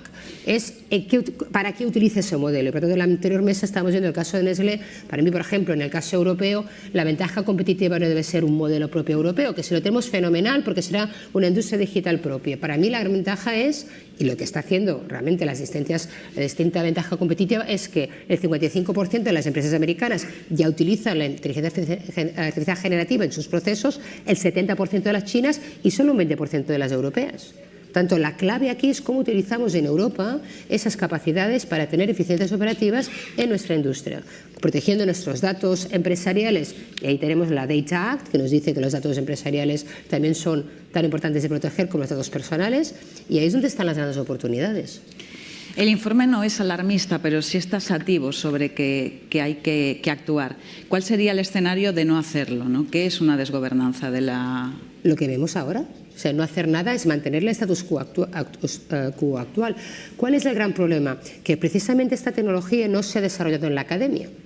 La mayor parte de estos desarrollos se están desarrollando en las empresas privadas, que no tienen ninguna obligación de publicar sus resultados. Por lo tanto, hay una opacidad donde no podemos ni tan solo, ya no solamente controlar los riesgos, sino tampoco las oportunidades. Obviamente las compañías privadas no te van a contar todo lo que se puede llegar a hacer y el pipeline que tienen de desarrollo en los próximos 15 años, porque eso va a ser su ventaja competitiva. Por tanto, lo que estamos pidiendo es que haya un panel científico donde se hayan informes parecidos al del cambio climático. Hasta que existió el IPCC, el International Panel for Climate Change, no hubo un consenso si existía cambio climático o no. Unos decían que sí, otros decían que no, otros decían que un 2%, otros decían medio grado. No, al final hay un entorno científico que te está diciendo, pudiendo medir con evidencias y con datos, cuál es ese impacto. Necesitamos lo mismo para la inteligencia artificial. Necesitamos compensar estas grandes diferencias entre el norte y el sur global con una red de capacidades. De los 100 supercomputadores que hay en el mundo, no hay uno solo en el sur global, ni uno solo. Estamos en una batalla geopolítica por el control de las materias primas, por el control de los chips. y eso no está en sur global, en esta ecuación. Y no se trata de venir, como siempre, el norte con un nuevo tecnocolonialismo y llegar al sur, entender que es un gran consumidor y colocarle nuestras soluciones tecnológicas. Lo que queremos es que los propios países del sur, Latinoamérica y África, seguramente los más afectados por todo esto, pues puedan desarrollar sus propias soluciones. Y dice, no me des las soluciones, dame las herramientas para que yo encuentre las soluciones. Y estamos hablando de 200 o 300 millones de nuevos creadores, ya no tan solo de consumidores. Al norte global no se le van a ocurrir las soluciones de cambio climático que necesita el sur global. Va a ser los propios ecosistemas de emprendimiento de ese sur global, y ahí tenemos y proponemos un fondo de desarrollo para la IA, para todo que son generación de capacidades y también para la aplicación de la IA a los objetivos de desarrollo sostenible. Escuchándola, ¿es optimista respecto? Sí. Sí, porque si no estaríamos en esto. Un pesimista no estaría metido en estas cosas, evidentemente. Sí, y además es que, bueno, hablando del sur global nuestro sur global es un sur que además comparte algo que hablaba también Carmen, de la lengua. Y son dos lenguas, el español y el portugués. El español es el segundo o tercero en Internet, según el mandarino, ¿no? Y el portugués es el cuarto. Con lo cual estamos, digamos, con potencial de 850 millones de personas que además son de lenguas intercomprensivas, con lo cual es fácil trabajar con ese sentido. Pero como decía Carmen, el problema es que no hay desarrollo en el sur. No tenemos, digamos, ese desarrollo. Dependemos, digamos, de un modelo, ella lo ha dicho y yo lo refrendo también, aunque sea políticamente incorrecto, neocolonial. Muy fuertemente neocolonial, y que además surge, y como he dicho antes, surge en una región en la cual estaba hambrienta de resultados. Hambrienta de resultados que impactan directamente lo que es la realidad de nuestra región. Es una región en la cual el PIB no crece del año 2016, creo, exactamente, creo recordar. Tenemos un PIB, un crecimiento de productividad que no crece en la región. Una productividad que no crece porque está vinculada a un modelo económico, un modelo de conocimiento absolutamente, digamos, primario, básicamente primario. Entonces ahí tenemos ese problema. Y luego después, en cuanto al rendimiento educativo, estamos hartos de repetir, digamos, una serie de informaciones negativas de que los resultados de la región son bajos. Un sistema, digamos, con una altísima cobertura ya, pero sigue siendo una calidad baja de calidad, una educación baja de calidad, ineficiente y además no inclusiva. Todo esto hace que seamos optimistas. Tenemos una gran herramienta, pero hace falta que sea una herramienta apropiada para la región. El año pasado firmaron el presidente Sánchez y el presidente Lula un acuerdo en Brasil sobre la inteligencia artificial en español y en portugués. Ese es nuestro horizonte de desarrollo. Y ese desarrollo, insisto, que creo que hay que situarlo en esa cumbre de financiación de desarrollo que se dará en Sevilla en los meses de junio y julio del año que viene. Tenemos que trabajar para ese momento. Ese momento, digamos, es el que puede hacer que podamos seguir siendo optimistas o dejemos de serlo. ¿De dónde tiene que llegar ese dinero? De los gobiernos, evidentemente, de la banca multilateral, también importantemente, que creo que además están dando síntomas de que están muy interesados, y soy beneficiario hoy de ello, tanto el BID como CAF como el Banco Centroamericano, y también de la empresa, también de la inversión privada, con lo cual es un cesto en el cual hace falta sumar ese cesto. Insisto, gobierno, por una parte, la cooperación se ha debilitado fuertemente en la región, seamos realistas. Hay agentes de cooperación que ya no existen en la región, que existían hace 10 años y hoy ya no existen directamente. La banca multilateral, por otra parte, y por otra parte la iniciativa privada. La inteligencia artificial aplicada, por ejemplo, a la ciencia, lo que ha dado es que procesos que científicos tardaban años en hacer, ahora se puedan hacer en minutos, ¿no? Lo que ha revolucionado, por ejemplo, el mundo farmacéutico. Yo también, pues justo antes de entrar, le preguntaba a ChatGPT que le podría preguntar a Carmen Artigas o que le podría preguntar a Mariano Jabonero, y en el tiempo que tardó en escribir 10 preguntas por 10 temáticas diferentes que incluían feminismo, innovación, colaboración público-privada, perfectamente estructuradas y perfectamente válidas, no todas ellas. Llevándolo al mundo de la creación, ¿esto se puede traducir directamente? ¿Hasta dónde puede avanzar? Porque si está entrenada, si está aprendiendo, puede llegar a hacer una novela buena e inédita, ¿o no dejará de ser una copia de algo siempre? Uno de los impactos más importantes que tiene realmente la inteligencia artificial generativa es precisamente en el mundo de las industrias creativas, ¿no? Y lo hemos visto también en los grandes conflictos que esto puede resolver a nivel de copyright, que hemos resuelto en la ley europea y que, por ejemplo, no están resueltos en Estados Unidos, ¿no? Y hay grandes procesos judiciales con unas liabilities infinitas, ¿no? Porque no se quiere limitar o por ley, lo que sí que estamos limitando, que es que tú no puedes entrar en un modelo que es bajo sujeto de copyright y que el autor tiene derecho a hacer opt-out de que se utilicen sus datos para ese modelo de entrenamiento. Lo cual abre un mercado también para la monetización de datos de los creadores, ¿no? Algo que está por resolver.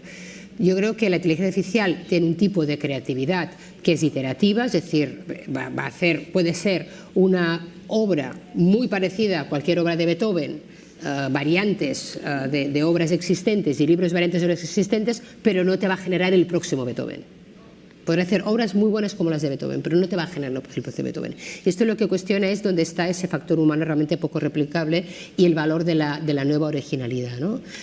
Para mí, por ejemplo, que tú sustituyas la música del ascensor por algo generado de inteligencia artificial y que no sea un grupo que he pasado ahí media hora haciendo copies sin valor, pues a mí no me afecta. Pero realmente pues una canción de amor que no salga de la experiencia vital de una persona, pues hasta qué punto a mí va a conseguir emocionar. Probablemente sí, yo creo que a veces en ese sentido, yo soy muy provocadora, la inteligencia artificial es como un psicópata, ¿no? Es alguien que parece que tiene sentimientos pero no los tiene.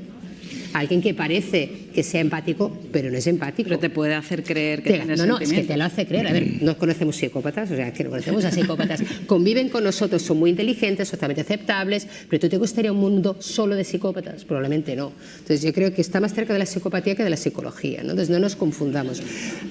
Es lo claro, entonces no se trata de tener psicópatas por ahí a miles, ¿no? Pero eso es un riesgo, que te hagan creer eso. Por eso yo soy muy crítica, y esto probablemente nadie me va a hacer ni caso, y para mí una de las cosas que tenemos que reclamar es ¿por qué necesitamos impersonar? Yo no necesito que parezca una persona para aportar lo que tiene para mí de aumento intelectual. Mira, la película Avatar lo hizo muy bien, los pintó de piel azul. ¿Por qué necesitamos sustituir a un periodista de verdad por un periodista virtual que parezca una persona de verdad? Que siempre es guapísima, no vas a ver nadie feo, no vas a ver nadie de un estereotipo no aceptable, no vas a ver nadie con una discapacidad en un agente virtual.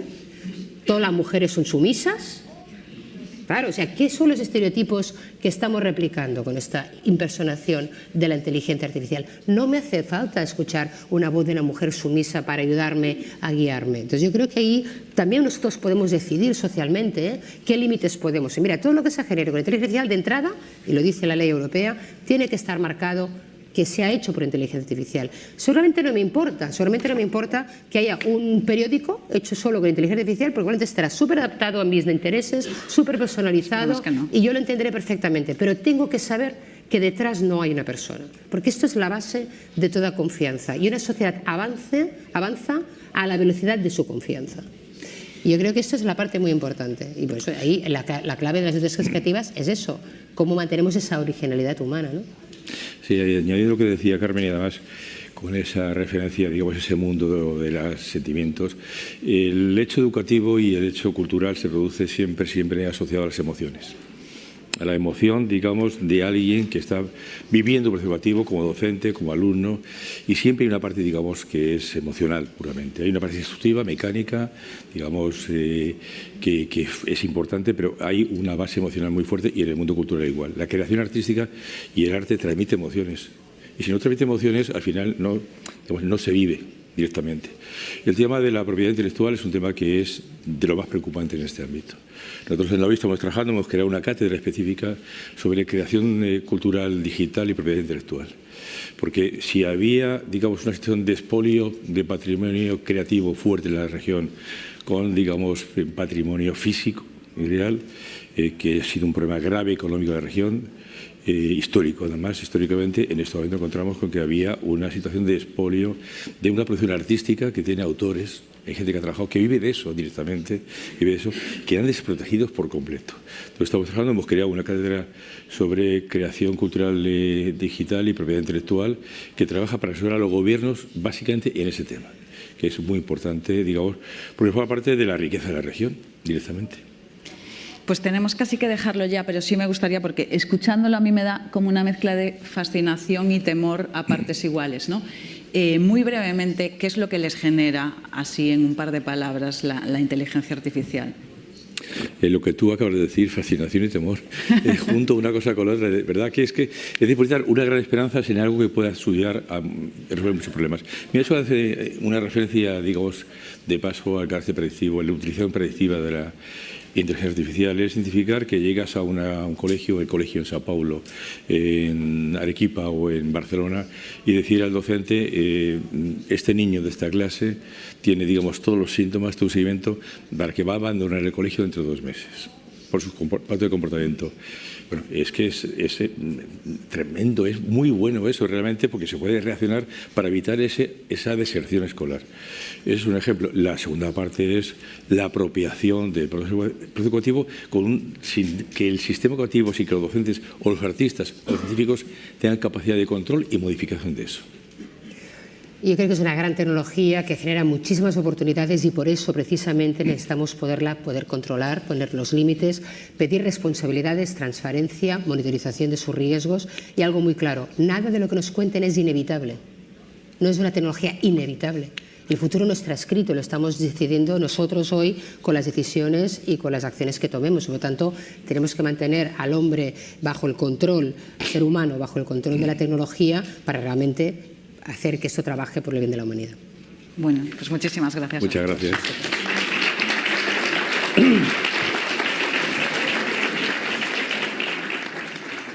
Thank you. Thank you very much. We're going to continue now our exploration of innovation in the global economy. We're going to be focusing on the role of technological multinationals in shaping the Americas. And to dive deeper into this topic, we have an insightful conversation ahead with Marc Murtra, president of Indra, and leading the interview will be Jan Martínez Arens, director of El PAÍS América. Please join me in giving a warm welcome to both of them as they take the stage. Muy bien, gracias. Bienvenidos a este conversatorio con Marc Murtra, director de Indra, una de las principales compañías globales de tecnología y con operaciones a ambos lados del Atlántico, lo cual es especialmente interesante en el contexto de este foro. Marc es de origen ingeniero, pero tiene, yo creo, un fuerte componente humanista, ha dirigido medios corporativamente, ha impartido clases en la universidad, ha ocupado altos cargos en la administración y también escribe una estupenda columna en La Vanguardia que aconsejo leer. En este conversatorio vamos a hablar de las cosas que él también trata muchas veces en su columna: innovación, de tecnología, de inteligencia artificial, que está siendo la estrella absoluta de esta mañana, y también algo de política internacional, que es por donde me gustaría empezar. Hace un año estábamos aquí hablando de la inestabilidad generada por la guerra de Ucrania. Un año después tenemos el conflicto de Gaza, tenemos el apagón democrático en Venezuela, tenemos una serie de hechos preocupantes. Marc, vamos a peor, y si estos factores de incertidumbre afectan a la innovación a la que tú te dedicas. Pues buenos días y gracias, y encantado de estar aquí. A ver, si vamos a mejor o peor, la verdad es que no me corresponde a mí opinarlo, ni es cuestión, ni es un ámbito de competencia de Indra. Pero sí que se da la paradoja que la inestabilidad, conflictos bélicos y guerras durísimas con muchísimos muertos, como estamos viendo en Ucrania, estamos viendo en Middle East, en Líbano o en Gaza o en Sudán, y en otros ámbitos en los que quizás las noticias no lleguen con tanta claridad, esa incertidumbre y esa brutalidad dan certidumbre al ámbito tecnológico y el ámbito de la defensa en diferentes grandes ejes. El primer gran eje es que confirman la necesidad de autonomía estratégica. Autonomía estratégica es la capacidad de un territorio político para tener posibilidad de decidir sobre su futuro en defensa.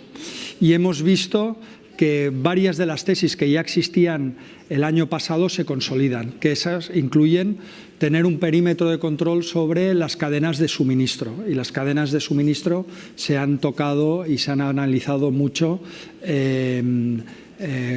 con el ataque de Israel a Hezbollah, por dar un ejemplo. La segunda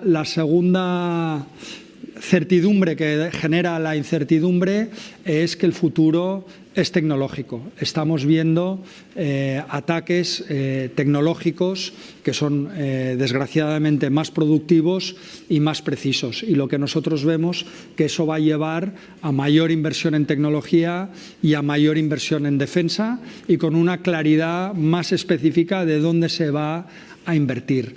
Así que en ese sentido la incertidumbre genera mayor certidumbre. Has dicho hace un momento que el futuro es tecnológico, ¿no? Aparte de la inestabilidad internacional, hay un factor que ha emergido con especial fuerza en los últimos años, con capacidad para cambiar la historia, que es la inteligencia artificial. Me gustaría conocer un poco tu evaluación de la inteligencia artificial y la gran pregunta, si tú crees que la inteligencia artificial llegará a ser autónoma, llegará a ser independiente, llegará a tener vida propia. Yo estudié en Nueva York hace algo más de 25 años y cuando vengo aquí siempre aprovecho para hacer una pequeña ruta nostálgica, y vine aquí en el año 98, que es cuando empezaba Internet, y recuerdo quedar completamente chocado y fascinado por la revolución digital que venía, y decidí dedicar mi carrera profesional a ese ámbito, y recuerdo hacer una apuesta de decir, bueno, como de esto no sabe nadie, 25 años seré de las personas que tendrán más experiencia. Yo, que venía del mundo de la industria nuclear, que era todo lo contrario. Ahí habían viejos rockeros que lo habían visto todo, lo sabían todo y no querían escucharnos. Y a lo largo de estos 25 años he ido viendo muchas modas, muchos grandes productos, y yo no he visto nada igual a la inteligencia artificial y al advenimiento del móvil. Y por tanto yo creo que estamos hablando de algo con unas columnas muy serias y que va a ser absolutamente transformador. Es difícil saber cómo va a transformar el futuro, como lo era muy difícil saber en el año 98. Lo que va a ser autónomo o no va a ser autónomo es difícil de saber, pero voy a elaborar mi respuesta. Todo gran advenimiento y shock y terremoto tecnológico típicamente está sustentado en un trípode. El trípode de la ciencia, para saber qué hacer. En una de las patas del trípode es la ciencia, para saber qué hacer. Una de las patas es la tecnología, capacidad industrial, para saber cómo hacerlo. Y la tercera es la filosofía, para decidir qué hacer, ¿no? ¿Qué debíamos hacer con la industria nuclear o la fuerza nuclear? ¿Qué se debe hacer con la fuerza aérea? ¿Qué se debía o no hacer con Internet, o qué se debe hacer con inteligencia artificial?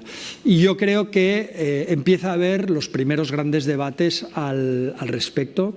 Yo creo que en Europa vamos varios pasos por detrás en ciencia, en capacidad industrial, en el ámbito de inteligencia artificial, y algo vamos haciendo en el ámbito filosófico. Y la inteligencia artificial es un fenómeno que yo describiría como enteramente norteamericano, enteramente estadounidense. La cadena de valor entera, desde el capital, desde los emprendedores, los empresarios, los estrategas, las universidades, los experimentos, todo es estadounidense, y van muchísimo más avanzados, hasta donde nosotros sabemos, que Europa, que Rusia o que China. Y por tanto, nosotros en Indra, que hemos apostado y estamos apostando fuerte por la inteligencia artificial, y ya es una herramienta que utilizamos en todas partes, lo que nosotros vemos y el camino que ha tomado ahora, vemos que no tiene capacidad autónoma. No va a ser lo que es conocido ahora presciente, no va a tener capacidad de soñar, de decidir o de generar un futuro tipo Terminator o tipo Yo Robot, que de repente se van a despertar y van a tomar decisiones. Eso no quita que potencialmente haya peligros, como ocurre con cualquier tecnología, o que pueda haber descubrimientos que no se nos ocurren, que puedan generar esa vía. Es fascinante analizar la historia de la inteligencia artificial desde los años 50 a hoy y cómo ha ido mimetizando e inspirándose en la inteligencia de las ratas, de los peces, de los chimpancés y de los seres humanos, y cómo ha ido aprendiendo e incorporando elementos que utilizamos nosotros de acción-reacción para desarrollar tecnología. Por tanto, si estamos en el ámbito de la filosofía, que también me gusta, lo lógico es que algún día esa capacidad sí exista, pero es muy difícil de saber si ocurrirá en un año, en 5 o en 50. En el 2014 parecía que los coches autoconducidos estaban a tocar y es como el arco iris, que cada vez que te acercas se aleja. Los coches autoconducidos siguen pareciendo tan lejos en el 2024 como en el 2014. O sea, cuál sea su evolución, evidentemente es un fenómeno disruptivo. En una compañía como la vuestra, eminentemente tecnológica como es Indra, ¿cómo os enfrentáis al reto que supone el advenimiento de la inteligencia artificial? ¿Os ha cambiado los planes estratégicos? Sí, realmente potencialmente lo cambia todo y en las disrupciones tecnológicas nuestra experiencia y la mía es entender bien las velocidades. No es tan difícil advertir cuál es la curva que viene, la curva de cambio. Lo que es complicado o donde se suele fallar mucho es en las velocidades. Lo que suele ocurrir con las revoluciones tecnológicas es que tardan mucho más de lo que se espera y de repente llegan y lo cambian todo en 24 horas. Entonces nosotros nos centramos en Indra en varios aspectos. Quizás uno menos intuitivo, o que a nosotros nos resulta poco intuitivo, es, bueno, ¿esto cómo va a afectar la estructura de poder dentro de Indra? Las personas que tienen poder hoy en Indra, incluye la figura del presidente, lógicamente, son las personas que entienden lo que está haciendo la inteligencia artificial y lo que va a ocurrir con la inteligencia artificial va a empoderar o desempoderar a estas personas, ¿no? Hay una frase que a mí me gusta mucho, que es muy difícil entender algo si tu salario depende de que no lo entiendas, ¿no? Hemos visto como muchas organizaciones muy vinculadas a un ámbito no ven venir o ven venir y no son capaces de adaptarse a la revolución tecnológica. Esta mañana he ido a ver Barnes & Nobles, una librería que me encantaba y me sigue encantando, que visitaba hace 25 años, y el gran debate era: ¿ganará Amazon o Barnes & Nobles la batalla en el año 98? Y tiene que ver con estructuras de poder internas en las corporaciones, primer asunto, y eso es lo que estamos revisando. Segundo asunto, tiene que ver con el riesgo. El riesgo va con el retorno. Esto es algo que ya Heródoto, cuando describe la invasión persa a los griegos, lo entiende. Quien quiere conseguir grandes cosas ha de asumir grandes riesgos, y en finanzas es algo enormemente estudiado académicamente. El riesgo va con el retorno. Y en las organizaciones grandes, y en las europeas ocurre todavía más, y en las españolas pues tenemos una cultura europea, la tendencia es a no equivocarse, porque entonces uno continúa. El problema de no equivocarse es que uno no acierta. Entonces estamos también haciendo una transformación de: ¿estamos asumiendo los riesgos adecuados? ¿Nos estamos equivocando de la manera adecuada? Y estamos reforzando a las personas que están asumiendo los riesgos adecuados. Por tanto, los dos grandes cambios que estamos mirando tienen que ver con la organización, la asignación del capital y las tomas de decisiones. Y luego ya de manera operativa, pero de manera operativa ya nos sale de una manera que fluye, y es escuchar al middle management. En el ámbito de la organización y gestión de de la organización y la gestión de los equipos, se está incorporando el copilot en todas partes de una manera muy agresiva y nos pasan cosas raras. De repente comparamos un grupo ciego con copilot y sin copilot y a veces la productividad del copilot se dispara y a veces va para abajo, porque detectamos que los equipos, las horas que se ahorran, se las meten en el bolsillo. ¿Para qué pasárselo al cliente o al margen de la compañía? Por dar un ejemplo. Y luego, en los desarrollos tecnológicos potentes, como competimos en un ecosistema, vemos que estamos forzados a incluir la inteligencia artificial en la toma de decisiones, en la gestión de los proyectos y en el software que ponemos tanto en el hardware como herramientas de gestión. Nos inunda, somos como peces en el agua. La inteligencia artificial pasa a ser el agua, ¿no? Y lo que le preguntó un pez al otro, oye, ¿qué tal el agua? Y el otro preguntó, ¿qué es agua? ¿No? Bueno, siguiendo esa metáfora, hay que ponerle o no puertas al campo. Hay que legislar fuerte. ¿Y qué te parece el ejemplo europeo al respecto? Nuestra postura y mi postura es que primero hay que desarrollar la inteligencia artificial y luego hay que legislarla con prudencia. La inteligencia artificial es la pasta de dientes que ha salido del tubo y ya no la podemos volver a meter dentro. Y vivimos en el planeta Tierra, no en el planeta Nirvana. Y la inteligencia artificial la están desarrollando países como Rusia, como Corea del Norte y otros países que tienen una relación geopolítica compleja con nosotros, como China. O, como decía, el core de la inteligencia artificial está en Estados Unidos. Y, por tanto, yo no entiendo demasiado bien que la legislación vaya por delante del desarrollo tecnológico, porque corremos el riesgo que se genere el tópico que dicen algunos de que en Estados Unidos hay mucha inteligencia artificial y poca legislación, y en Europa hay mucha legislación y poca inteligencia artificial. Y, por tanto, prudencia. Claro. Entiendo entonces que es mejor el modelo que se está siguiendo en Estados Unidos respecto a la inteligencia artificial. Contestaré largo y corto. Si el objetivo es tener inteligencia artificial, quizás que nos fijemos en quién tiene inteligencia artificial, ¿no? Si el objetivo es otro, entonces ahí nosotros no entramos. La innovación es muy complicada. Hay que tener dinero, hay que convencer a las personas que tienen dinero que te lo den a ti y que tú desarrolles ámbitos inciertos. Hoy hay millones de ingenieros en todo el mundo desarrollando tecnologías disruptivas y hay muy pocos momentos eureka de, oye, alguien ahí que de repente detecta que hay antibióticos que matan solo a las bacterias. Y, de hecho, si uno estudia cómo ocurrió eso, no fue un momento eureka y por eso el descubridor dijo, ostras, qué curioso, no gritó eureka.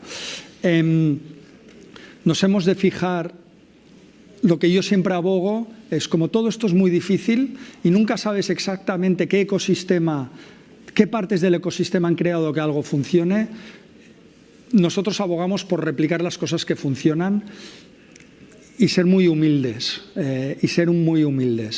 Y, por tanto, si queremos desarrollar inteligencia artificial, lo que nosotros abogamos es por ver qué es lo que están haciendo los que saben cómo desarrollarla de verdad, y una vez tú tengas las ideas claras, asumir riesgos, analizar lo que vas haciendo, y hay una componente de prueba y error extraordinaria. Dentro de un marco intelectual, filosófico, tecnológico y científico, que decía, esto no es poner unos niños a jugar y a ver qué ocurre, pero sí que hay una componente de prueba y error. Pensemos que hace 20 años, hace 10 años, las personas que 10 años que más sabían de inteligencia artificial, científicos con unos cerebros así, no tenían ni la más remota idea de qué iba a ocurrir estos próximos 10 años, ni la más remota idea de cómo se iba a desarrollar realmente la inteligencia artificial. Y por supuesto que yo y otros todavía menos. Entonces aquí es cuestión de ir avanzando en una habitación oscura de manera decidida y de vez en cuando te vas a dar un trompazo y te tienes que levantar. Si lo que quieres hacer es desarrollar la inteligencia artificial. Y aparte de la inteligencia artificial, subiendo un peldaño más, la innovación. ¿Cómo ves ahora mismo la situación de la innovación en Europa y en Estados Unidos? ¿Es un buen momento? ¿Hay peligros? Es un momento extraordinario para la innovación. No hay debates serios sobre si la innovación es importante o no. Hay una unanimidad, diría, absoluta sobre los beneficios de la innovación. Entendemos mucho mejor cuáles son los ecosistemas en los que la innovación funciona, donde hay una universidad, donde hay colaboración público-privada y donde hay una regulación adecuada a esa innovación. Eso lo entendemos mejor y hay una gran voluntad de invertir en innovación.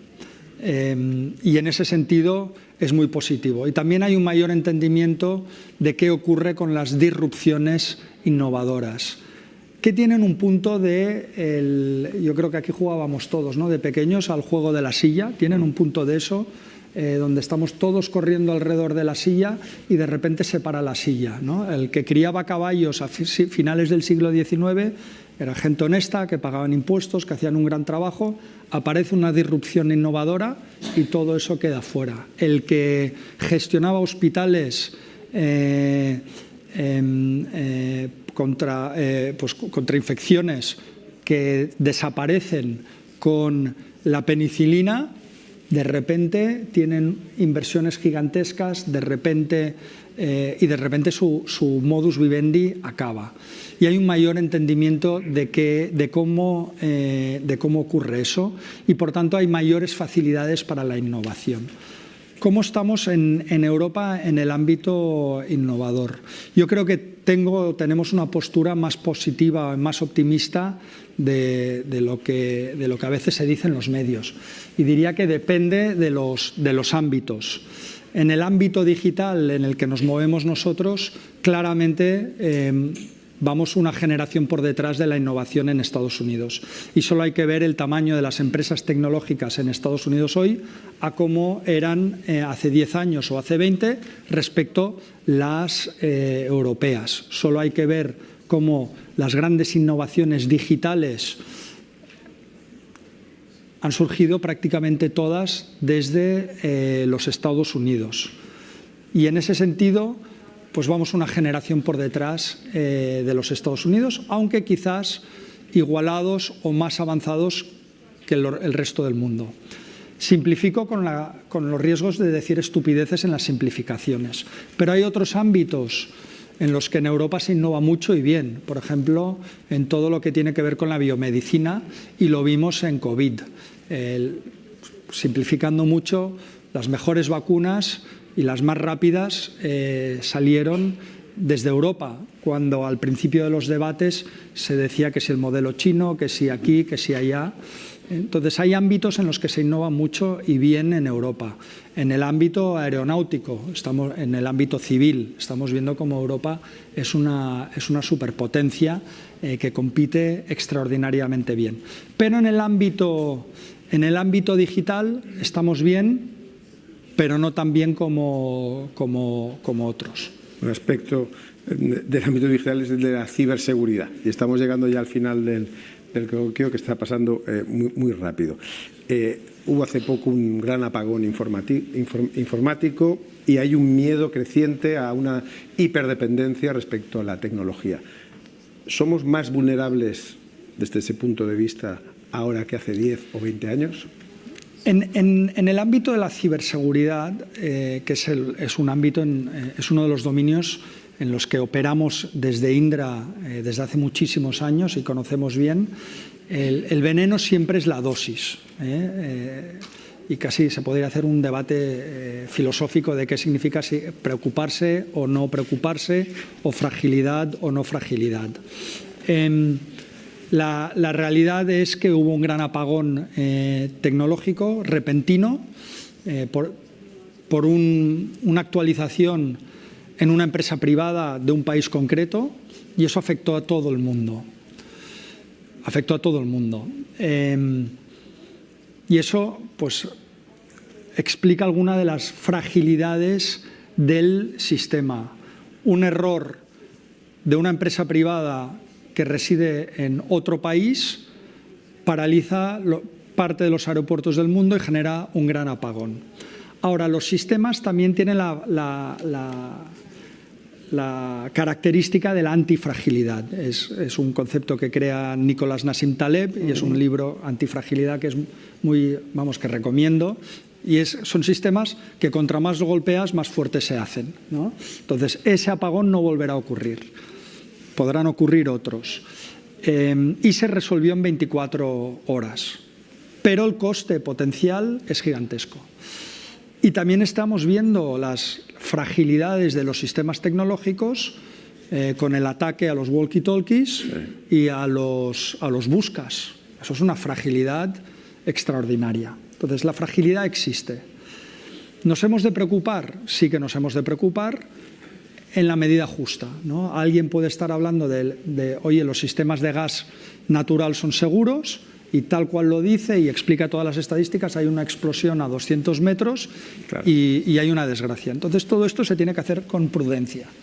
Pero la realidad es que normalmente la gente inteligente con capital y que tiene un proyecto de vida no se dedica a la extorsión, pero la extorsión existe. Pues estupendo, ¿no? Yo creo que esa idea de la prudencia justa está muy bien y resume muy bien cuál es nuestra postura frente a la ciberseguridad. Muchas gracias, Marc. Un aplauso, por favor. Muchas gracias.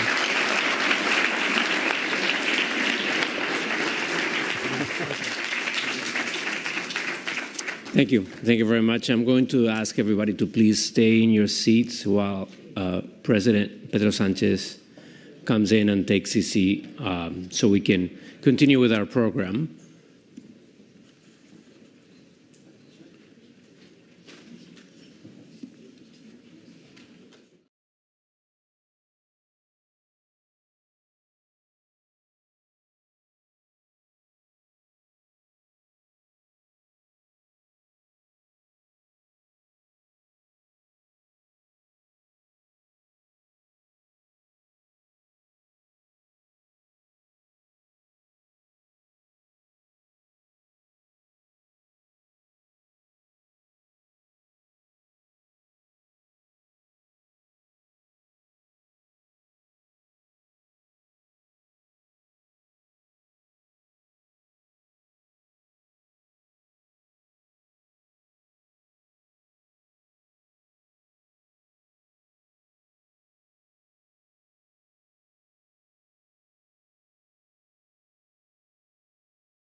Thank you so much for waiting. We're going to wait for a few more minutes until President Pedro Sanchez arrives. So we'll be back with you in a few minutes. Please stay in your seats while we wait. Thank you.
Okay, thank you for your patience. We're going to continue our program. And this is the best part for me because I get to introduce, invite to the stage a successful fellow journalist from my hometown, from Badajoz.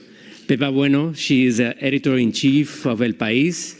Pepa Bueno is going to be introducing Spain's Prime Minister, Pedro Sánchez.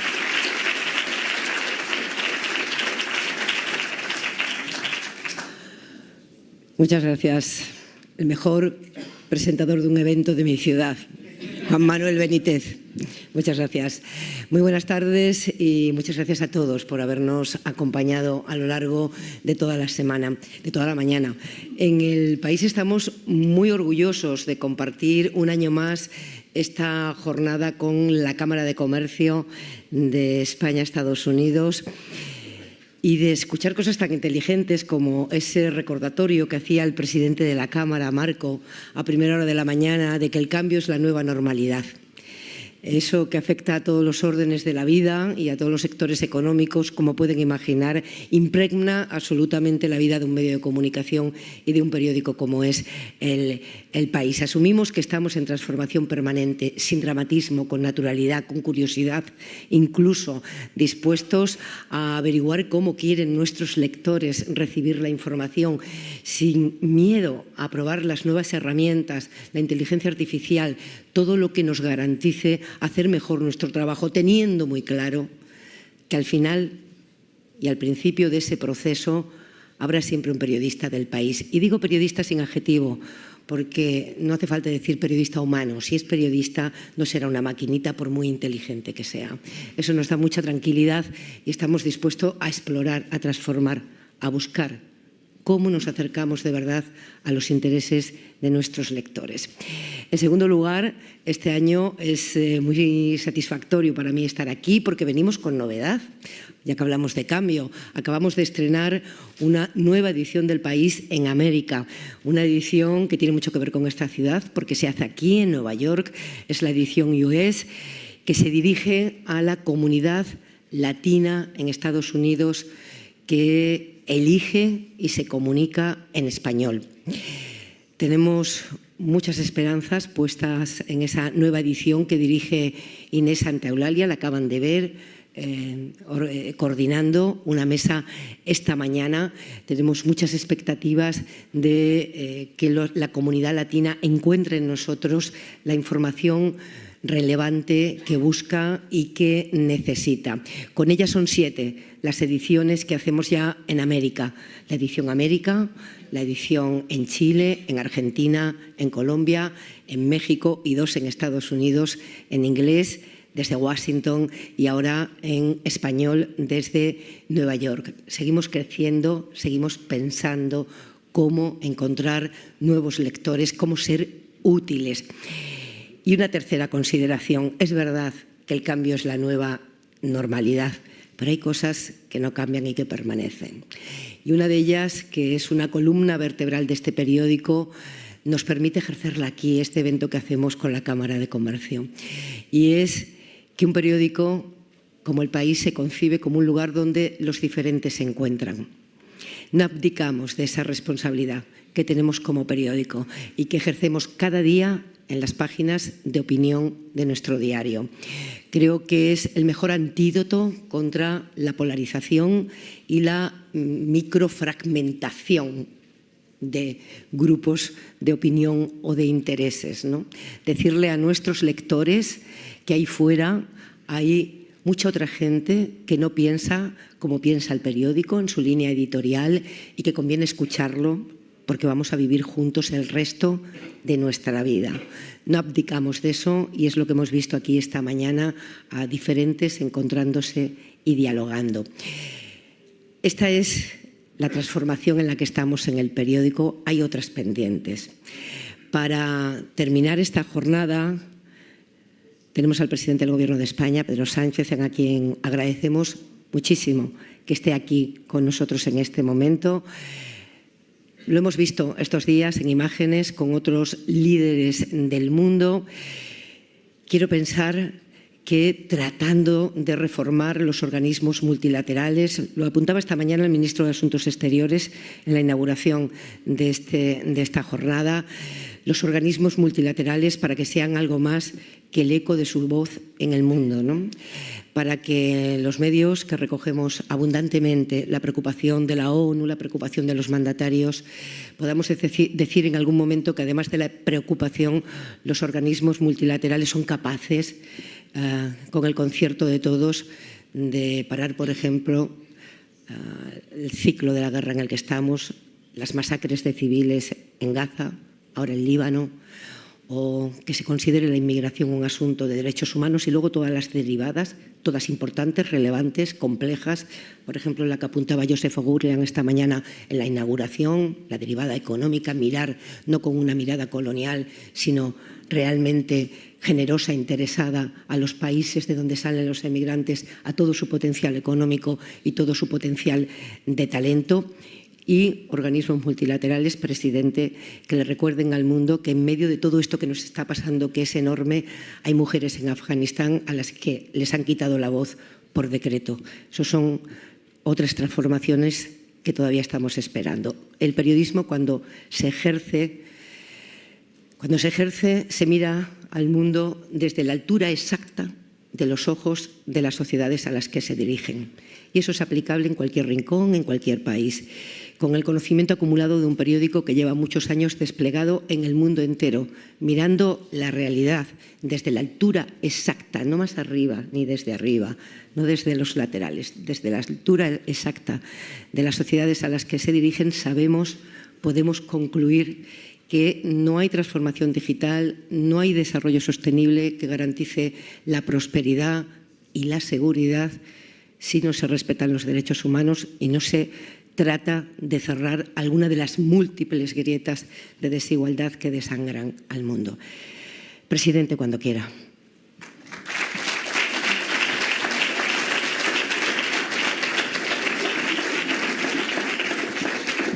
Pues muchas gracias, Pepa, por tu presentación y también por la invitación nuevamente a compartir unas reflexiones con todos ustedes.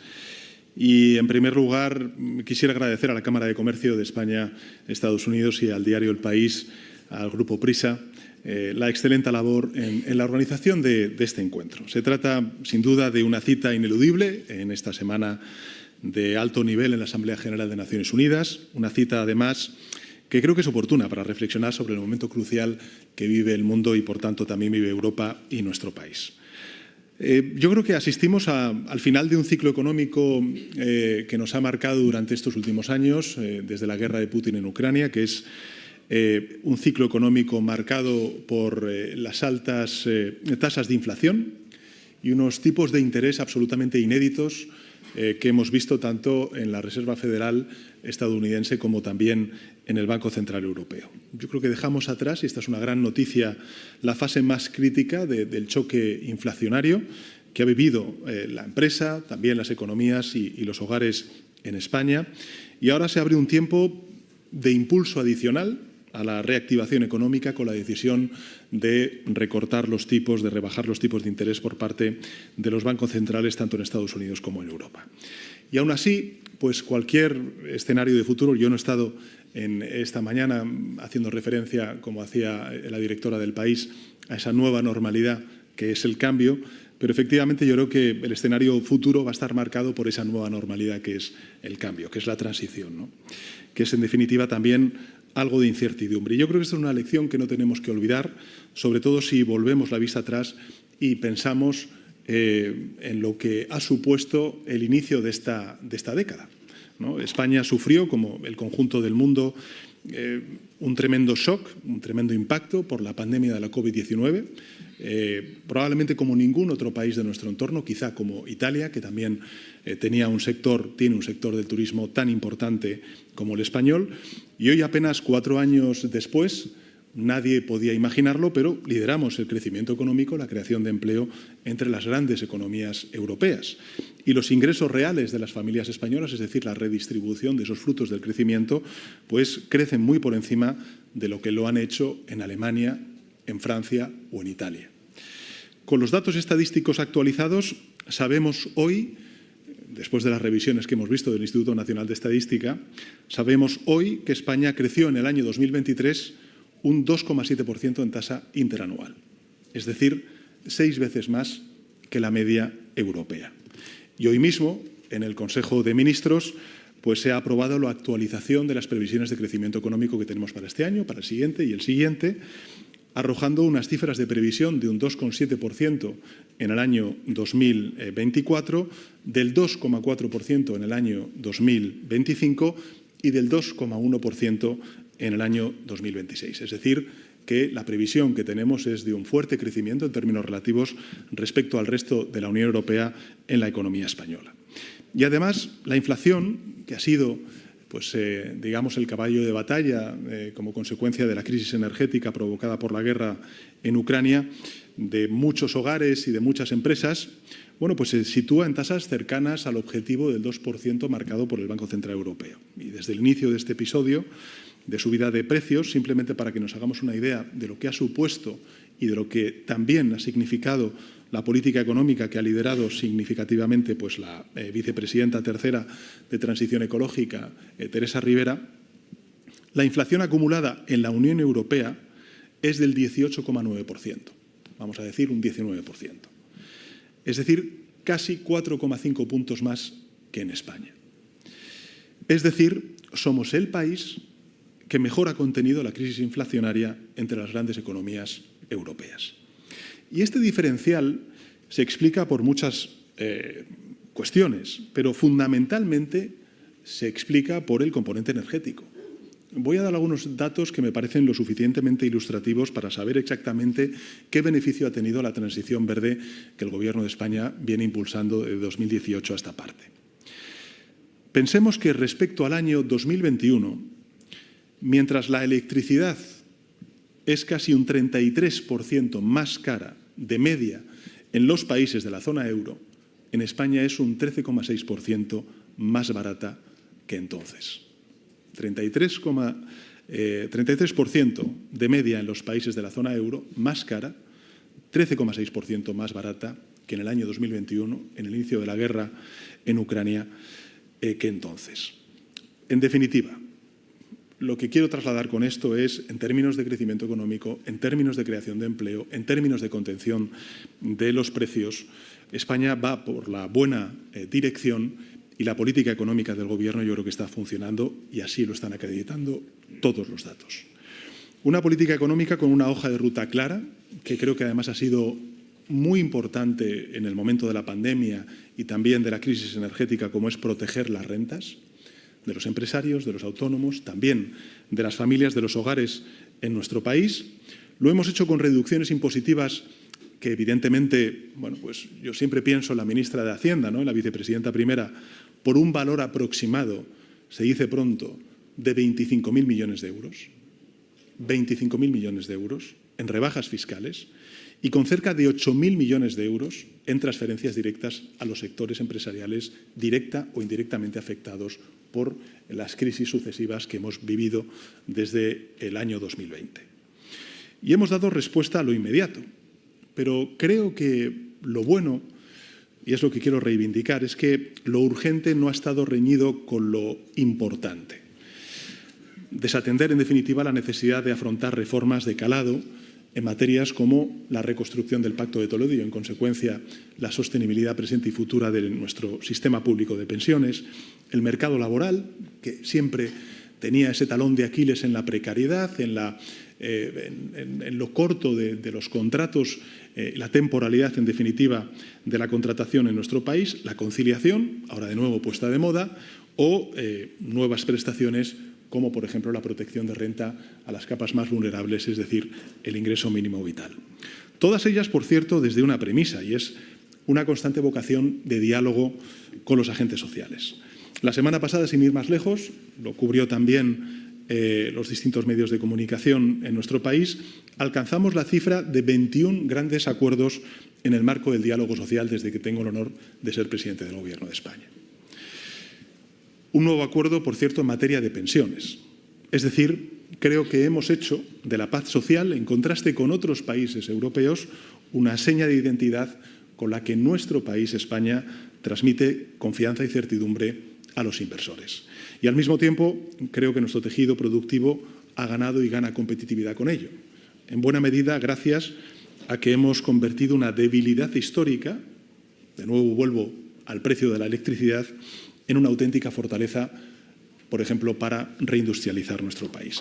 Y este factor creo que también contribuye a explicar que los hogares españoles están recuperando el poder adquisitivo dañado durante las distintas crisis que hemos sufrido. Lo hacemos más rápidamente que el conjunto de la zona euro, solo por detrás de Francia, y entre las 5 mayores economías de los 27 Estados miembros que componen la Unión Europea. Y a estos hitos contribuyen 3 factores que me gustaría compartir con todos ustedes, de manera muy rápida. La primera, bueno, pues el primero, la solución ibérica. El timo ibérico que decían algunos, ¿no? Bueno, pues el timo ibérico, la solución ibérica, ha implicado que los hogares, las empresas en nuestro país se ahorren durante la crisis energética más de 5.000 millones de euros y que nos ha permitido algo muy importante, y es blindar los precios de la electricidad de las subidas exorbitantes como consecuencia del precio del gas. Recuerdo que durante esos meses tan aciagos uno se acercaba a las pantallas de los televisores, de las noticias, a los medios de comunicación, a los periódicos, y nos convertimos prácticamente en expertos de la evolución del mercado de futuros del gas. Pero hoy hemos visto cómo la intervención en mercados que no funcionan, como hicimos primero en la solución ibérica, pero posteriormente la gran reforma del mercado de la electricidad a nivel europeo, impulsada de nuevo por la vicepresidenta tercera, Teresa Rivera, ha dado sus frutos también en beneficio de la clase media trabajadora de nuestros países. Por tanto, primero, solución ibérica. Segundo, los fondos de recuperación, transformación y resiliencia que nos permiten el despliegue masivo de energías renovables. Ustedes aquí en la Asamblea General de Naciones Unidas, si tienen ocasión de hablar con otros líderes de otros gobiernos o también con inversores, verán que se reconoce a España como un país ejemplo e inspirador de esa transición verde. Y finalmente, un tercer elemento vinculado con el segundo es nuestra ambición, la ambición de España, de convertirnos en una gran potencia de producción de hidrógeno renovable. Yo creo que tenemos 2 grandes ventajas para alcanzar esta meta. La primera son los costes de producción, hasta un 20% más bajos que en el centro de Europa, y una infraestructura capaz de satisfacer tanto el consumo industrial doméstico como también la exportación. Por tanto, estos 3 factores yo creo que consolidan un escenario inédito en nuestra historia económica, que debemos reivindicar, no solamente desde el Gobierno de España, sino también por parte de la comunidad empresarial, el tejido productivo y los trabajadores y trabajadoras. Y es que por primera vez estamos superando un episodio inflacionario, ganando competitividad y no perdiéndola. Y yo creo que esto es muy relevante para el presente y el futuro económico de nuestro país. Citaré 3 ejemplos. En primer lugar, nuestro mercado laboral. En 2023, 1 de cada 3 nuevos empleos en la eurozona se crearon en España. Y gracias a esa evolución, hoy contamos con 21,2 millones de afiliados a la Seguridad Social. Y los datos que se han dado por parte del ministro de Economía, Carlos Cuerpo, hoy en el Consejo de Ministros, y las previsiones que tenemos hasta el año 2026 es que podemos llegar a los 22 millones. Recuerdo cuando los 20 millones se convertían en una suerte de techo de cristal imposible de alcanzar o de superar por parte del mercado laboral en nuestro país. Bueno, 21,2 millones de afiliados a la Seguridad Social. Un aumento del 35% en sectores de alto valor añadido desde la pandemia. Es decir, no solamente estamos creando más empleo, sino que también estamos creando empleo en sectores de alto valor añadido, de nueva economía, y por tanto eso sí demuestra algo, es que la economía española está avanzando en ese cambio de modelo de crecer, de modelo productivo. Y lo hacemos con una reducción sin precedentes, como he dicho antes, de la temporalidad, sacando de ella, en este periodo, nada más y nada menos, señoras y señores, que a 2,5 millones de trabajadores y trabajadoras. Segundo, la diversificación de nuestro sector exterior.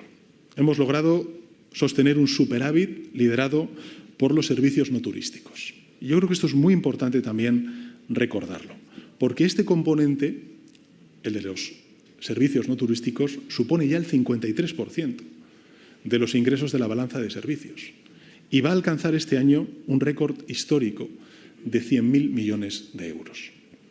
Y finalmente, el desempeño español en el ámbito de la inversión nueva o el greenfield. Somos el 4º destino mundial y el 2º europeo en número de proyectos, con más de 1.300 anuncios de cerca de 3.500 empresas, que representa el 5,4% del total global, tan solo por detrás de grandes economías como Estados Unidos, como China o como el Reino Unido. Ocupamos la 9ª posición mundial en volumen de inversión y la 7ª en creación de empleo. Y al mismo tiempo, y a diferencia de lo ocurrido en otros momentos donde efectivamente hubo crecimiento económico, estos datos están contribuyendo a fortalecer la cohesión social, porque la tasa de riesgo de la pobreza monetaria es la más baja desde el año 2009, es decir, justo en el momento de la crisis financiera, y el índice Gini, que mide la desigualdad, ha alcanzado un nuevo mínimo histórico. Y el buen desempeño económico también contribuye a reforzar la sostenibilidad fiscal. Cumplimos los objetivos de déficit con holgura, 3,5% en 2023.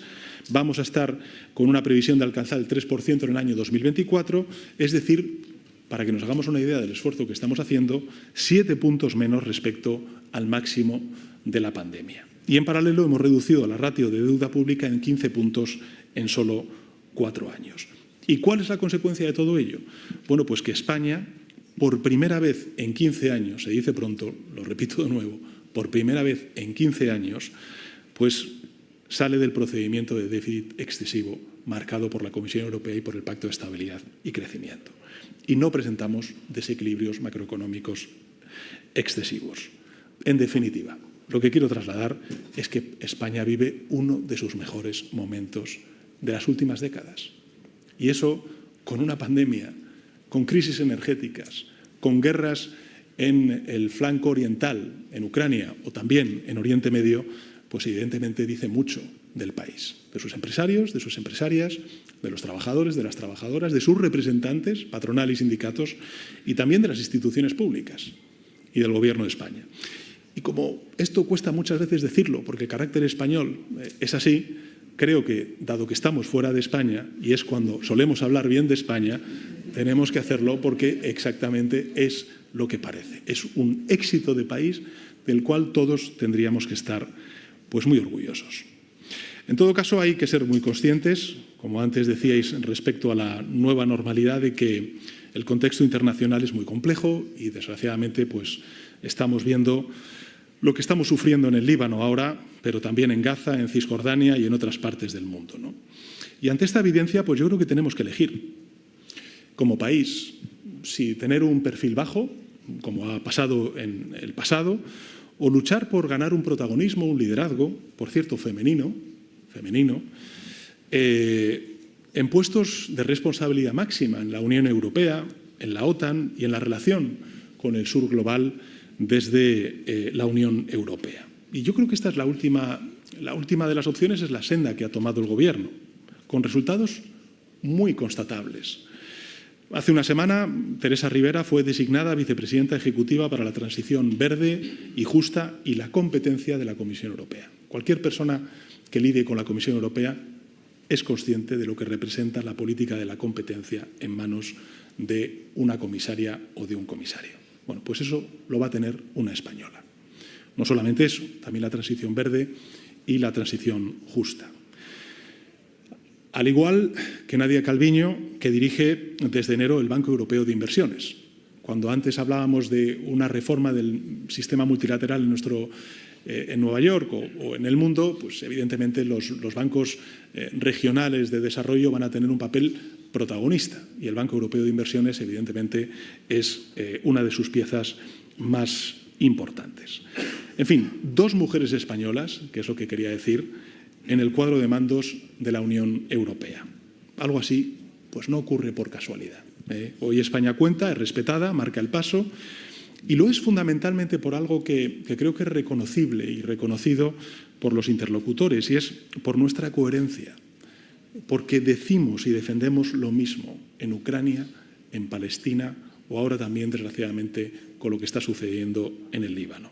Derechos humanos, un orden internacional basado en reglas y el respeto a los mismos principios democráticos, afecte a donde afecte. Pero más allá de los logros alcanzados, quiero centrarme en los retos, ya para terminar mi intervención, que aún tenemos pendientes como país. El primero de ellos continúa siendo el fortalecimiento de nuestro estado del bienestar y ahí, evidentemente, el hablar de un modelo fiscal progresivo que distribuya la riqueza de manera justa y un sistema de financiación que garantice esos recursos a las administraciones que tienen en sus manos pues, las competencias de la sanidad, de la educación, de la dependencia, de los servicios sociales es primordial. En segundo lugar, saben ustedes que hemos fijado como uno de los principales retos de la legislatura la política de vivienda. Es imprescindible ampliar el parque público de vivienda, de situarlo en cifras, vamos a decir, homologables a los países de nuestro entorno, significativamente la Unión Europea, así como resolver pues, esta tensión entre la actividad turística y el bienestar de los residentes. Y, en tercer lugar, debemos seguir siendo la vanguardia de la transición energética justa en Europa. Hoy mismo el Consejo de Ministros ha aprobado, como saben ustedes, la revisión del Plan Nacional de Energía y Clima y, por cierto, pues, su periódico se ha hecho eco de los objetivos que tenemos marcados para los próximos años. Y en ella, pues, ¿qué es lo que nos proponemos? Bueno, pues reforzar nuestro nivel de ambición, ¿no? Aspiramos a que en el año 2030 el 81% de nuestra electricidad provenga de fuentes renovables. Y no solo se trata de responder, en definitiva, a un desafío global, que es la mitigación y la adaptación al cambio climático, sino también de convertirlo en una gran oportunidad de crecimiento económico, con la generación de 500.000 de puestos de trabajo hasta el año 2023 en este ámbito. Además de todo lo que he dicho antes, de que esa transición verde nos ha preparado para los shocks energéticos que hemos vivido como consecuencia de la guerra de Putin en Ucrania. Y, por último, debemos afrontar el reto de mejorar la competitividad. Y ahí quisiera hacer pues una breve reflexión y un breve análisis sobre el informe de Draghi y también, lógicamente, sobre el previo, el informe de Letta, otro italiano, primer ministro italiano, que creo que han sido muy interesantes, ¿no? Yo coincido en que tenemos que afrontar reformas para no quedarnos atrás a nivel europeo en sectores tecnológicos punteros. Y también debemos utilizar mejor todos los instrumentos a nuestro alcance para reforzar la autonomía estratégica y para garantizar la seguridad económica del conjunto de la Unión Europea. Pero también necesitamos más inversión pública para apalancar inversión privada en investigación, en desarrollo de nuevas tecnologías, en infraestructura verde. En definitiva, yo creo que este es el camino seguido por España en estos años. Lo hemos hecho a nivel doméstico. Hemos duplicado la inversión pública en I+D+I, destinado 2 de cada 5 euros del Plan de Recuperación, Transformación y Resiliencia a la transición ecológica, pero también tenemos que hacerlo a nivel europeo. Y por eso, cuando llegue el debate en el año 2026 de qué hacer con un nuevo fondo Next Generation, pues España, lógicamente, va a defender esa mutualización de la deuda y, efectivamente, el invertir en bienes públicos que son europeos. ¿La seguridad lo es? Pues invirtamos conjuntamente. ¿El desafío climático lo es? Pues invirtamos conjuntamente. La transición tecnológica y la apuesta por esa tecnología en Europa lo es. También tendremos que invertir comúnmente con mutualización de la deuda.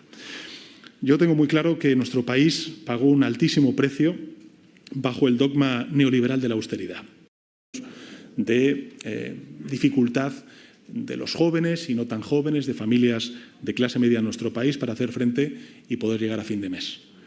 Perdimos un tiempo precioso y Europa debe aumentar en consecuencia la inversión pública, no disminuirla, y ser consciente de que si queremos ser competitivos en el medio y en el largo plazo tenemos que hacer inversiones muy transformadoras en el corto plazo. Probablemente con la magnitud de la cantidad que nos señalaba el informe Draghi. No deja de ser curioso que un antiguo gobernador del Banco Central Europeo le esté diciendo a los gobiernos europeos: mutualicen ustedes deuda, inviertan desde el punto de vista público para apalancar inversión privada y transformar las economías europeas. Bueno, pues se lo dice un antiguo gobernador o presidente del Banco Central Europeo, tendremos que prestarle más atención, ¿no? En fin, yo creo que Europa debe implicar al Estado en la generación de riqueza, no apartarlo, y además eso, en las conversaciones que he tenido con muchísimos empresarios y empresarias, es creo que un diagnóstico que compartimos, porque efectivamente muchos de los sectores de tejido productivo necesitan del apoyo del sector público para hacer esas transformaciones. Llevamos 6 años aplicando esa política de colaboración público-privada y ahora sabemos que funcionan, incluso en un contexto internacional complejo y marcado por la incertidumbre, porque ahí están los datos. Este sistema funciona para esta coyuntura concreta de Europa, de España y del mundo. Y el mérito, bueno, pues creo que es de las instituciones públicas, pero sobre todo es del tejido empresarial que está abriendo un nuevo mercado para vuestros productos, para vuestros bienes y para vuestros servicios. Creo que estamos demostrando que con determinación y con visión de futuro podemos superar cualquier adversidad, que podemos avanzar hacia un modelo más justo, más sostenible, que impulse una nueva competitividad. Yo creo que ese es el gran reto que tenemos por delante. Y para afrontarlo debemos caminar de la mano de Estados Unidos, de América Latina y el Caribe, que son nuestros socios tradicionales, países a los que nos une una historia y un futuro compartido. El momento es ahora. Debemos redoblar, como decía Mario Draghi, la inversión pública en tecnología, en innovación, en transición ecológica. Tenemos que hacerlo de la mano sector público, sector privado, en esa colaboración público-privada, como venimos haciendo durante todos estos años, porque solo así podremos recuperar el tiempo perdido en la década pasada y avanzar con paso firme. España lo está haciendo y creo que además está reconocido por parte de la comunidad internacional. Antes comentaba la directora del diario El País que tenemos que abordar una reforma de nuestro sistema multilateral. Estamos absolutamente en línea con esa reflexión. Creo que el mundo ha vivido una gran noticia este fin de semana con el acuerdo por el Pacto por el Futuro. Por tanto, se abre una ventana de oportunidad para hacer esas reformas del sistema multilateral.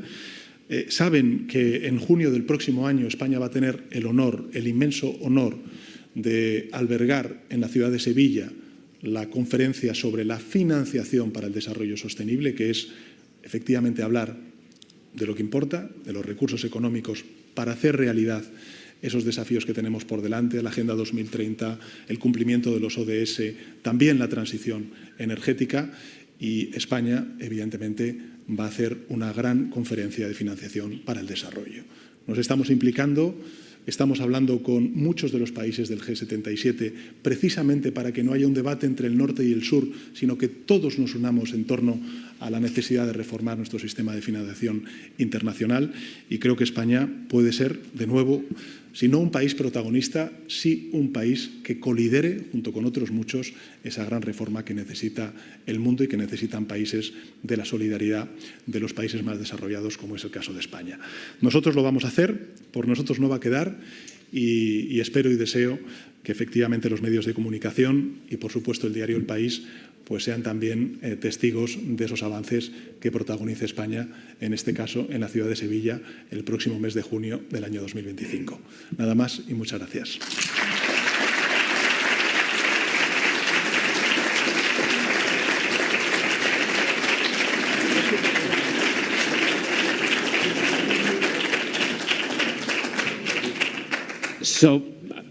No sé si usted se va a quedar, pero si no, todo el mundo tiene que quedarse sentado hasta que salga el presidente Pedro Sánchez y su equipo.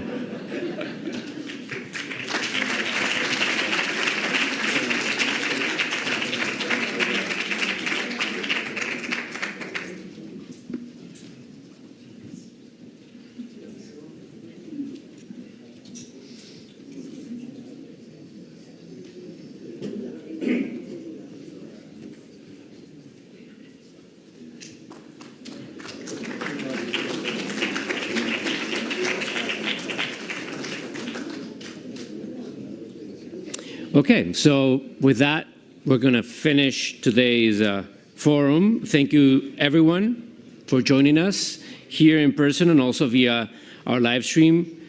And we hope you found the discussions enlightening as they offered valuable insights into the evolving economic landscape of Latin America, the United States, and Spain. Once again, we want to extend our sincere gratitude to the forum organizers and our generous sponsors for making this event possible.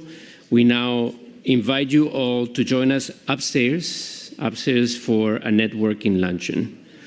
Thank you so much. We look forward to seeing you again next year. Thank you.